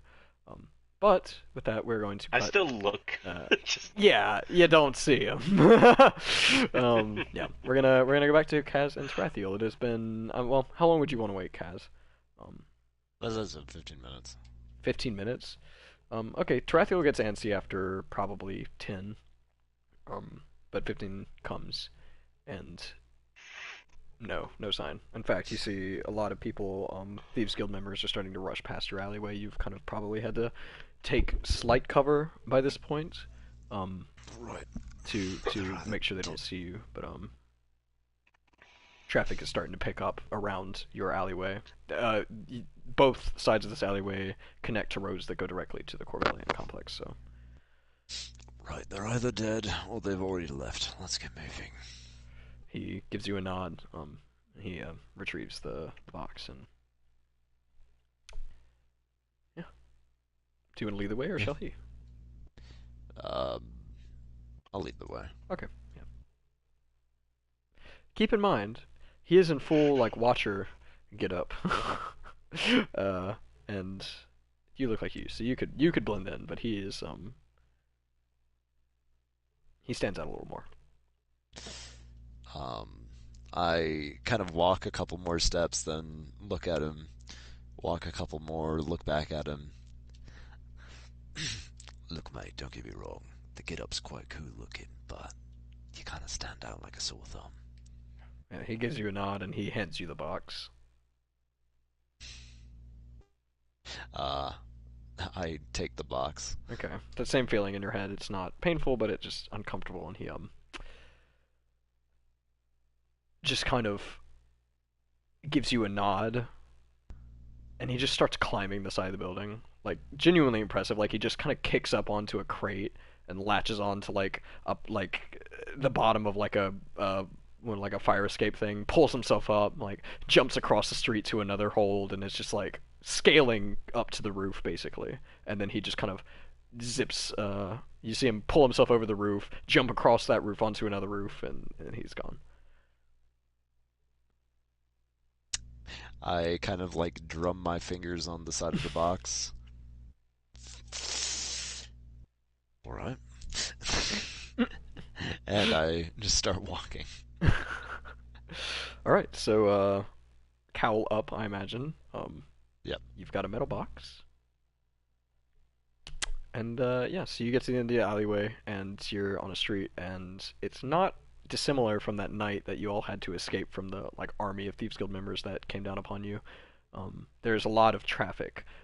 Civilian traffic is moving away from the Corvellian complex, and Thieves Guild traffic is moving towards it. But there is an increased amount, you think, roaming the streets. Good. Yeah, I just keep walking. Okay. So weird question. What's your passive stealth? Passive stealth? 19. 19. Okay, so you have your cowl drawn and you kind of hunch your shoulders. I imagine you kind of tuck the box like kind of into your cloak a little bit. The way I'm imagining you kind of got it like under your arm, and you've got that arm like inside the cloak. So yeah, you which direction are you gonna go? To the right is the complex. To the left is not the complex. Obviously not heading back into the complex. This is good. Yeah, so you kind of just duck into civilian traffic. Let me give me a second, sir. Oh, okay, that's okay. Not much better. Okay. You seem to blend in pretty well.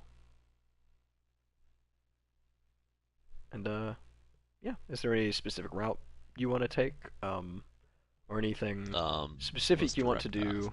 The most direct path. Okay, you're probably gonna have to go a little ways around because right now you're walking. Let's see if you're kind of walking parallel to the Drunken Owl, but you're gonna have to kind of follow this road to get out of the Thieves Guild activity. So basically, what you're gonna have to do is like you're gonna have to go to the left a little bit for a few blocks, and then take a right, and then backtrack to get to the Drunken Owl. You think? Yeah, that's fine. Okay. You do this with basically no one's paying you much attention. There's a lot of commotion going on. The further you away you get from the complex, the less commotion, but people are still kind of focused on that, or they're talking. You hear whispering, rumors like, is it true? Did they really blow up the Corvellian complex? Who did it? Was it the slumlord? Like just kind of like rumors being exchanged. No one knows what's going on. And yeah, you make it back to the Drunken Owl. Probably, I'd say it's a good 20 minutes. Okay. 30. We'll say 30 to be safe. And yeah. Alrighty. Then I just walk through the front door. Okay. You step in. Kind of, there's the swinging doors, to get into the main bar, and as you do, you bump into Rhiannon, who is like cloaked up, and you just kind of like, she's like, oh, Jesus, what's where you go? Kaz, get, oh, and she grabs you, like grabs you by the back of the neck, basically, like in your cloak, and just like pushes you past her and walks you towards the bar. Watch the scarf. Good day, Rhiannon. What took you so long? She, walks you, she kind of like looks around at the patrons, and no one's really looking at you guys. She kind of throws you behind the bar, and opens the door into the back room. Just following the plan. You walk in, I assume? Yep. Yeah, she shuts it behind you, and she looks at you. She's just kind of like, "Where's Tarathiel?" he went off running on rooftops. Okay, he's all right then. What did you get it or? I kind of like give a sturdy like frown, like I'm holding a box, aren't I? Holding it under your cloak. Yeah, but I mean my cloak's not. It's not a wraparound. It's just kind of like a Oh. I slightly guess I was larger picturing it like scarf. Valhalla style, like when you really want to go unseen, you do kind of Oh, like pull it around to extra yeah, no, shield he yourself. doesn't. Oh, okay. That's not the kind of Yeah. cloak. He So then has in that just a scarf, case, really. we'll back up a bit. She kind of looks down and she's like, I imagine like hand on hip, like tapping foot, like she just looks at it, she's like, is that it? Again, the frown. No, I carry around boxes for fun. Yeah, that's it. Okay, good. Rin almost died. He's upstairs in the putsch. So I better be How with did it, he whatever do it is. that? Ask him. And she walks over to the double doors and, pulls them open. And yeah, you're looking into the perch. Thogak, you see, the door open and Rhiannon and Kazara standing there. You've got like, I imagine you're just kind of finalizing the process of eating your sandwich. You're probably just like stuffing the last little bit in. when Yeah, they, no shame. yeah, Not even hiding it. yeah.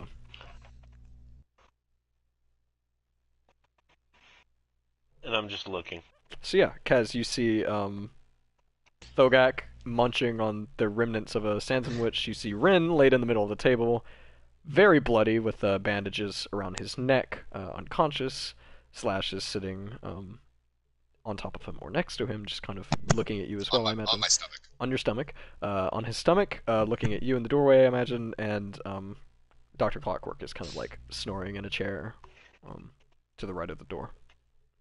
So I take it things didn't go as well as planned for you guys.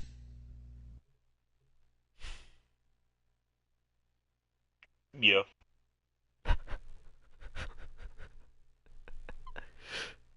Yep. Woo! Otherwise, everything else go all right. I know your only job was explosions, and I heard the both of them. So. I wave you over. Look. All right. And I said, she took the chest, right?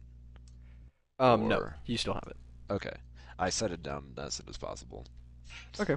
Where, just like on the floor next to the door? Do you put it on the table with Rin, or? I put it on the table, of course. Okay, so just you sit it next to his leg where Just there's right plenty of on room. his chest. Oh yeah, you just kind of throw it at his neck, I imagine. Yeah.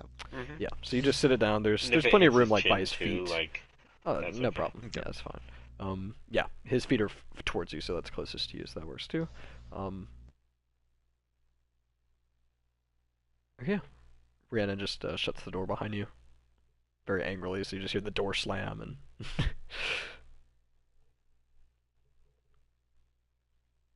So, what happened to Rin?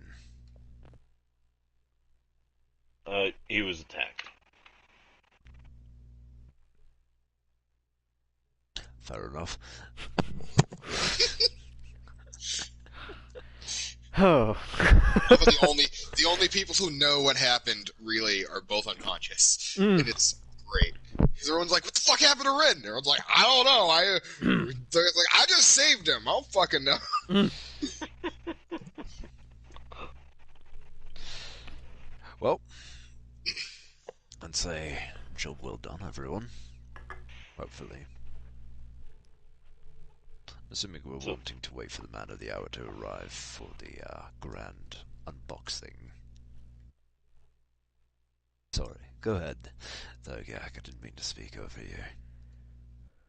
No, I have a question, is all.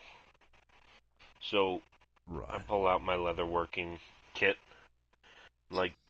So I'm looking for something like this. But, see the awl? And I show it to you. Something like this, but it's really thin. And little curved. And I grab some of the leather cord. Not leather cord. I'm looking for thin, really thin string. Do you know what that is Like called? fishing line.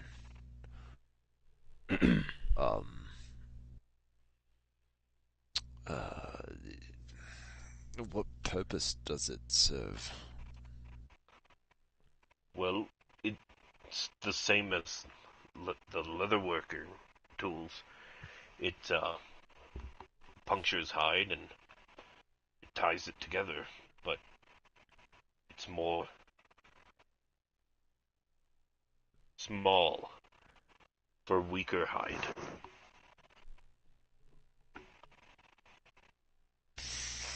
And I bring you over and show you the sewed up portion of Rin's neck. It does that. Oh, for medical use. I think that's called a scalpel. No, to suture, maybe. Is did she do the stitching? Rhiannon did Yeah, yeah. stitching. Rhiannon. She's not here. She's gone. She shut the door behind Fuck. Well, yeah, I believe that's called a suture kit. Oh, I need something. You will help me? It's probably. Yeah, there should be one in the general store, no doubt. It's a pretty important part of more expensive medical kits, from what I understand. Right. Of course, in the Underdark, we just cauterized everything, so. Same. We do that too. But Rhiannon said no. Barbarians! You'll sick the Why would lot she of say you! no to Why would she say no to cauterization? It works the best. I don't know. Anyhow. Yeah, we're gonna head down to the general store tonight, tomorrow, if you'd like. Probably not tonight. Tonight's too soon. Yeah, not tonight. They're It'd be a little everywhere. suspect if. It'd be a little suspect if two high notoriety people came into a general store and immediately started asking. Yeah, not many as tall as me. I've never met a man as tall as you, so yeah, I think that's accurate. I've met taller. I'm sure you have. And I hope to never meet them. Forgive me. They're my friends. So, Alright, then I could go. Okay, yeah, no, that's some anyhow. wouldn't like you. They'd think you're weak. Most wouldn't like me. I know your society, from what I've heard from you. I don't think any of them would take too kindly to my presence.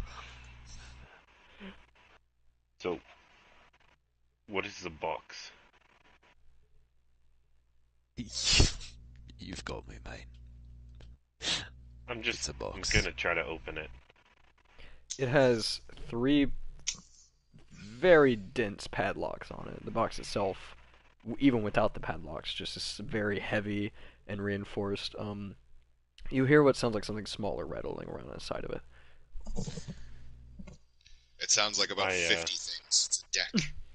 I pick Many up the box and kind of set it on the ground onto the side so that the padlocks are facing up, and I grab my battle axe.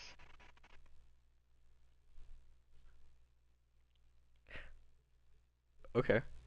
I'm not awake to stop him. I Okay. look over to Kaz. Should I? What, are they gonna be breaking the lock? Yeah, No, no, Called lock. that's wise. it's lock picking. No, that's lock breaking. See, this... Hold on, where did I put it? I'm just kind of like shuffling through my pouches. I pull out a really old set of thieves' tools that have like very rarely been used. They're like super This rusted. lockpick. Now this is a They look- lockpick. They look weak. They are weak. Yeah, They can't. Fucking How can you break a lock with that? You don't break it. No. You see, it's like You need you yourself a emulate good a key. axe. Why do you need a key? See, it's to prevent that kind of damage to the lock. Why do you prevent damage to the lock? You know, we should wait for Tarathiel, though.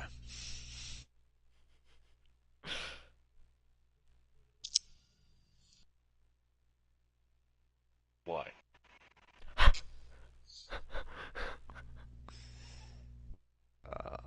'Cause I'm he bored. walked the box. Nothing to do up here. Look, we can. I'm sure one sandwich wasn't enough for your fucking appetite.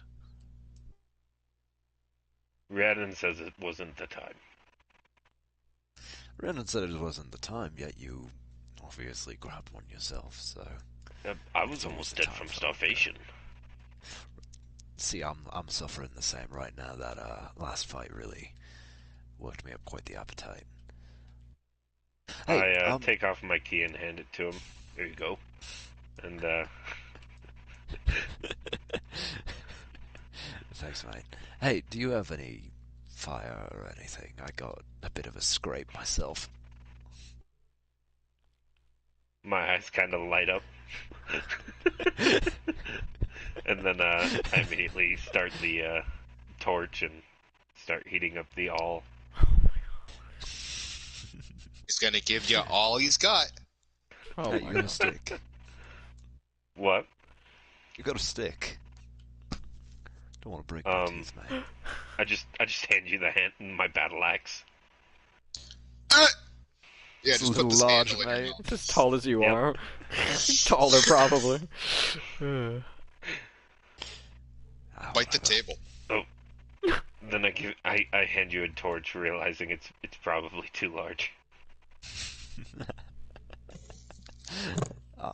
It's the best I got. Thanks. Alright, go for it. And I kind of like pull down my dress shirt. Alright, And I- go right ahead. I just start getting to work and cauterizing. Oh, God. Yeah, it's a nice sizzle sound. Turns out cooked dark elf does not smell good. Not like you'd imagine. Alright, good. We didn't need smelling salts. Yeah. Wake up, Rin. Yeah, Ren's fucking up. No. And Yeah. just, what the fuck? Just vomits. He can't Vomit comes out of his neck. It's Right like out of my squirts neck. in two directions, like. Oh, he's going into septic shock. Don't ask me how I know that. Damn it, that's why I dumped my big wound in alcohol first. Oh god. I ruined it. So you're doing that, and I imagine probably like a minute or two later, the doors get thrown open, and Tarathiel's standing there. He's in full get up. He's got the helmet on, and you see Rhiannon like walk out the other door and just slam it behind her. And he kind of like looks over his shoulder and looks at the door for a little bit and just kind of like his shoulders hunched a little bit, and he turns back to you guys, walks in and shuts the door, and it's just looking at Rin on the table, and he pulls his helmet off and runs over. I pull my Yeah, he almost shirt died. back up. Oh my god, what happened? He was attacked. Really? Thogak, it's very useful of you. From what I understand, Thogak wasn't there for the attack. He only came by for the rescue afterwards. He looks over at the doctor and he says, and he's alright. I look over. Look, He mate. drank some water. Okay.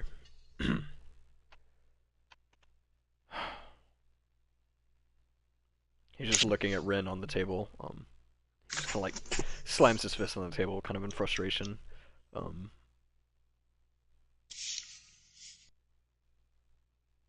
he looks at you, Kaz. Oh, where's the box?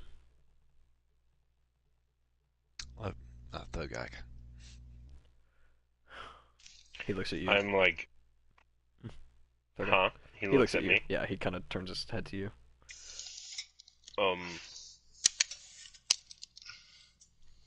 It's right there. I point to it on the ground.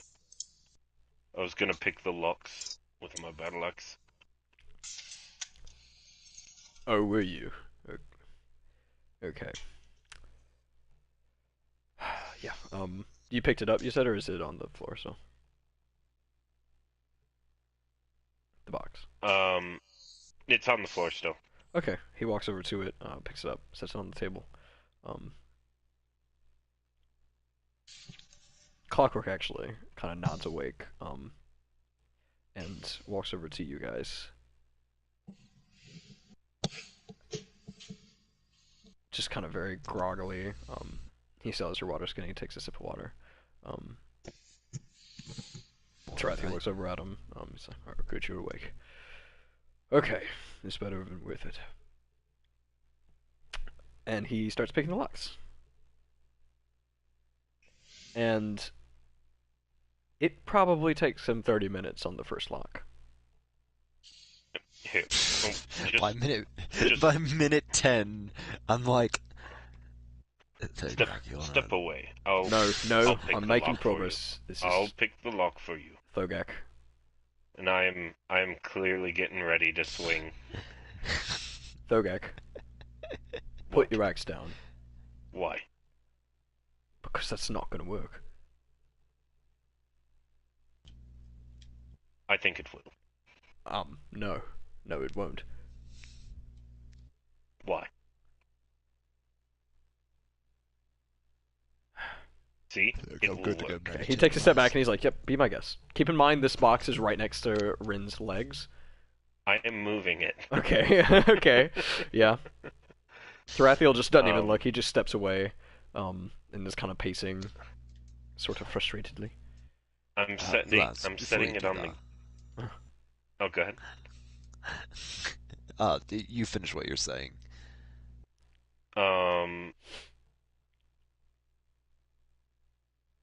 Yeah, I don't remember. You just go ahead. Okay. Fair enough. Lads, Tarathiel, is there a washboard in here?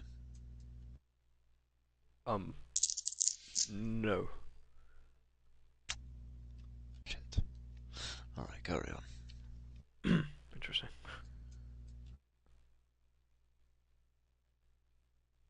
Tarathiel kind of is pacing. He stops. He looks at you, Thogak, and he does the classic, like, "Oh, go for it." You know, he does his hand at like your axe and at the box, like, "Please be my guest."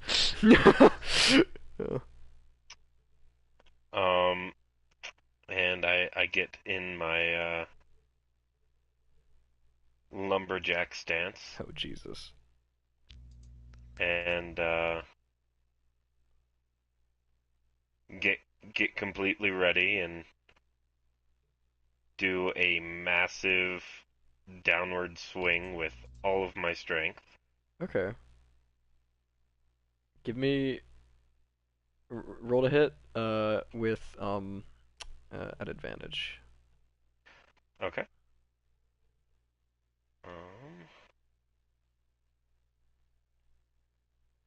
I'd say you hit it automatically, but you're aiming for a padlock, so 18. okay. So you hit it pretty hard. And now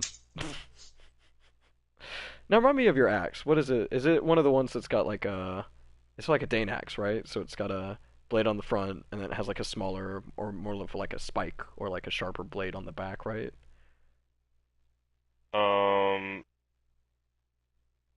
No, it's yeah. Okay. Yeah. So you bring down I mean basically you stand up and you're like, "Well, what are we waiting for?" And you raise up and come down. I see the classic anime, you know, like bringing the blade down and then it cuts back to the top of the screen, comes down, and top back, you know, it's like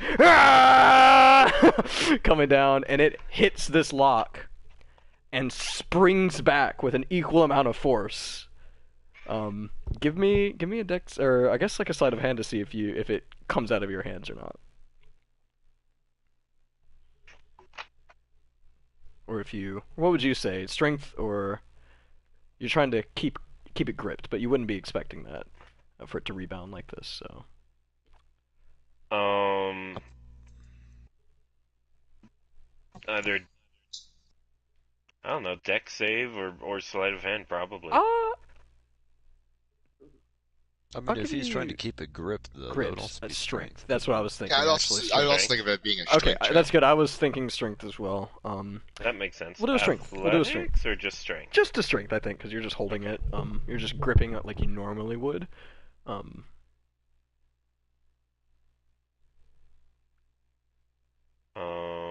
24. okay. So it does not come out of your hands, but I mean, imagine like you're catching an axe that's swinging at you about as equal as you swung at it. So it's like it just you hit it and it instantly comes back and the axe flies over your shoulder and sticks into the wall, narrowly missing your own head. Uh, Hmm. How's the lock? oh really? Now, if you don't mind, I've got to start all over. No. How does the lock look? Oh, it looks untouched. Okay. I thought you said it has a lock. Yep. Yeah, no, Tarathiel just picks it up and starts working on it again. I'm sure if we drop it off the roof. Oh boy, yeah. It takes him 30 minutes to get this first lock. Because he actually rolled worse than he did the first time. So he gets the first lock, pulls the padlock off. He starts working on the second one. The sun is definitely setting by now, so I imagine people are just kind of sat down, yawning, whatnot. Takes him about 30 to get the second one done as well. Okay, he rolled the same thing 3 times in a row. By this time, like I imagine it's been another 30 minutes, and like the doctor's come back, like he's left and come back with food for everyone. So the doctor's just like passing out, like plates of bread and meat. Thanks, mate. Yeah, he's just I'm passing ready out to. food. Oh, okay, and yeah, he I'm kinda eating sits, yeah. and criticizing the lock picking. Not that I know anything about it.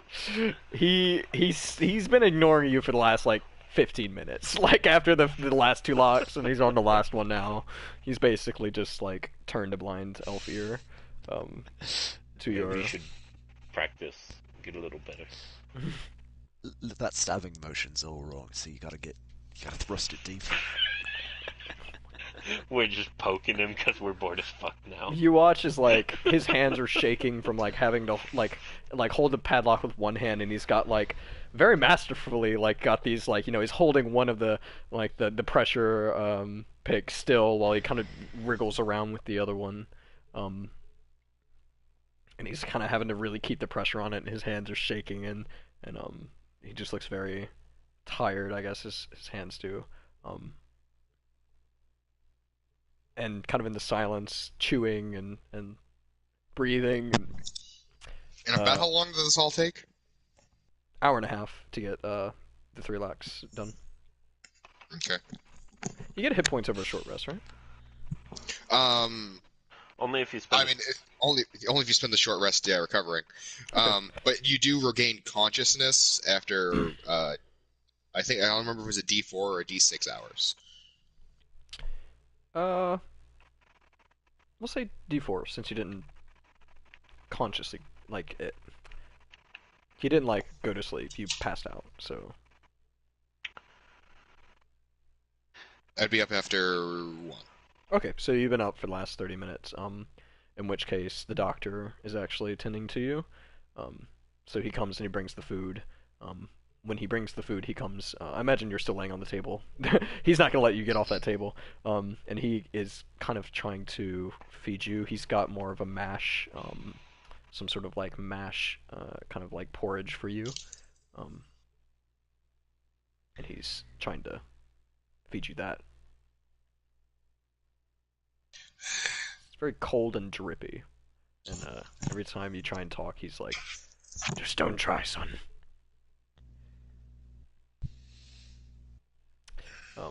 Kind of in the silence, suddenly you just hear a. And Tarathiel. I attempt to look in that direction. Yeah. So you attempt to sit up. Yeah, you sit up. It's nighttime, by the way. I imagine the moon is up, kind of casting a very sporadic light through the very, very, very dense cloud cover. Every now and then you get a burst of moonlight, but it's pretty dark. There are candles lit in various places. There's one on the table by the lockpick, by the box and stuff. So, yeah, he kind of looks at all of you, and he, opens the padlock, turns it, and pulls it off of the thing, and throws it onto the floor next to the last two. It makes a very nice thud and metal clink as it lands. And he stands up. He was on his knees. Stands up and looks at all of you. Gives you all of a look. Looks around. Everyone is about time. Yeah. The doctor is like stood in very suspended, motionless. He's like got a spoon at Rin's mouth, looking at the box. And Tarathiel slowly opens the box. And inside the box is another smaller box. You've got to be fucking kidding me. I'm calling it at 9. It doesn't have any locks on it. Oh. But well, you can see Tarathiel looking confused. And I imagine maybe you guys would be too. The description of this was some sort of magical weapon. And it's in about, like, I imagine like an engagement ring sized box inside of this like shoebox sized box.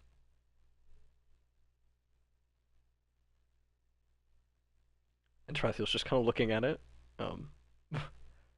He reaches in and picks it up. He just kind of goes and he cracks it open. And as he does, as the lid slowly opens, the whole room is kind of bathed in this very interesting green glow. The second that the box is fully opened, you specifically, Cass, and you, Rin, and even you a little bit, Thogak, but not nearly as much as those two, get this eerie ringing noise in your head that, unfortunately, is familiar to all of you. You most of all, Cass. Your palm starts to kind of very gradually get this radiating, singeing, stinging pain from the scar that you got so long ago. And Tarathiel is looking at this box. Where are you standing, Thogak? In relation to Tarathiel. I kind of imagine you're like over his right shoulder. Yeah, that's about where I had imagined as well. Okay. So from this box, Tarathiel just kind of looks at it. He's looking at it like he's seen a ghost, basically.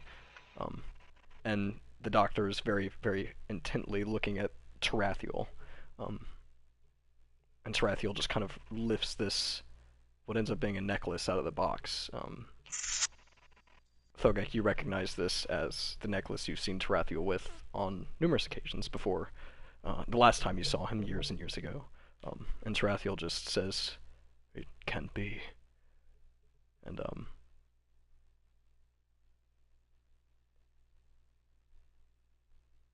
Kaz, you feel in the back of your mind,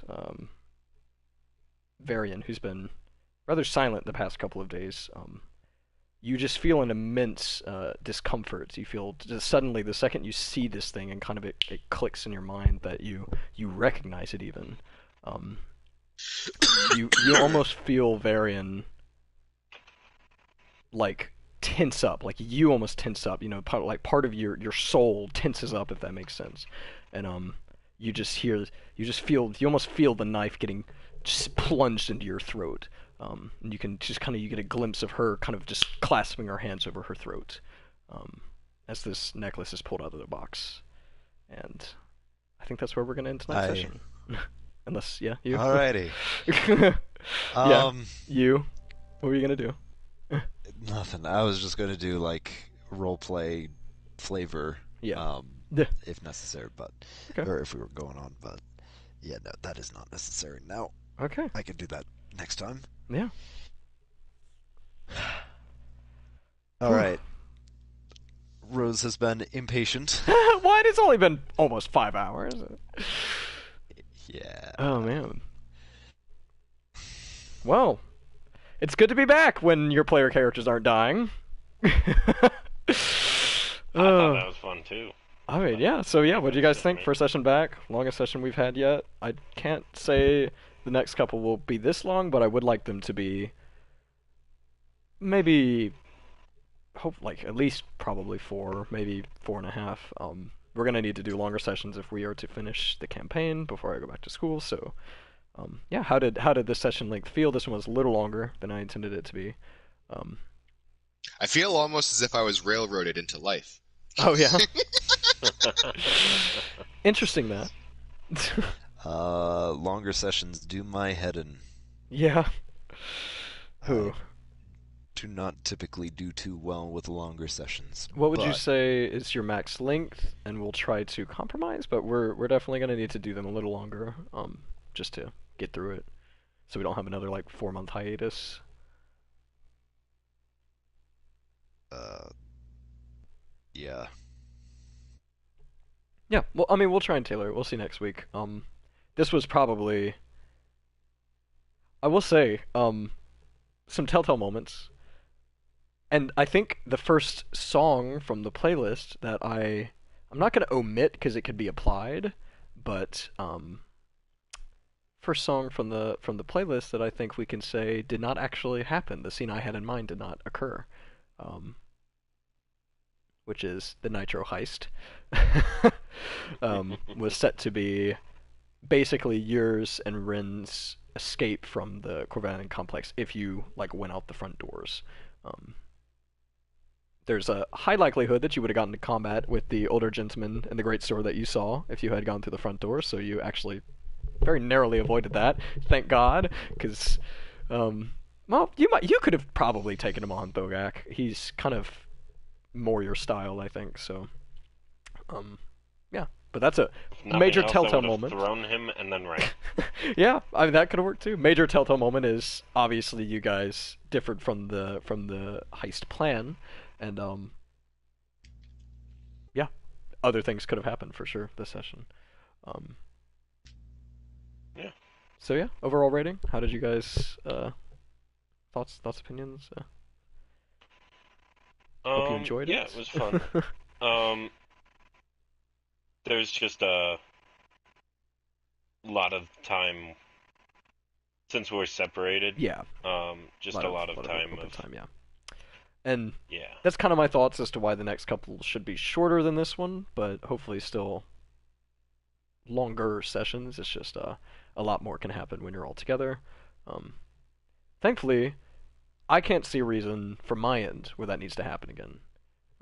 Starting at 6 is a little too early for me. Okay. To do as a normal thing. To do as a normal thing. Okay. Yeah. Just because I have no time to wind down from work. Okay, that's fine. So I actually passed out while you were doing Bear's part to begin with. Oh boy. Okay. Then So I woke does up and I was like, I guess I was sleeping. so does like 6:30 work, or do we just need to go back to 7 your time? Probably just 7. Having it consistently 7 is nice, but if it's too late for everyone else, then obviously. Not too late for me. like Okay. I can stay up later. Obviously you're restricted, Josh. But I'll just say Less restricted. later's easier for me than No, earlier. I just wanted to start earlier because I knew it was going to be a longer session. So Yeah, because it's our first one back, and yeah. Yeah. Yeah, and it'll be we'll probably just do kind of like another like we did this week trial run with the longer session, especially starting later. It shouldn't be as long. I'll say it's been almost 5 hours and about 49 seconds.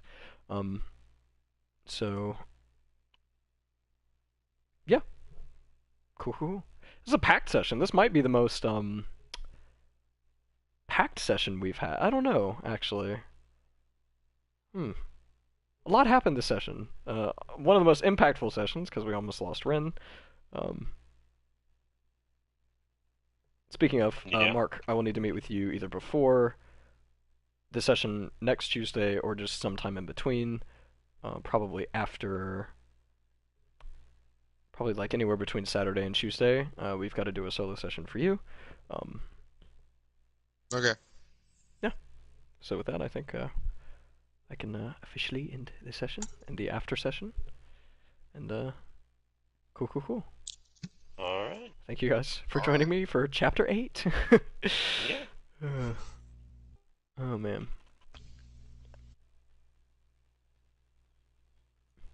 Go about them.